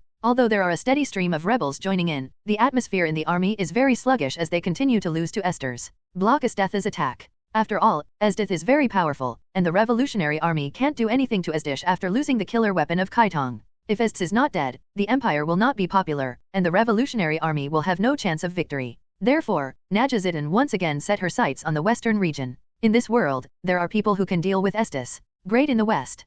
Western territory. Santo's mansion. Sumyu is quietly enjoying Kaitong's gentle massage, and at the same time, listening to Haitong's report on the recent situation of the Empire. In today's Empire, internal strife is breeding, especially between the Empire and the Revolutionary Army, and they have repeatedly confronted each other during this period. But it is a pity that no one can do anything to anyone in a short time. The Revolutionary Army has accumulated a lot of strength over the years. Although it has been defeated repeatedly on the battlefield, it can still withstand consumption for a while. Sankizan is actually a 1,000-year-old empire, and it seems that it can't afford it. This is a bit ridiculous. After all, this is an empire of 1,000 years. In fact, the 1,000-year-old empire has long been decayed, and its interior has long been reduced to a breeding ground for evil spirits. Although there is still upward power in the 1,000-year-old empire, what the empire has faced over the years is not just evil spirits sucking blood inside the empire. In the past few decades, the empire has not only experienced frequent disasters, but also faced repeated external threats, and internal rebellions have repeatedly occurred. It can be said that the millennium-old empire is now somewhat exhausted.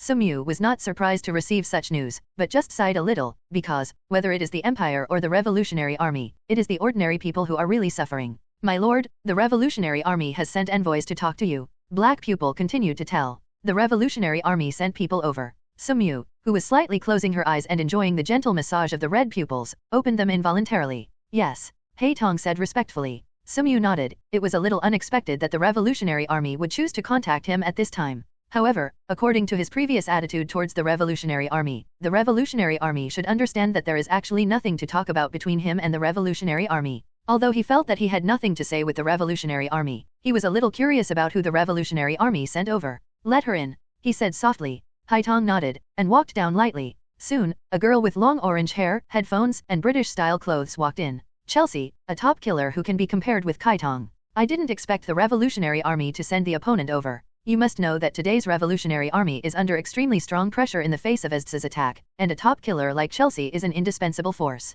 Perhaps, the killer's combat energy on the frontal battlefield is not high, but its destructive power on the rear battlefield is absolutely powerful. Unexpectedly, the Revolutionary Army would send such a top killer over here. Didn't expect you to come. Sumyu looked at Chelsea and said calmly. Chelsea lowered her head, remained silent for a while, then raised her head and looked at Sumyu. You let us go on purpose, right? Sumyu said nothing. Seeing Sumyu's attitude, Chelsea probably already knew it. Moreover, Sumyu let her go, and released all the captured Night Raiders. At that time, she and Night Raiders were still suspicious, but the Revolutionary Army that followed them did not hold back, and took the lead in launching an uprising. Although the Revolutionary Army once passed through the border in the early stage, and even came to the imperial capital for a time. But when Esdith led the army, the Revolutionary Army realized the horror of the Ice General. Almost by himself in 4.3, Esdith turned the tide of the battle and defeated the Revolutionary Army. Organized and led the Night Raid to fight against Esther's, the Revolutionary Army may not be able to persist until now. Obviously, the man in front of him had predicted the end of the Revolutionary Army, so he released her and the Night Raiders to fight against Estes.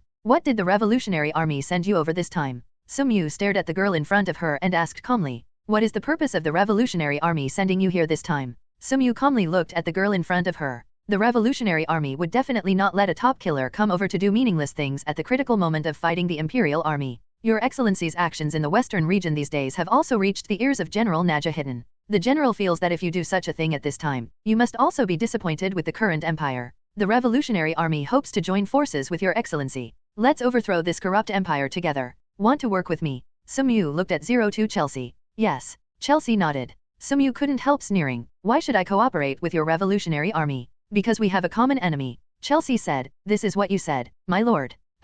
Sumyu shook her head. I have a common enemy with Night Raid, but not with the Revolutionary Army. Chelsea couldn't help frowning. This is somewhat different from what was previously expected. This time when she went to the western region, Najazidin told her many times, which also gave Chelsea a certain understanding of Sumyu. Once, Sumyu came into contact with Night Raid, and also admitted that he and Night Raid have a common enemy. But denied everything. Najazidin, the leader of the Night Raid, is now the leader of the Revolutionary Army. It can be said that, to a certain extent, the Revolutionary Army can also replace the night raid. Chelsea spoke. When Sumyu heard this, she shook her head. Looking at the girl in front of him, he asked plainly, what is the purpose of the organization Night Raid? An organization that can make Kaitong, Hill, Brand, Lubbock, Leone, and Maine willingly fight for it, and even an organization that is willing to sacrifice their lives for the night attack naturally has something that makes people fight for it. And this thing is the meaning of the existence of Night Raid and the purpose of the existence of Night Raid. What is the meaning of Night Raid? It's very simple. Just like people will decay, a country will one day go to ruin.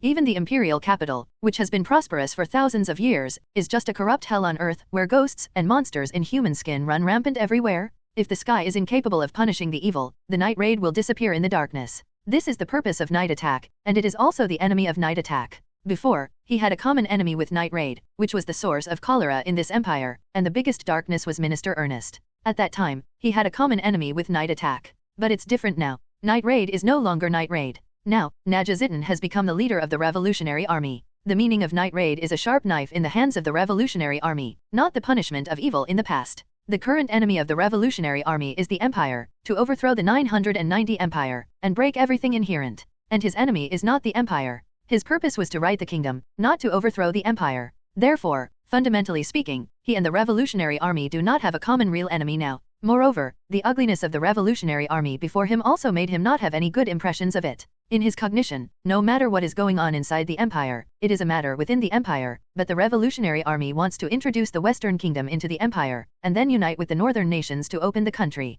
However, what was the original purpose of the Revolutionary Army? When he did so, it meant that he and the Revolutionary Army would never be on the same road. Night. Santo's mansion. The environment is quiet. A room where black pupil and red pupil lived. In a quiet space, black pupils and red pupils look at each other. The sisters haven't been together like this for a long time. Ever since Chi Tong betrayed the Empire, both of them had vaguely understood that their sisters would eventually become enemies. In the past, because they loved each other deeply, they all hoped to kill each other. In their opinion, only in this way was the best ending. But now, because of the appearance of Sumyu, all this has changed. They are sisters and are no longer enemies. Do you eat meat? Chi Tong handed out a piece of barbecue. Kai Tong especially loves meat, and is an out-and-out foodie, and only in front of his sister, Hai Tong would choose to share. Hai Tong took the barbecue, ate it sweetly, and then leaned close to Chi Tong, with his little head lying on his sister's shoulder. At this moment, Hai Tong felt an inexplicable peace in his heart. For a female killer, being able to get along with her sister in such a simple way is already a great happiness. This is not what a killer should enjoy. Sister, do you know? Countless times, I have woken up in nightmares. Hai Tong slanted beside her sister, telling her what happened in the Empire Killer organization these years. In front of her sister, Hai Tong can open her heart without any scruples. Hearing what happened to her younger sister, Kai Tong's red eyes flickered. For her, since she betrayed the Empire and joined the Night Raid, she had escaped from the darkness of the Empire's assassination organization to a certain extent. Compared to her younger sister waking up from nightmares every time, she met many friends in Night Raid, Hill Maine, Leone, Brand. In the days of Night Raid, she once felt very adequate. I also felt that what I did in Night Raid was the salvation of my life. Until I meet an adult. Everything is slowly changing. Only then did I gradually understand what the meaning of my life is. At the same time, Kai Tong also found that her sister had changed. For his sister Hai Tong, Chi Tong can say that he understands very well. Any change in Hai Tong cannot escape her eyes. Chi Tong could feel that her younger sister seemed to be becoming more and more dependent on adults, even to a very sick level. This level seems to have slowly surpassed Hai Tong's dependence on her. I think, my sister also likes Mew in her heart. After expressing his heart to his sister, Hai Tong suddenly raised his head, looked at his sister and said. Kai Tong's delicate face couldn't help but panic, and his fingers subconsciously touched his waist, and landed on the hilt of Teshimamura's sword. The longer she spends with Sumyu, Kai Tong gradually finds that she likes to stay by Sumyu's side more and more. Watch him practice sword. Watch him eat. See him frown and think. At the beginning, she was ignorant and didn't understand what this feeling was, but gradually her heart became clearer and clearer. Zhao Hao, just. Kai Tong understands herself better. Whenever she puts her hand on the hilt of Kunyu, and the murmur of those dead souls killed by this sword rang in her ears, she became more and more awake. She, always a cold-blooded and ruthless killer. And a killer doesn't deserve to have feelings, that's not a luxury a killer should have. So, Kai Tong always firmly restrained all thoughts in her heart. Just like Kai Tong understands everything about his sister very well, Hai Tong also knows everything about his sister very clearly. When she said, my sister also likes Mew in her heart, right, although she didn't answer, but her hand involuntarily pressing Kunyu has exposed everything about her. Like her sister, she is also a killer, so Hai Tong naturally knows what her sister is thinking at the moment. For a killer, feelings are always a very deadly thing. But, killers are people too. They are not machines without emotions. Why can't hens have their own emotions? Thinking of this, Haitong involuntarily clenched her sister's hand. Is my sister concerned about her identity as a killer? 000. Chi Tong was silent, didn't speak, but gently rubbed Haitong's jet black hair with his hands. Actually, Mew doesn't mind these things, as long as my sister can let it go, Haitong said softly. Chi Tong was silent, those things were so easily put down. Things will end one day. I believe that one day with Mew's presence, a beautiful day for this empire will come. At that time, will my sister let go? Haitong looked at her sister. Perhaps. Chi Tong was silent, and the figure of Mew lingered in his mind. If my sister is willing, I don't mind sharing the priesthood with my sister. Haitong's little hand held her sister's hand tightly. Chi Tong's face turned red in an instant, and at the same time, she seemed to suddenly realize something, and looked at her sister in disbelief. As if feeling her sister's gaze, Haitong's delicate face also blushed slightly. Yes, I'm already Mew's woman, Haitong said softly. Although it has been a long time, whenever the memory echoes what happened in the carriage when he accompanied Mew to Anning Road last time, Haitong feels an inexplicable shyness in his heart. Hearing what my sister said, Chi Tong looked at her in surprise. In the end, Haitong gently rubbed her younger sister's hair with her hands. As long as Haitong likes it, that's fine. Asai, I like to shepherd, Haitong said softly, with a girl's unique shyness on her face. Seeing her sister behave like this, Haitong felt as if the softness in her heart had been touched. Like her younger sister, she is a killer, and a killer often controls her expression to the point of being very strict. Even if the sisters are not prepared for each other, it has been a long time since they saw black pupils showing such a little girl-like expression. She looks shy. It's a normal behavior at this age. Thinking of her younger sister's experiences over the years, Haitong's heart is soft. These years, her younger sister has had a hard time. Now, seeing my sister has something I like, I feel inexplicably gratified in my heart. Sister, what kind of person is Mew in your heart? Haitong snuggled into her sister's arms and asked softly. Adios.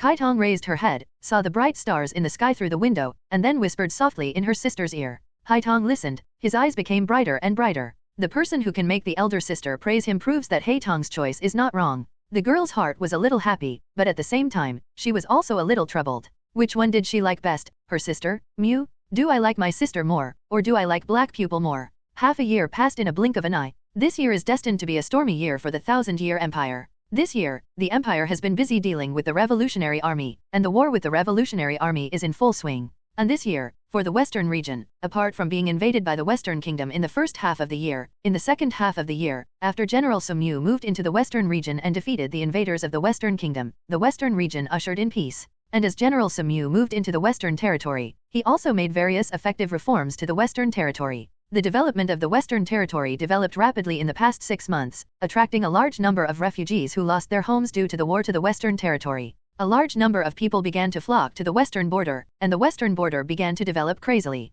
Of course, among the influx of refugees were spies from various parties. Now, the battle between the Empire and the Revolutionary Army has reached a stalemate. At this time, both the Empire and the Revolutionary Army are looking at the western border. Whoever can get the support of the western region will be able to occupy a more favorable position in this battle. After all, Mew, the leader of the western region, was a tyrannical figure who defeated General Bud and General Est successively. On this day, a man in white clothes with crossed scars on his face ushered in the western border. Under the intention of his father, Minister Ernest, he is going to lobby Mew, the current actual controller of the western border. Sheila stood on the city wall on the border of the western border, overlooking the entire city from above.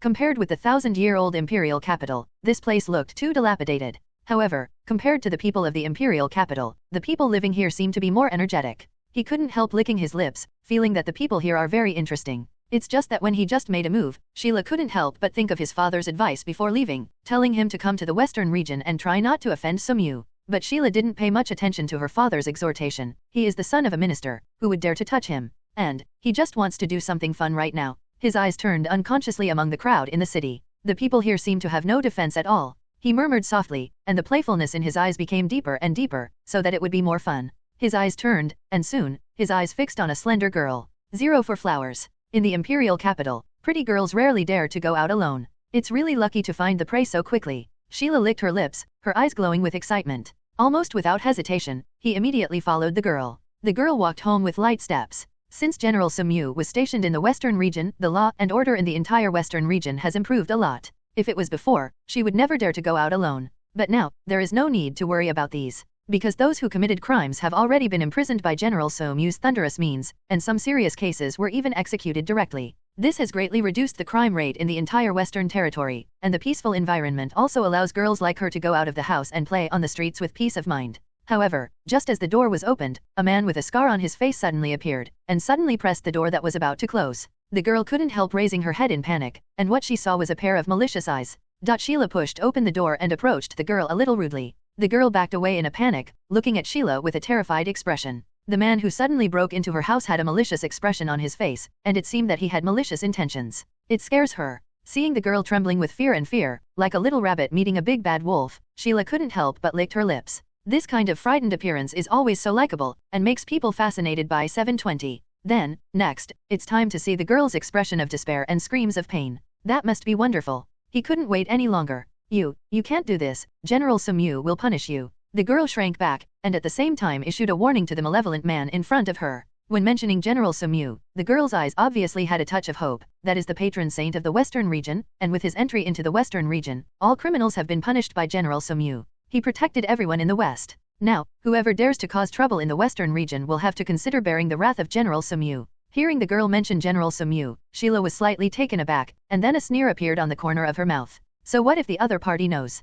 He looked at the hopeful girl in front of him, and couldn't help but sneer. I forgot to tell you, I'm the son of Minister Ernest, so what if General Sumyu knew about it? To offend Minister Ernest's son. The girl's hopeful eyes dimmed slightly, but immediately, the girl shook her head. General Sumyu knows, and will never allow you to do this. Hey, let the other party know first? And when the other party finds out, I've already. Saying that, Sheila's eyes showed cruelty. Who cares about the death of a civilian? Saying that, Sheila approached the girl with a ferocious angle. Yes. At this moment, a slight voice sounded behind Sheila. The sudden sound was very soft, but when it fell into Sheila's ears, it exploded like thunder. He turned his head sharply. At some point, a very young boy appeared behind him. The other party was looking at him calmly, especially the pair of golden eyes falling beside him would always make people feel a sense of palpitation in their hearts. General Sumyu 0. Looking at the other party, Sheila spoke with a dignified expression. At this moment, he felt a little horrified in his heart. Although he is the son of Minister Ernest, he is not just a playboy who is content to enjoy himself. In these years, he has traveled all over the world, set foot in the Western Kingdom, the Southern Islands and the Northern Permafrost.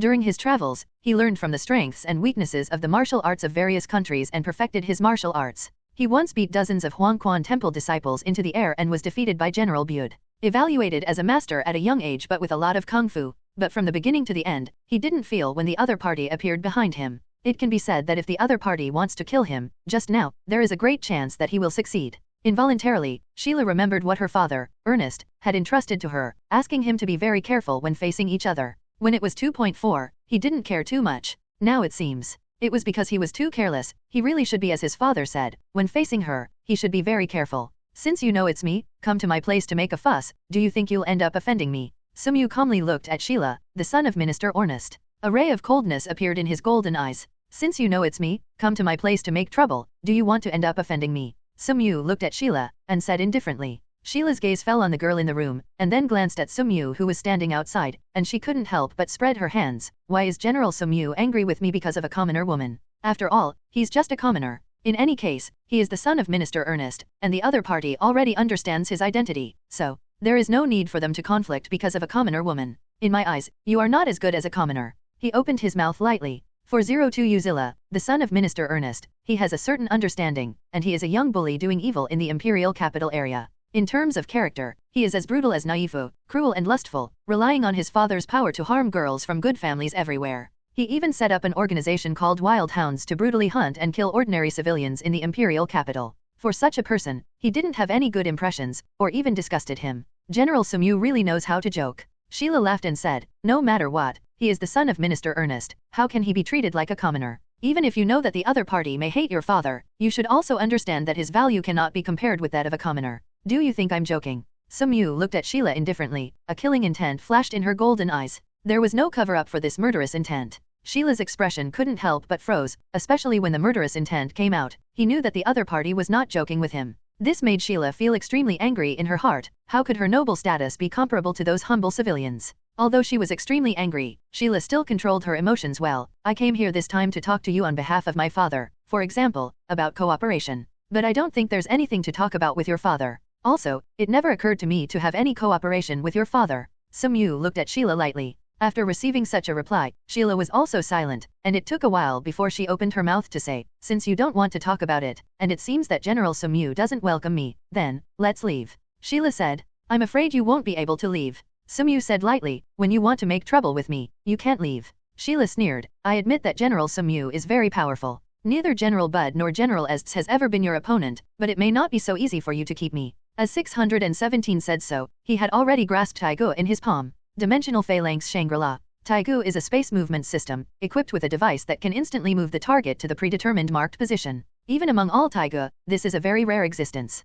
It is precisely because of the existence of this Taigu that Father Ernest sent him here with confidence. Picking up the Taigu, the corners of Sheila's mouth raised, with a bit of pride, if I want to leave, General Sumyu can't stop me. Yes. A low whisper came out. Sumyu raised his head, and his golden eyes fell on the other party. You can try it. You may try it. Sumyu's calm words fell into Sheila's ears, and she couldn't help feeling a bad feeling in her heart. Almost, without hesitation, he immediately activated Taigu, Dimensional Phalanx Shangri-La. But immediately, Sheila's expression became a little stiff. Because, he was not teleported away as usual. What's the situation? Grease was a little stunned, and he involuntarily looked at the Taigu in his hand. At this moment, he realized that the Taigu Dimensional Square Array Shangri-La in his hand. It has been broken in half. How can that be? Sheila couldn't believe it. When, the other party cut off his Taigu. How did the other party do it? You know, this is Taigu, how can it be cut off so easily? At this moment, he was really a little scared and felt scared. The opponent's strength is beyond his ability to guess, and he doesn't even know when the opponent will make a move. He didn't even notice when the opponent made a move. It's just, too scary. Since you have come to the western region, then, let's leave your life here. Sumyu spoke calmly, and slowly stretched out her hand. In the air, the sword intent of the sun is empty. It exudes an air of incomparable terror. Sheila was scared. He retreated instinctively. You can't kill me. You can't kill me. I am the son of Minister Ernest. If you kill me, my father will never let you go. But unfortunately, these threats did not have any effect on him. Seeing that the threat was useless, Sheila immediately changed her words. I am the son of Minister Ernest. Don't kill me. I am very useful. Leave my life, you will. Sheila still wanted to say something, but soon, her voice stopped abruptly, because he could no longer speak. Seeing Sheila's head rolling to the ground, Sumyu's eyes were calm. He glanced at the civilian girl who had just been disturbed in the room, and said softly, it's all right now. The girl looked at the head that rolled to the ground, then raised her head to look at the boy in front of her. At this moment, he knelt down almost subconsciously. Thank you, benefactor. The girl was extremely grateful, and her heart was completely filled with the boy's figure at this moment. She had fully heard the previous conversation. She originally thought that the other party was the son of Minister Ernest, and General Sumyu would back down, but General Sumyu did not, and even killed the other party. And she is just a commoner. Never before has an adult cared so much about the life and death of a commoner. This is a completely different adult. But it is more worth following and supporting. Ignoring the girls full of gratitude, he looked into the distance. Although Sheila died, it was not resolved. Because, just a celibate. He also came with his own organization of wild hunters. These people are always a hazard. After all, some members of the wild hunter still have Taigu. However, he didn't plan to make a move himself, but looked behind him. Soon, Chi Tong and Hei Tong appeared beside him quietly. Nyakian is good, next, it's up to you. No problem. Hai Tong and Kai Tong nodded. Soon, it will be resolved. Fox. He nodded and said at the same time, these people are not mediocre, so be careful when assassinating them. The black pupil and the red pupil raised their heads almost at the same time, their mouths grumbled with dissatisfaction. My lord, don't underestimate us. A dense forest, a total of 5 people gathered here. They were standing or sitting, with different postures, but they were obviously waiting for something. These 5 people are the members of the Wild Hound established by Sheila, and each of them is very strong. My lord has been away for so long, why haven't you come back? A young girl in appearance asked one of them. Her name is Dotia. Although she looks like a young girl, she is actually very old. The reason why she looks so young is because she is an alchemist whose body has been completely transformed. Most notable are its teeth. These aren't real teeth, but Tegu, who has vampire powers, and she installed them in her mouth. As a result, 473 obtained the secret technique, blood absorption, which can suck people into mummy through blood sucking and use it for self-healing and improving one's own strength. Very difficult. The man who was questioned by him opened his strange black eyes, and the man's hand couldn't help stroking Zhang Shue's knife handle at his waist slowly. He is Yaizang, and the sword in his hand is a knife named Zhang Shue. Yaizang loves his own knife very much, and often kills people to sacrifice this knife with blood. He is the one who does not have Taigu among the members of the Wild Hounds, and his swordsmanship is very superb. In terms of direct combat power, he is the top person in the Wild Hounds. It is estimated that we should find a good ACI prey to play with, so we have delayed the time. Yaizang looked at Dotia calmly. The dilapidated western border, the prey is not so good as mine. One of the women wearing glasses spoke. Her name is Cosmia, and she was judged as a guilty singer by the witch judges in western countries. Her favorite thing to do is to play with men. It owns Taigu, Earth Cry Heavy Pressure, a microphone-shaped Taigu, through which the sound can be transformed into supersonic waves, crushing the bones of the enemy, and its strength is very terrifying. In addition to Dotia, Yizang, and Cosmia, the other two are Fireheart and Champ. Yangzhen is a pirate who dominates the southern islands. He has a cruel personality. He has a moonlight dancing wind blade sword, a scimitar-shaped taiga, which can issue a vacuum blade. Its characteristic is that its performance will change with age. At its strongest, Champ is a serial killer clown who likes children very much. It possesses Taiga's quick-throwing mess big pitcher, 6-ball Taiga, each with different attributes, needs to be thrown to activate, and will fly back after throwing. The 6 balls are Storm Jade, Explosion Jade, Flame Jade, Ice Jade, Thunder Jade, and Corrosion Jade. They are all members of the Wild Hound, and each of them is very strong. The members of the Wild Hounds were only a little worried about Sheila not coming back so late, but immediately don't take it to heart. The reason for this is that they don't think anything will happen to Sheila. Possessing Taiga-dimensional phalanx Shangri-La, if Sir Sheila wants to leave, no one can stop him. In the distance, Red Pupil and Black Pupil looked at each other. Sister, it's been a long time since we worked together. I miss you so much. Hei Tong whispered softly. Once, when they were in the assassination forces of the Empire, their sisters joined forces to kill countless powerful enemies, and they were called the Ace Killers. Those days, looking back now, Hei Tong was still obsessed. Then let's be together again.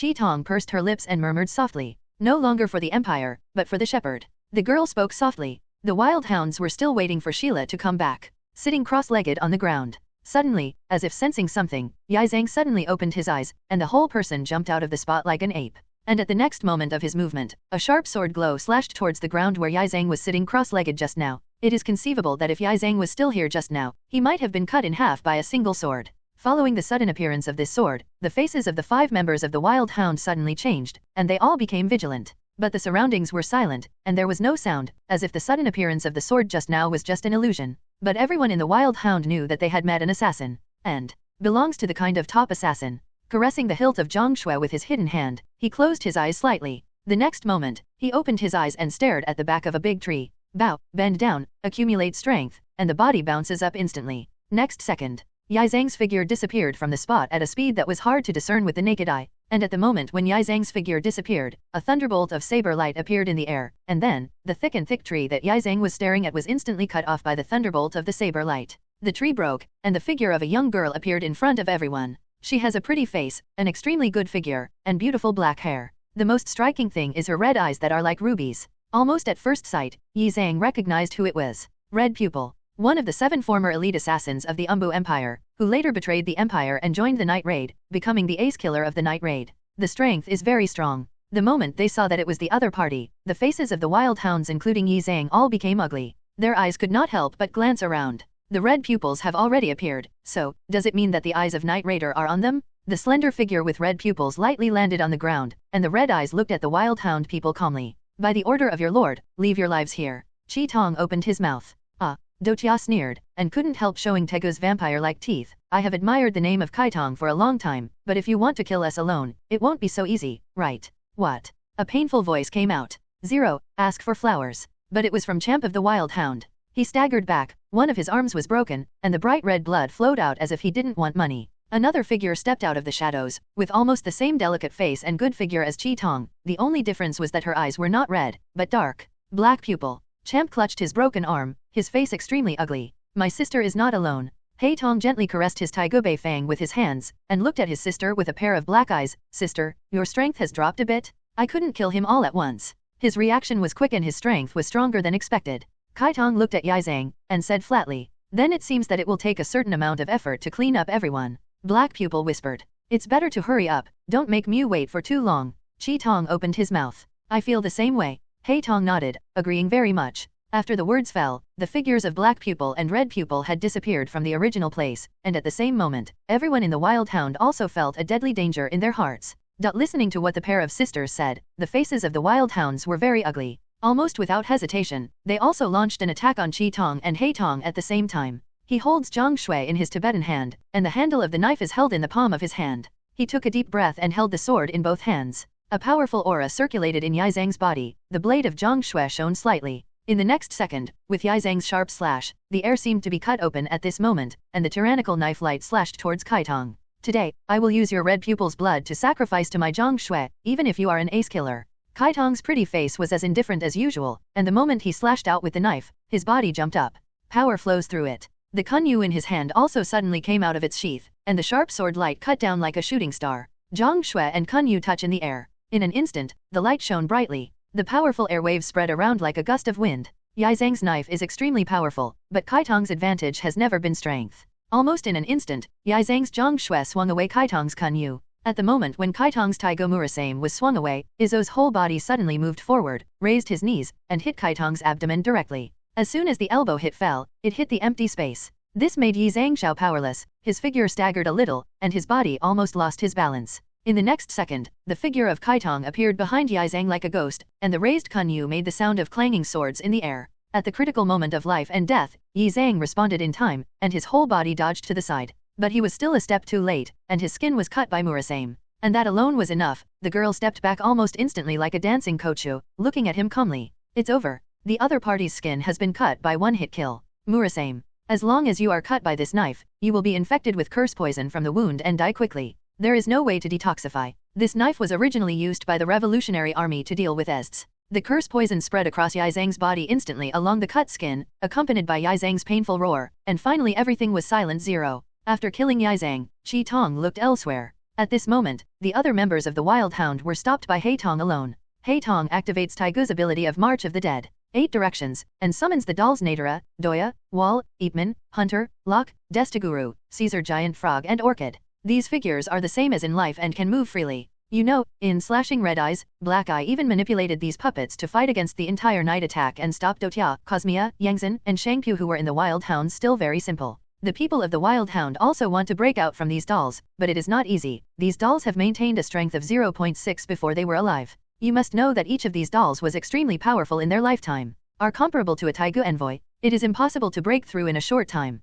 As Kaitong solved the problem, Haitong also looked over. It's a bit slow, sister. Qi Tong didn't speak, and the figure disappeared in an instant, and in the next second, he was next to a member of the Wild Hound. No one in the Wild Hounds could resist the combination of Kaitong and Haitong's sisters. Were defeated one by one. And failure is death. Dotia, Cosmia, Yangzhen, and Shangpyo were killed one after another. So far, the Wild Hound organization that has been the capital of the evil emperor has been completely wiped out. Finally solved. Qi Tong panted slightly, and slowly put Kunyu into the scabbard. The black pupil next to him also had his eyes closed. Just now, in order to control the puppet and cooperate with his sister, he was very exhausted. After a while, the two of them rested. He Tong also opened his eyes, and looked at his sister with bright eyes. It's been a long time since I fought side by side with my sister, it's the same feeling as before. Qi Tong walked 02 to He Tong's side, gently hugged his younger sister in his arms, and gently stroked He Tong's jet black hair. From now on, my sister will always be by He Tong's side. Okay. He Tong's little head was buried in his sister's arms, and he suddenly felt extremely happy.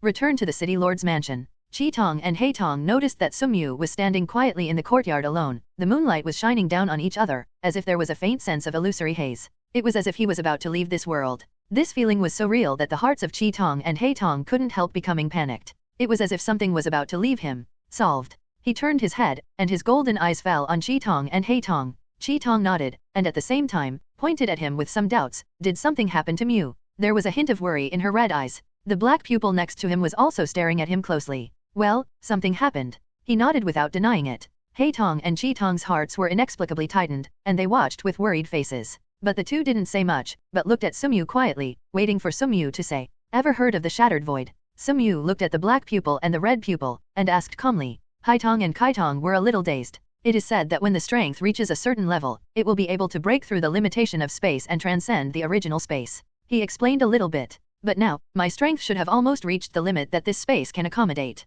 He sighed slightly. This feeling, the same feeling in the world of Demon Slayer at that time. This world can no longer accommodate him, a super strong individual, and wants to squeeze him out. Hearing what Sumyu said, both Haitong and Kaitong's hearts tightened. Both of them were a little flustered. However, after all, they were top killers, and soon Qi Tong and He Tong controlled their inner emotions. 963. Qi Tong's voice was somewhat hoarse. After breaking the space restriction, where will the adults go back? Sumyu was at a loss, stretched out his hand, and shook the moon sky. I have faintly felt the world of Demon Slayer, and at the same time, felt the blurred outline of another world. In other words, adults will go to one of these two worlds. Qi Tong asked. Let's put it that way. He whispered softly, then looked at Kaitong, and showed a smile. However, before you leave, you will let you see a different and bright world. These are the things I promised you. Imperial capital. Minister's residence. Listening to the report of his subordinates, Ernest slammed the table hard, and the hard tabletop was broken by his punch. He gritted his teeth and stared at the person who reported the information. Sheila is dead.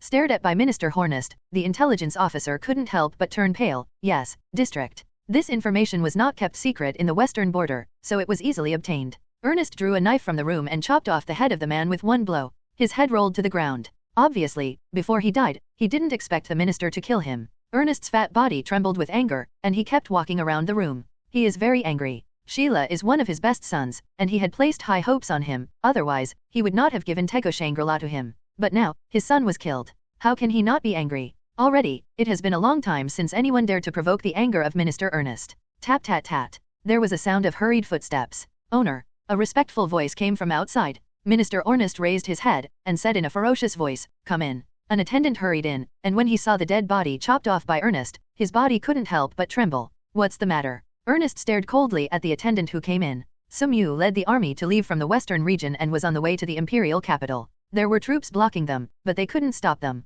According to this speed, within a few days, the opponent will attack the imperial capital. Hearing this, Ernest's face couldn't help changing drastically, and he almost didn't hesitate to raise his sword and kill all the attendants. The attendant's face was pale, and he could only watch the knife slash, but he didn't dare to resist, because if he dared to resist, not only he would die, but his family would also die. The head rolled down and killed another person, and the anger in Ernest's heart was relieved. Sanity returned at this moment. He understood that things were serious. When a son dies, he also dies. He has other sons. If it is not possible, he can have several more sons. But now, Sumyu is about to invade the imperial capital, and this is the most important thing. He deeply understands the other party's malice towards him. If he is allowed to enter the imperial capital, it will be difficult to save his life. And your own life is the most important thing. Recall Estes from the front immediately. He clapped his hands, and from the darkness, a figure appeared. Yes, master. As the sound disappears, the person also disappears. Ernest knew that now Estes was at the most critical moment with the revolutionary army, but now, the most important thing was not to defeat the revolutionary army, but to guard against Sumyu.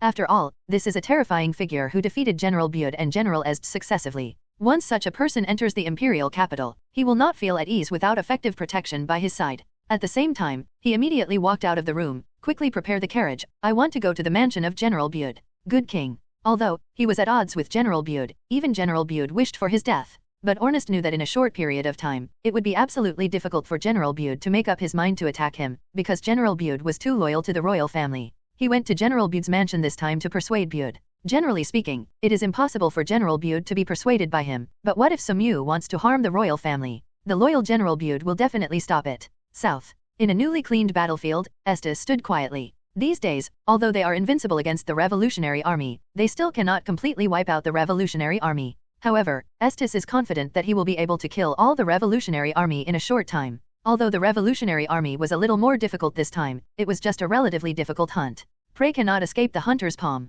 Suddenly, there was a rush of footsteps. Report to the general, there is news from the imperial capital. A soldier hurried over. Estes nodded and returned to the tent. She opened the tent and walked in. Her eyes fell on the attendants waiting respectfully inside the tent. What is it? 953. She glanced at him flatly. Minister Ernest asks General Estes to return to the city immediately. The servant spoke respectfully. Estes frowned. The battle between her and the revolutionary army was at the most critical moment. It would not take long before she could draw the net and capture the prey. But now, let him return to the imperial capital, which is almost equivalent to letting go of the prey that is about to be obtained. If there is no good reason, she will not go back. General Sumyu led his army to leave from the western border, and within a few days, he will return to the imperial capital. The servant continued. Hearing Sumyu's news, Estes couldn't help being silent. Ever since she lost the battle at Sumyu that day, she has always remembered and often recalled the battle scene of that day in her mind. In that battle, she was sure that he was using the ice imperial tool Mokubatama to freeze time and space. When time and space were frozen, he did kill the opponent, but for some reason the opponent did not die. These days, she has been thinking about this question, why she failed. Now, she probably understands. The reason why the opponent didn't die should be that he has mastered something similar to possessing the ability of immortality. Just like the Taigu of ice that he has mastered, he can use the Moko Potmo to control time and space for a short time. It is not surprising that the other party has the ability of immortality. Although, I haven't mastered how to crack the opponent's ability to die, but... Estes raised her head unconsciously, and she, turned up with a lot of confidence. Since she lost the last time, she has been working hard to improve herself, and her strength has improved a lot. Fighting against the opponent again, she is confident that she can overwhelm the opponent. As long as you can suppress the other party, you will have the confidence to get the other party's secret. Waiting for that moment to come. Withdraw. With little hesitation, she gave the order. It didn't take long for the order to retreat, and soon, a general walked over quickly. My lord, now is the most critical moment to wipe out the revolutionary army. Can't we withdraw the army? Estes just glanced at the general calmly. Follow the order. A group of generals who came over immediately bowed their heads. Although they were puzzled, they still decided to carry out. This is also related to Esdith's prestige in the army. As the youngest and strongest general in the empire, Esdith has already proved himself with his strength. Even if the decision he made was wrong, no one would doubt Esdith's decision before he actually faced the result. Coming out of the tent, Esdith rode on the snow-white horse. Her heart was boiling and longing. It's been a long time since she met a prey that made her heart flutter. The boiling blood in her body told her that she was eager to fight now, eager to fight with the strong. And in this world, so far, there is only one person who can be called strong by her. Return to the imperial capital from the west. Go the opposite way. Before coming to the Western Territory, he led the Empire's 50,000 elite to support the Western Territory and suppress the rebellion in the Western Kingdom. Now, he is marching towards the west with 100,000 soldiers and horses. 50,000 more. The extra 50,000 have not experienced the test of real war, so they are not elite, but they are more energetic. Hashtag. Beside him, Chi Tong turned his head and looked at him. Sumyu turned her head and looked at the girl. Thank you, Chi Tong said softly. Sumyu was taken aback, then smiled. Let's go, the emperor is not far away, and the dark world will finally usher in a new, brand new day. Okay. Kai Tong nodded heavily, his eyes closely followed the back of Sumyu in front of him. The girl's eyes are infinitely firm. It seemed that he wanted to follow the figure in front of him all the time. The army marched out, and the road from the western region to the imperial capital was not blocked by anyone. But can't stop it at all. A month later, Sumyu led the army to stop, raised his head, and looked into the distance. Imperial capital. Already in sight. In the 1,000-year-old imperial capital, the towering city walls are so tall, every time I see them, I feel a sense of shock in my heart. This magnificent imperial capital. It looks so prosperous. But under the bustling surface, all he saw was a dead silence. Evil spirits roamed freely in this bustling imperial capital, and they were sucking the blood of this 1,000-year-old empire. Up to now, the 1,000-year-old imperial capital has been riddled with holes, and the sun is declining. Finally, it's time to end it all. He murmured softly. Once, he hoped to correct the country from the inside, but he was disappointed in the end. Even though there is still upward momentum within the empire, the upper echelons of the empire have long been corrupted by darkness. The little emperor who was bewitched by treacherous officials. Greedy, cruel, cunning, cruel Minister Ernest. And, the stupid and loyal, General Bude. He once thought about changing General Bude. But he was disappointed in the end. Bude, his allegiance has never been to the Millennium Empire, but to the royal family of the empire that has existed in this land for thousands of years. In that case, then, his golden eyes fell on the 1,000-year-old imperial capital, and he was filled with coldness. When the high-level officials of this empire are high above and don't care about the life and death of ordinary people under the empire, and oppress at will, then, let's replace all these high-level people, he said softly. At the same time, turn your head and look at the people who follow you. Black pupil. 0, asking for flowers. Red pupil. Saleo. Ias. Seo. Tajmi. T. They shouted, their eyes determined. Are you ready? He murmured softly. It's all ready. His answer was infinite firmness. So, he raised his head, put Minister Ernest, kill the emperor, and change this day. .00. He spoke. The wind blows, raises the hair. The army launched and attacked the 1,000-year-old imperial capital. The imperial capital of this millennium is on the verge of war again. The last time it happened, it was still the revolutionary army. They quickly revolted from the south, and in a short period of time, they mastered a large area of the empire from the southern border to the imperial capital. With the momentum of starting a prairie fire, it seems that this empire will be completely burned to ashes. But when the turbulent flame reached the imperial capital, it was extinguished by the infinite ice and snow. Estes, one of the empire's youngest generals. The revolutionary army that relied on its own strength was out of breath. Now, this woman appeared again on the walls of the imperial capital. The strong wind blows, blowing away the long hair of the heroic girl, and her eyes are fixed on the person under the city wall. His eyes were burning. Estes stood quietly on the tall city wall in military uniform. The long blue hair fell on his shoulders. At this moment, the slight sunlight fell on Esdith's delicate face, with a faint color in it. The low morale of the imperial soldiers stationed on the city wall was immediately boosted by the appearance of Estes. Estes, the youngest general in the empire, is also recognized as the strongest general. For so many years, undefeated. September 73 has its existence, and the empire is safe. This is accepted by almost everyone. You came. The slender figure of Estes fell from the city wall, stopped when he was 100 feet away from Sumyu, and looked at Sumyu from a distance. Compared to last time, Sumyu felt a stronger aura from Esdith. Apparently, Estes became stronger. It can be said that Esdith is almost regarded as the character with the ceiling of Jean Kaitong, but now, compared with the past, he has become even stronger. Sumyu looked at Esdith calmly, and lightly pressed the handle of the sword at his waist. Estes also smiled slightly, but the smile was inexplicably hot. I have been waiting for this day, and I have been waiting for a long time. In those blue eyes, was a fiery fighting spirit. And almost the next second, the temperature of the whole space is dropping suddenly. Unexpected. Drop without warning. At the same time, the land was unknowingly covered with a layer of stiff soil, with a white haze of frost. There was an icy breath piercing through the air, attacking where Sumyu was. Standing behind Sumyu, Haitong and Kaitong moved slightly, and could not help holding down their sword hilts, ready to strike. But Sumyu held down his hand. You don't need to intervene in the battle between me and her. He spoke softly. Although Chi-Tong and Haitong hesitated, they retreated obediently and silently. Sumyu stood where she was, her golden eyes turned for an instant. There is no wind. In an instant, a terrifying airwave swept and collided with the icy breath. The earth seemed to encounter terrifying things in an instant, and it kept rolling. The cold breath gradually receded, and the terrifying airwaves continued to sweep towards Esdith. Finally, completely submerged Estes in the terrifying airwaves. The dust stirred up by the airwave buried everything, making everything invisible. Long time. The airwave disappeared and the dust fell. At this moment, Estes' figure also appeared. Song is a girl with a somewhat strange red Q on her face. You are stronger than last time. Estes spoke softly. She was still smiling, but her smile was getting hotter. It seems that I haven't seen such an interesting and challenging prey for a long time. In the next second, Estes stepped forward. Where the steps passed, ice crystals flowed, and behind him, arrows made of ice crystals formed, stretching endlessly, looking extremely terrifying. You are the most powerful opponent I have ever met in my life. Estes spoke calmly. An opponent like never before. Sumyu's eyes were calm, but his hand was on the hilt of the sword at his waist. Even he needs to be cautious when facing Esdith. Last time on 5.2, although he defeated Estes, he only relied on his own immortal body. Last time, he was able to beat Estes. To be honest, it was a bit of a fluke. At that time, Esdith used the Moko Botmo that can freeze the space, and the power of freezing the space has condensed too much power of Esdith. After using Moko Botmo, he died once, but he was unable to fight, so he lost. Estes raised his head. Compared to last time, your strength has improved again. Saying this, the light in Estes' eyes became stronger and stronger, which was an extremely hot fighting spirit. However, I also improved more than last time. She spoke softly. At this moment, the momentum of the wild hunt emerged from him. And at the moment when its momentum emerged, the air suddenly became cold. Unknowingly, snowflakes fluttered in the sky. It is obviously a hot summer, but the snowflakes are flying. And at this moment, Estes raised his hand slightly, the snowflakes condensed, and a sword gleaming with snowflakes was held in his palm.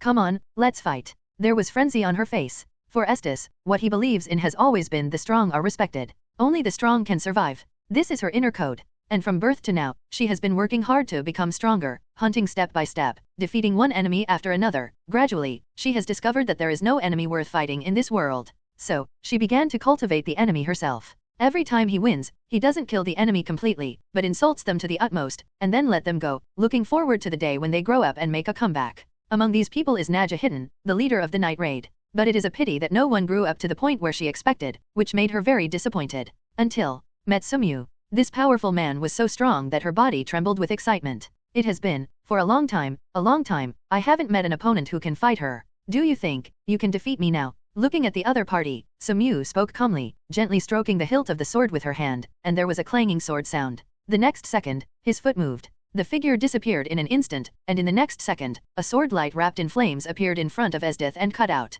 At the same moment, Estes raised the long sword of ice and snow in his hand to meet him. Boom! The intense touch triggered a roar like thunder. The figures of the two were entangled on the plain, constantly bombarded, and the snow and ice covered the battleground before they knew it. The hot weather also began to turn cold, and it became colder and colder, as if entering a world of ice and snow all of a sudden. Tall city wall. The little emperor, Minister Ernest, and General Bud stood, all staring closely at the battle below. Your Excellency, do you think Estes will win? The little emperor's eyes turned to the obese Minister Ernest next to him. Ernest squinted his eyes and looked at the snow-covered land. Unfortunately, with his eyesight, he couldn't see the situation there. However, Ernest knew that the last time Estes fought with Sumyu once, and that time, Esther 387 was defeated. Therefore, his confidence in whether Estes can defeat Sumyu is actually not great. Involuntarily, Ernest looked at Bud. Even if Estes loses, isn't there still General Bud? At this moment, Ernest's gaze was somewhat playful. One must know that before, Sumyu could be said to be an ally of General Bud, but now, Sumyu betrayed the Empire, and even wanted to fight against His Majesty the Emperor, so how should General Bud choose?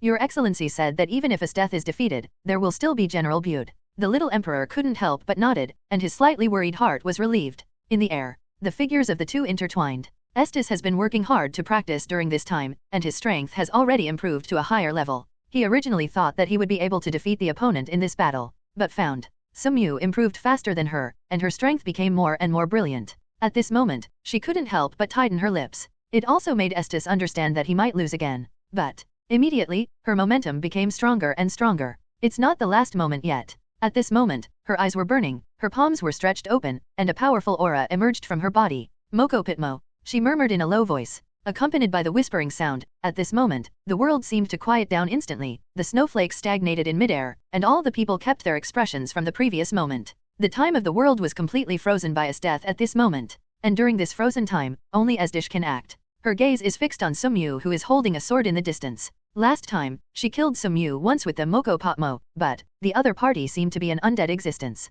Even if his head is cut off, the opponent is still. This time, her eyes were fixed with an inexplicable aqua blue light. If the severed head can be revived again, then, this time, she has already figured out how to break the opponent's immortal body. But, suddenly, her eyes widened suddenly. Sumyu, who was frozen in time and space, moved. His wrist trembled, and the blade swung out at this moment. Impossible. There was horror in SDC's blue eyes. Under his Mokobatama, time was frozen, and everything in the world was still. Why, he was able to act in a still time. Time freezing, a terrifying ability. Sumyu whispered slightly, but my strength has already far surpassed yours. You can't freeze the time that belongs to me. At the same moment, the blade waved and landed on Estes. Crimson blood splatter. Estes staggered back, half kneeling on the ground, clutching his neck and looking at Sumyu. The icy chill freezes the wound and prevents the outflow of blood. You lost? Sumyu looked at Estes and spoke calmly. Estes raised his head and looked at the boy, whose golden eyes looked down at her calmly. She lost. Lost again. Haha. Ha ha ha. She couldn't help laughing.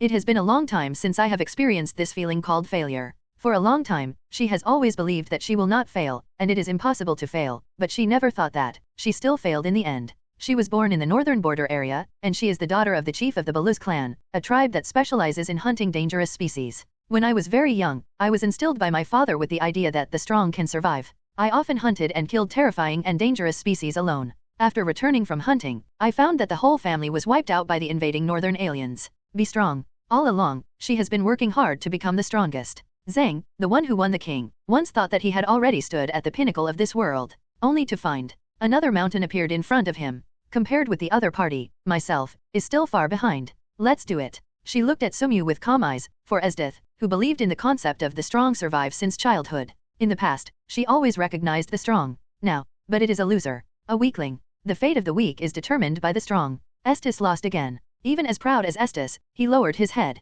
Sumyu looked at Esdith calmly, and now he can kill Esdish. But, after a little silence, he didn't do that. Kneel down. He murmured slightly. Estes raised his head, his delicate face was full of struggles. Isn't that your philosophy? He looked at Estes calmly. The strong can survive, the idea that the fate of the weak is determined by the strong. Estes struggled. These are indeed her ideas. But, in the past, she was the strong one, but now, she is the loser. With a slightly pale face, Estes finally knelt down. The youngest and strongest female general in the empire, with unmatched strength, knelt in front of a man. Looking at this scene on the city wall of the imperial capital, General Bude couldn't help but took a deep breath. The last time he fought against Sumyu, he lost. Although he lost at that time, he didn't feel sad, but very relieved. Because, at that time Sumyu was an ally. But now, up to now, they are already enemies of each other. On the city wall, the imperial guards lined up in the forest also looked at this scene with pale faces. They were as powerful as Esther's and even knelt down to Sumyu. In this world, who could stop the opponent's footsteps? You won't kill me. When he felt Sumyu's gaze passing over her and continued to walk towards the imperial capital, Esdith,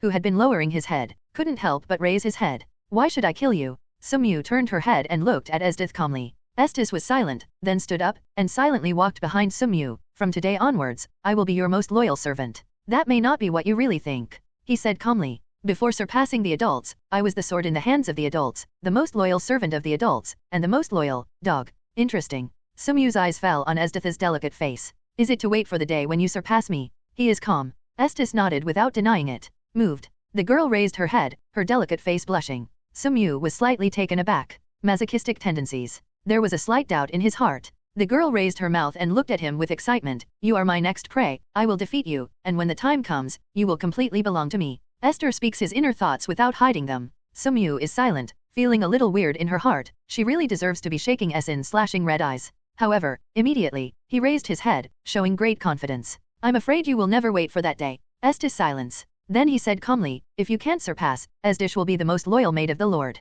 This is the fate of the weak Esdish. Sumyu quietly looked at this graceful woman in a white military uniform and a military cap. He looked at Estes seriously for a while, and then he looked away and landed on the 1,000-year-old imperial capital. As his golden eyes fell, the little emperor standing on the city wall couldn't help taking a step back, and Minister Ernest's face also turned pale. General Bude, I leave the following matters to you. I will take His Majesty the Emperor back to rest first. Ernest pulled the little emperor away in a panic. He was a little scared. Bude was silent. He didn't look at the little emperor who had already left, but came to the city wall, looked down from the city wall, and his eyes fell on the young man. At this moment, the supreme commander of the empire, another strongest of the empire, took a deep breath. The figure of General Bude fell from the city wall and looked at Tsuyuri from a distance. When he looked at Tsuyuri, his eyes were a little complicated. Before, Tsuyuri was his junior, and he had placed high hopes on her. But, unexpectedly, the other party would also betray the empire. I didn't expect that in the end, I would be your enemy. Bud spoke calmly. Taigu, Admiral is also activated accordingly, and around his body, it looks like a thunder armor formed by thunder, which looks quite powerful. Tsuyuri also looked at Bud quietly. For Bude, his eyes are also complicated. In the past, he also placed his hopes on Bude. But in the end, it is disappointing. Bude's allegiance is not the empire, but the royal family. You still don't get in my way, you know, you are not my opponent. After a long time, he spoke softly. Bude was silent. He lost the last fight, and just witnessed the fight between Tsuyuri and Ezts with his own eyes. The opponent's strength has improved much compared to the last fight. At the same time, Bude also understands that if he gets out of the way, the other party will definitely not embarrass him. But, Bude turned his head and looked in the direction of the palace. The Bude family has been the generals of the empire for generations, and they have been loyal to His Majesty the Emperor for generations. Will it be terminated in his generation? He shook his head. Why do you have to kill His Majesty the Emperor? Bud's voice was hoarse. Because, he is no longer fit to sit in that position. Tsuyuri said plainly that he used to have certain expectations for this little emperor. He thought that this little emperor was not hopeless. After the exposure, the little emperor still maintained his trust in Minister Hornist.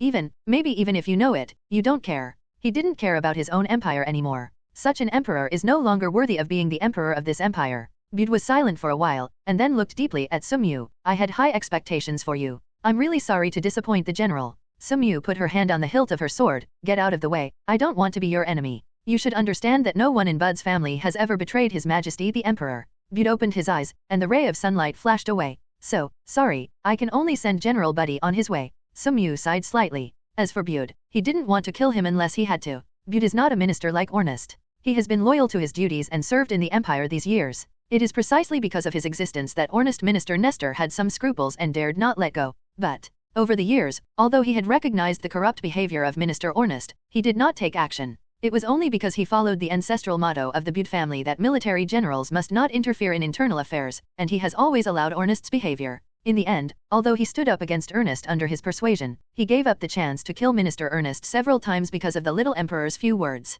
And the reason was just because he didn't want to disobey His Majesty's orders. Today, the empire is in turmoil. As the supreme commander of the empire, Bude is duty-bound, but he is indifferent, which is a kind of complicity with Ornest. Ridiculous, since I had expected it before. Then, there is only one battle. Bude opened his mouth without talking nonsense, and raised his arm slightly, and he could see that his arm was surrounded by silver-white thunder at this moment. The breath of destruction also came along with it. The next moment, Bude drove thunder and shot towards him. Between the actions, the originally bright sky was shrouded in thunder. The wind howled, but Bude is already in the air. At this moment, thunder surrounds him, and at this moment, Bude is like the god of thunder coming to the world, full of infinite majesty. Next second, the thunder fell and enveloped Tsuyuri. At this moment, Tsuyuri seemed to be caught in Rengoku made of thunder. And at this moment, Tsuyuri drew his sword. A sword that was so fast surpassed the light of thunder and fell silently. Bud lowered his head blankly. With a sense of loss and relief, Bude turned his head and looked in the direction of the imperial capital. Bude, you can only protect the royal family so far.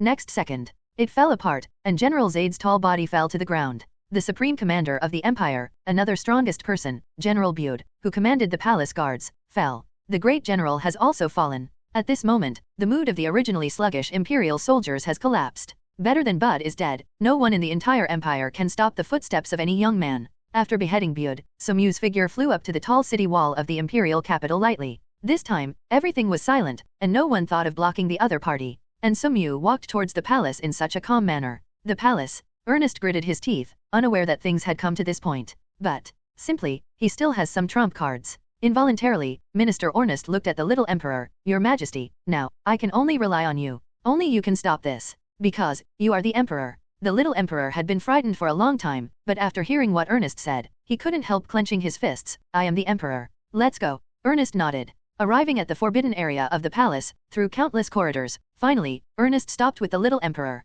Two people look up. Standing in front of the two is a flashing armor. This armor is incomparably huge as a mountain. Standing in front of them, they are as small as ants. Taigu, the god of protecting the country's supreme throne. The first and strongest Taigu. It is not only the origin of Taigu, but also the culmination of all Taigu, known as the Supreme Taigu. Possesses an ability comparable to that of the gods, and only those with the blood of the emperor can use it. The little emperor took a deep breath and climbed up slowly. In the next second, the shining light shines from Taigu's body and echoes the little emperor. Sumyu, who was walking towards the palace, stopped, as if feeling something, raised her head. The vibrations are being produced, as if something is about to break through the ground. A large area of the palace collapsed with the vibration at this moment. Dusty. Along with the diffuse dust and mist, a huge figure like a mountain appeared in the center of the palace. It is so tall, like the Tian Shan mountains in Japan standing up out of thin air. There is a powerful aura emanating from his body. Just looking at it from a distance, there will be a kind of worship in his heart, the idea of wanting to kneel down. The legendary Taigu. Someone exclaimed. What is the legendary Taigu? Some people are puzzled. It is the origin of all Taigu, and it is also the apex of Taigu. Someone explain. Sumyu raised her head and looked at the tall figure appearing in the center of the palace. The god of protecting the nation's supreme throne. He whispered softly, stronger than him, and felt an extremely powerful force from this Taigu. 1. The power called the gods. And at this moment, the little emperor standing on the supreme throne of Taigu's protective machine god also saw Sumyu's standing position through Taigu's perspective. A ray of light appeared on the body of the supreme throne, the god of protecting the country, and a ray of light bloomed next, attacking the position where he was standing. Hair on end. A breath of death was born in the heart. He wanted to hide, but looked behind. The direction behind him is a large building, and a large number of figures in this building can be vaguely seen. If he wants to avoid it, I'm afraid that the people behind him will disappear into this world with this brilliance blooming. As the emperor of the empire, this is the attitude towards the people of the empire. Sumyu raised her head and murmured in a low voice. In the next second, the sword light rose. Draw sword. In this instant, it seemed that one sword had been cut out, but it seemed that countless swords had been cut out. In the end, all the sword lights turned into a magnificent sword light and collided with the incoming light. Boom. The two collided, and the huge shock wave tore everything around. Houses collapsed, trees snapped, and the earth was torn apart one after another. Seeing this scene, everyone was shocked. Sumyu, with human strength, blocked the terrifying power of the supreme throne, the god of protecting the country, without using Taigu's power. And after using Taigu's blow, the little emperor also felt tired. 0. Ask for flowers. He couldn't fully use the full power of the Taigu machine god of protecting the country's supreme throne. The use of this Taigu was a strong burden on the little emperor's body. But the little emperor clenched his fists, looking at Sumyu who was rushing towards him like a leopard. His eyes were full of anger. Rebellious ministers and thieves, you should be punished. In the next second, a more terrifying force came from Taigu and attacked Sumyu. The eyes are faint. Even if he is like him, facing the power launched by the supreme throne, the god of protecting the country, it is quite difficult to kill it every time. No wonder it claims to be able to exert the power of a god. He whispered slightly. Just dead things. This kind of Taigu, which can exert power comparable to that of a god, cannot be fully utilized by the little emperor. If it is not supported by the emperor's blood, I am afraid that even the Taigu will not be able to activate. Another sword, blocking the attack launched by Supreme Taigu. Even so, his face was slightly pale. Supreme Taigu is worthy of being the origin of all Taigu, and also the starting point of all Taigu. It is really powerful. However, at this time, he was already close to the little emperor's side. The horizontal sword is in front of the eyebrows, and a dense air is generated from the blade, and an extremely powerful sword intent bursts out. Looking at Sumyu's slashing sword, the little emperor showed disdain on his sickly face. You want to break through the defense of Supreme Emperor because you are a traitor. 0. But, the next second, the little emperor opened his eyes wide. There was a click sound, and cracks appeared on the surface of Supreme Taigu. Supreme Taigu was split with a fine crack. Although it's just a tiny crack, it's enough. In the next second, Sumyu's eyes lit up, and the hair-like sword energy penetrated into the crack, and attacked the little emperor in the Taigu. The subtle sword energy was so sharp that the moment it fell into the little emperor, it tore his body apart. What? There was a scream. The emperor of this empire passed away. At this moment, a dim purple star fell in the sky. The empire has changed. Ernest, who was hiding in the distance, looked at this scene with a pale face, and ran away without even thinking about it. But the next second, a sharp sword chi descended from the sky. The body that was as fat as a mountain fell to the ground. The cholera destroyed the empire, and the minister of the empire, who was in power, ended his sinful life. Beheading the little emperor and minister Ernest, he stepped forward slowly, and finally stepped onto the emperor's seat. When he got to the emperor's position, he didn't sit down, but turn around. I don't know when, Estes, Red Tong, Black Tong, Serio, Seo, Tajmi, Iaz. They have all followed silently. As death. He spoke softly. Estes stood up. Destroy the universe and wipe out the revolutionary army. He spoke softly. Estes nodded and went out. Red pupils, black pupils. Chi Tong and Hei Tong, the sisters, stood up. Reform the killer organization, aim, and pacify the darkness. Yes. Black pupil, Kai Tong nodded silently. Order to go down in an orderly manner. This year, the Emperor of the Empire was beheaded, and the Dark Minister of the Cholera Empire, Ernest, was also beheaded. This year was the darkest year for the Empire, with uprisings and turmoil everywhere. But this year is also a new beginning. A rising star, this empire has regained its vitality and ushered in a new and beautiful tomorrow. And as the end of the old empire era, the founder of the new era of empire. At this moment, Tsuyuri stands on the highest point of the palace and looks up at the starry sky. The power in the body has gushed out like a mountain, and the limit of power in this world can no longer accommodate the existence of a super strong individual like him. And his eyes were dim, and he already understood that a journey has ended, and he will usher in a new beginning. What kind of challenges will you face? Hello, everyone! As we wrap up this video, I want to share a quick note. I have a Patreon account. If you'd like to support me and enjoy on-demand audiobooks, you can become a Patreon member. Alternatively, you can check out my Google Drive link, which has 500+ novel audiobooks available through my Ko-fi or Patreon shop. I appreciate your support.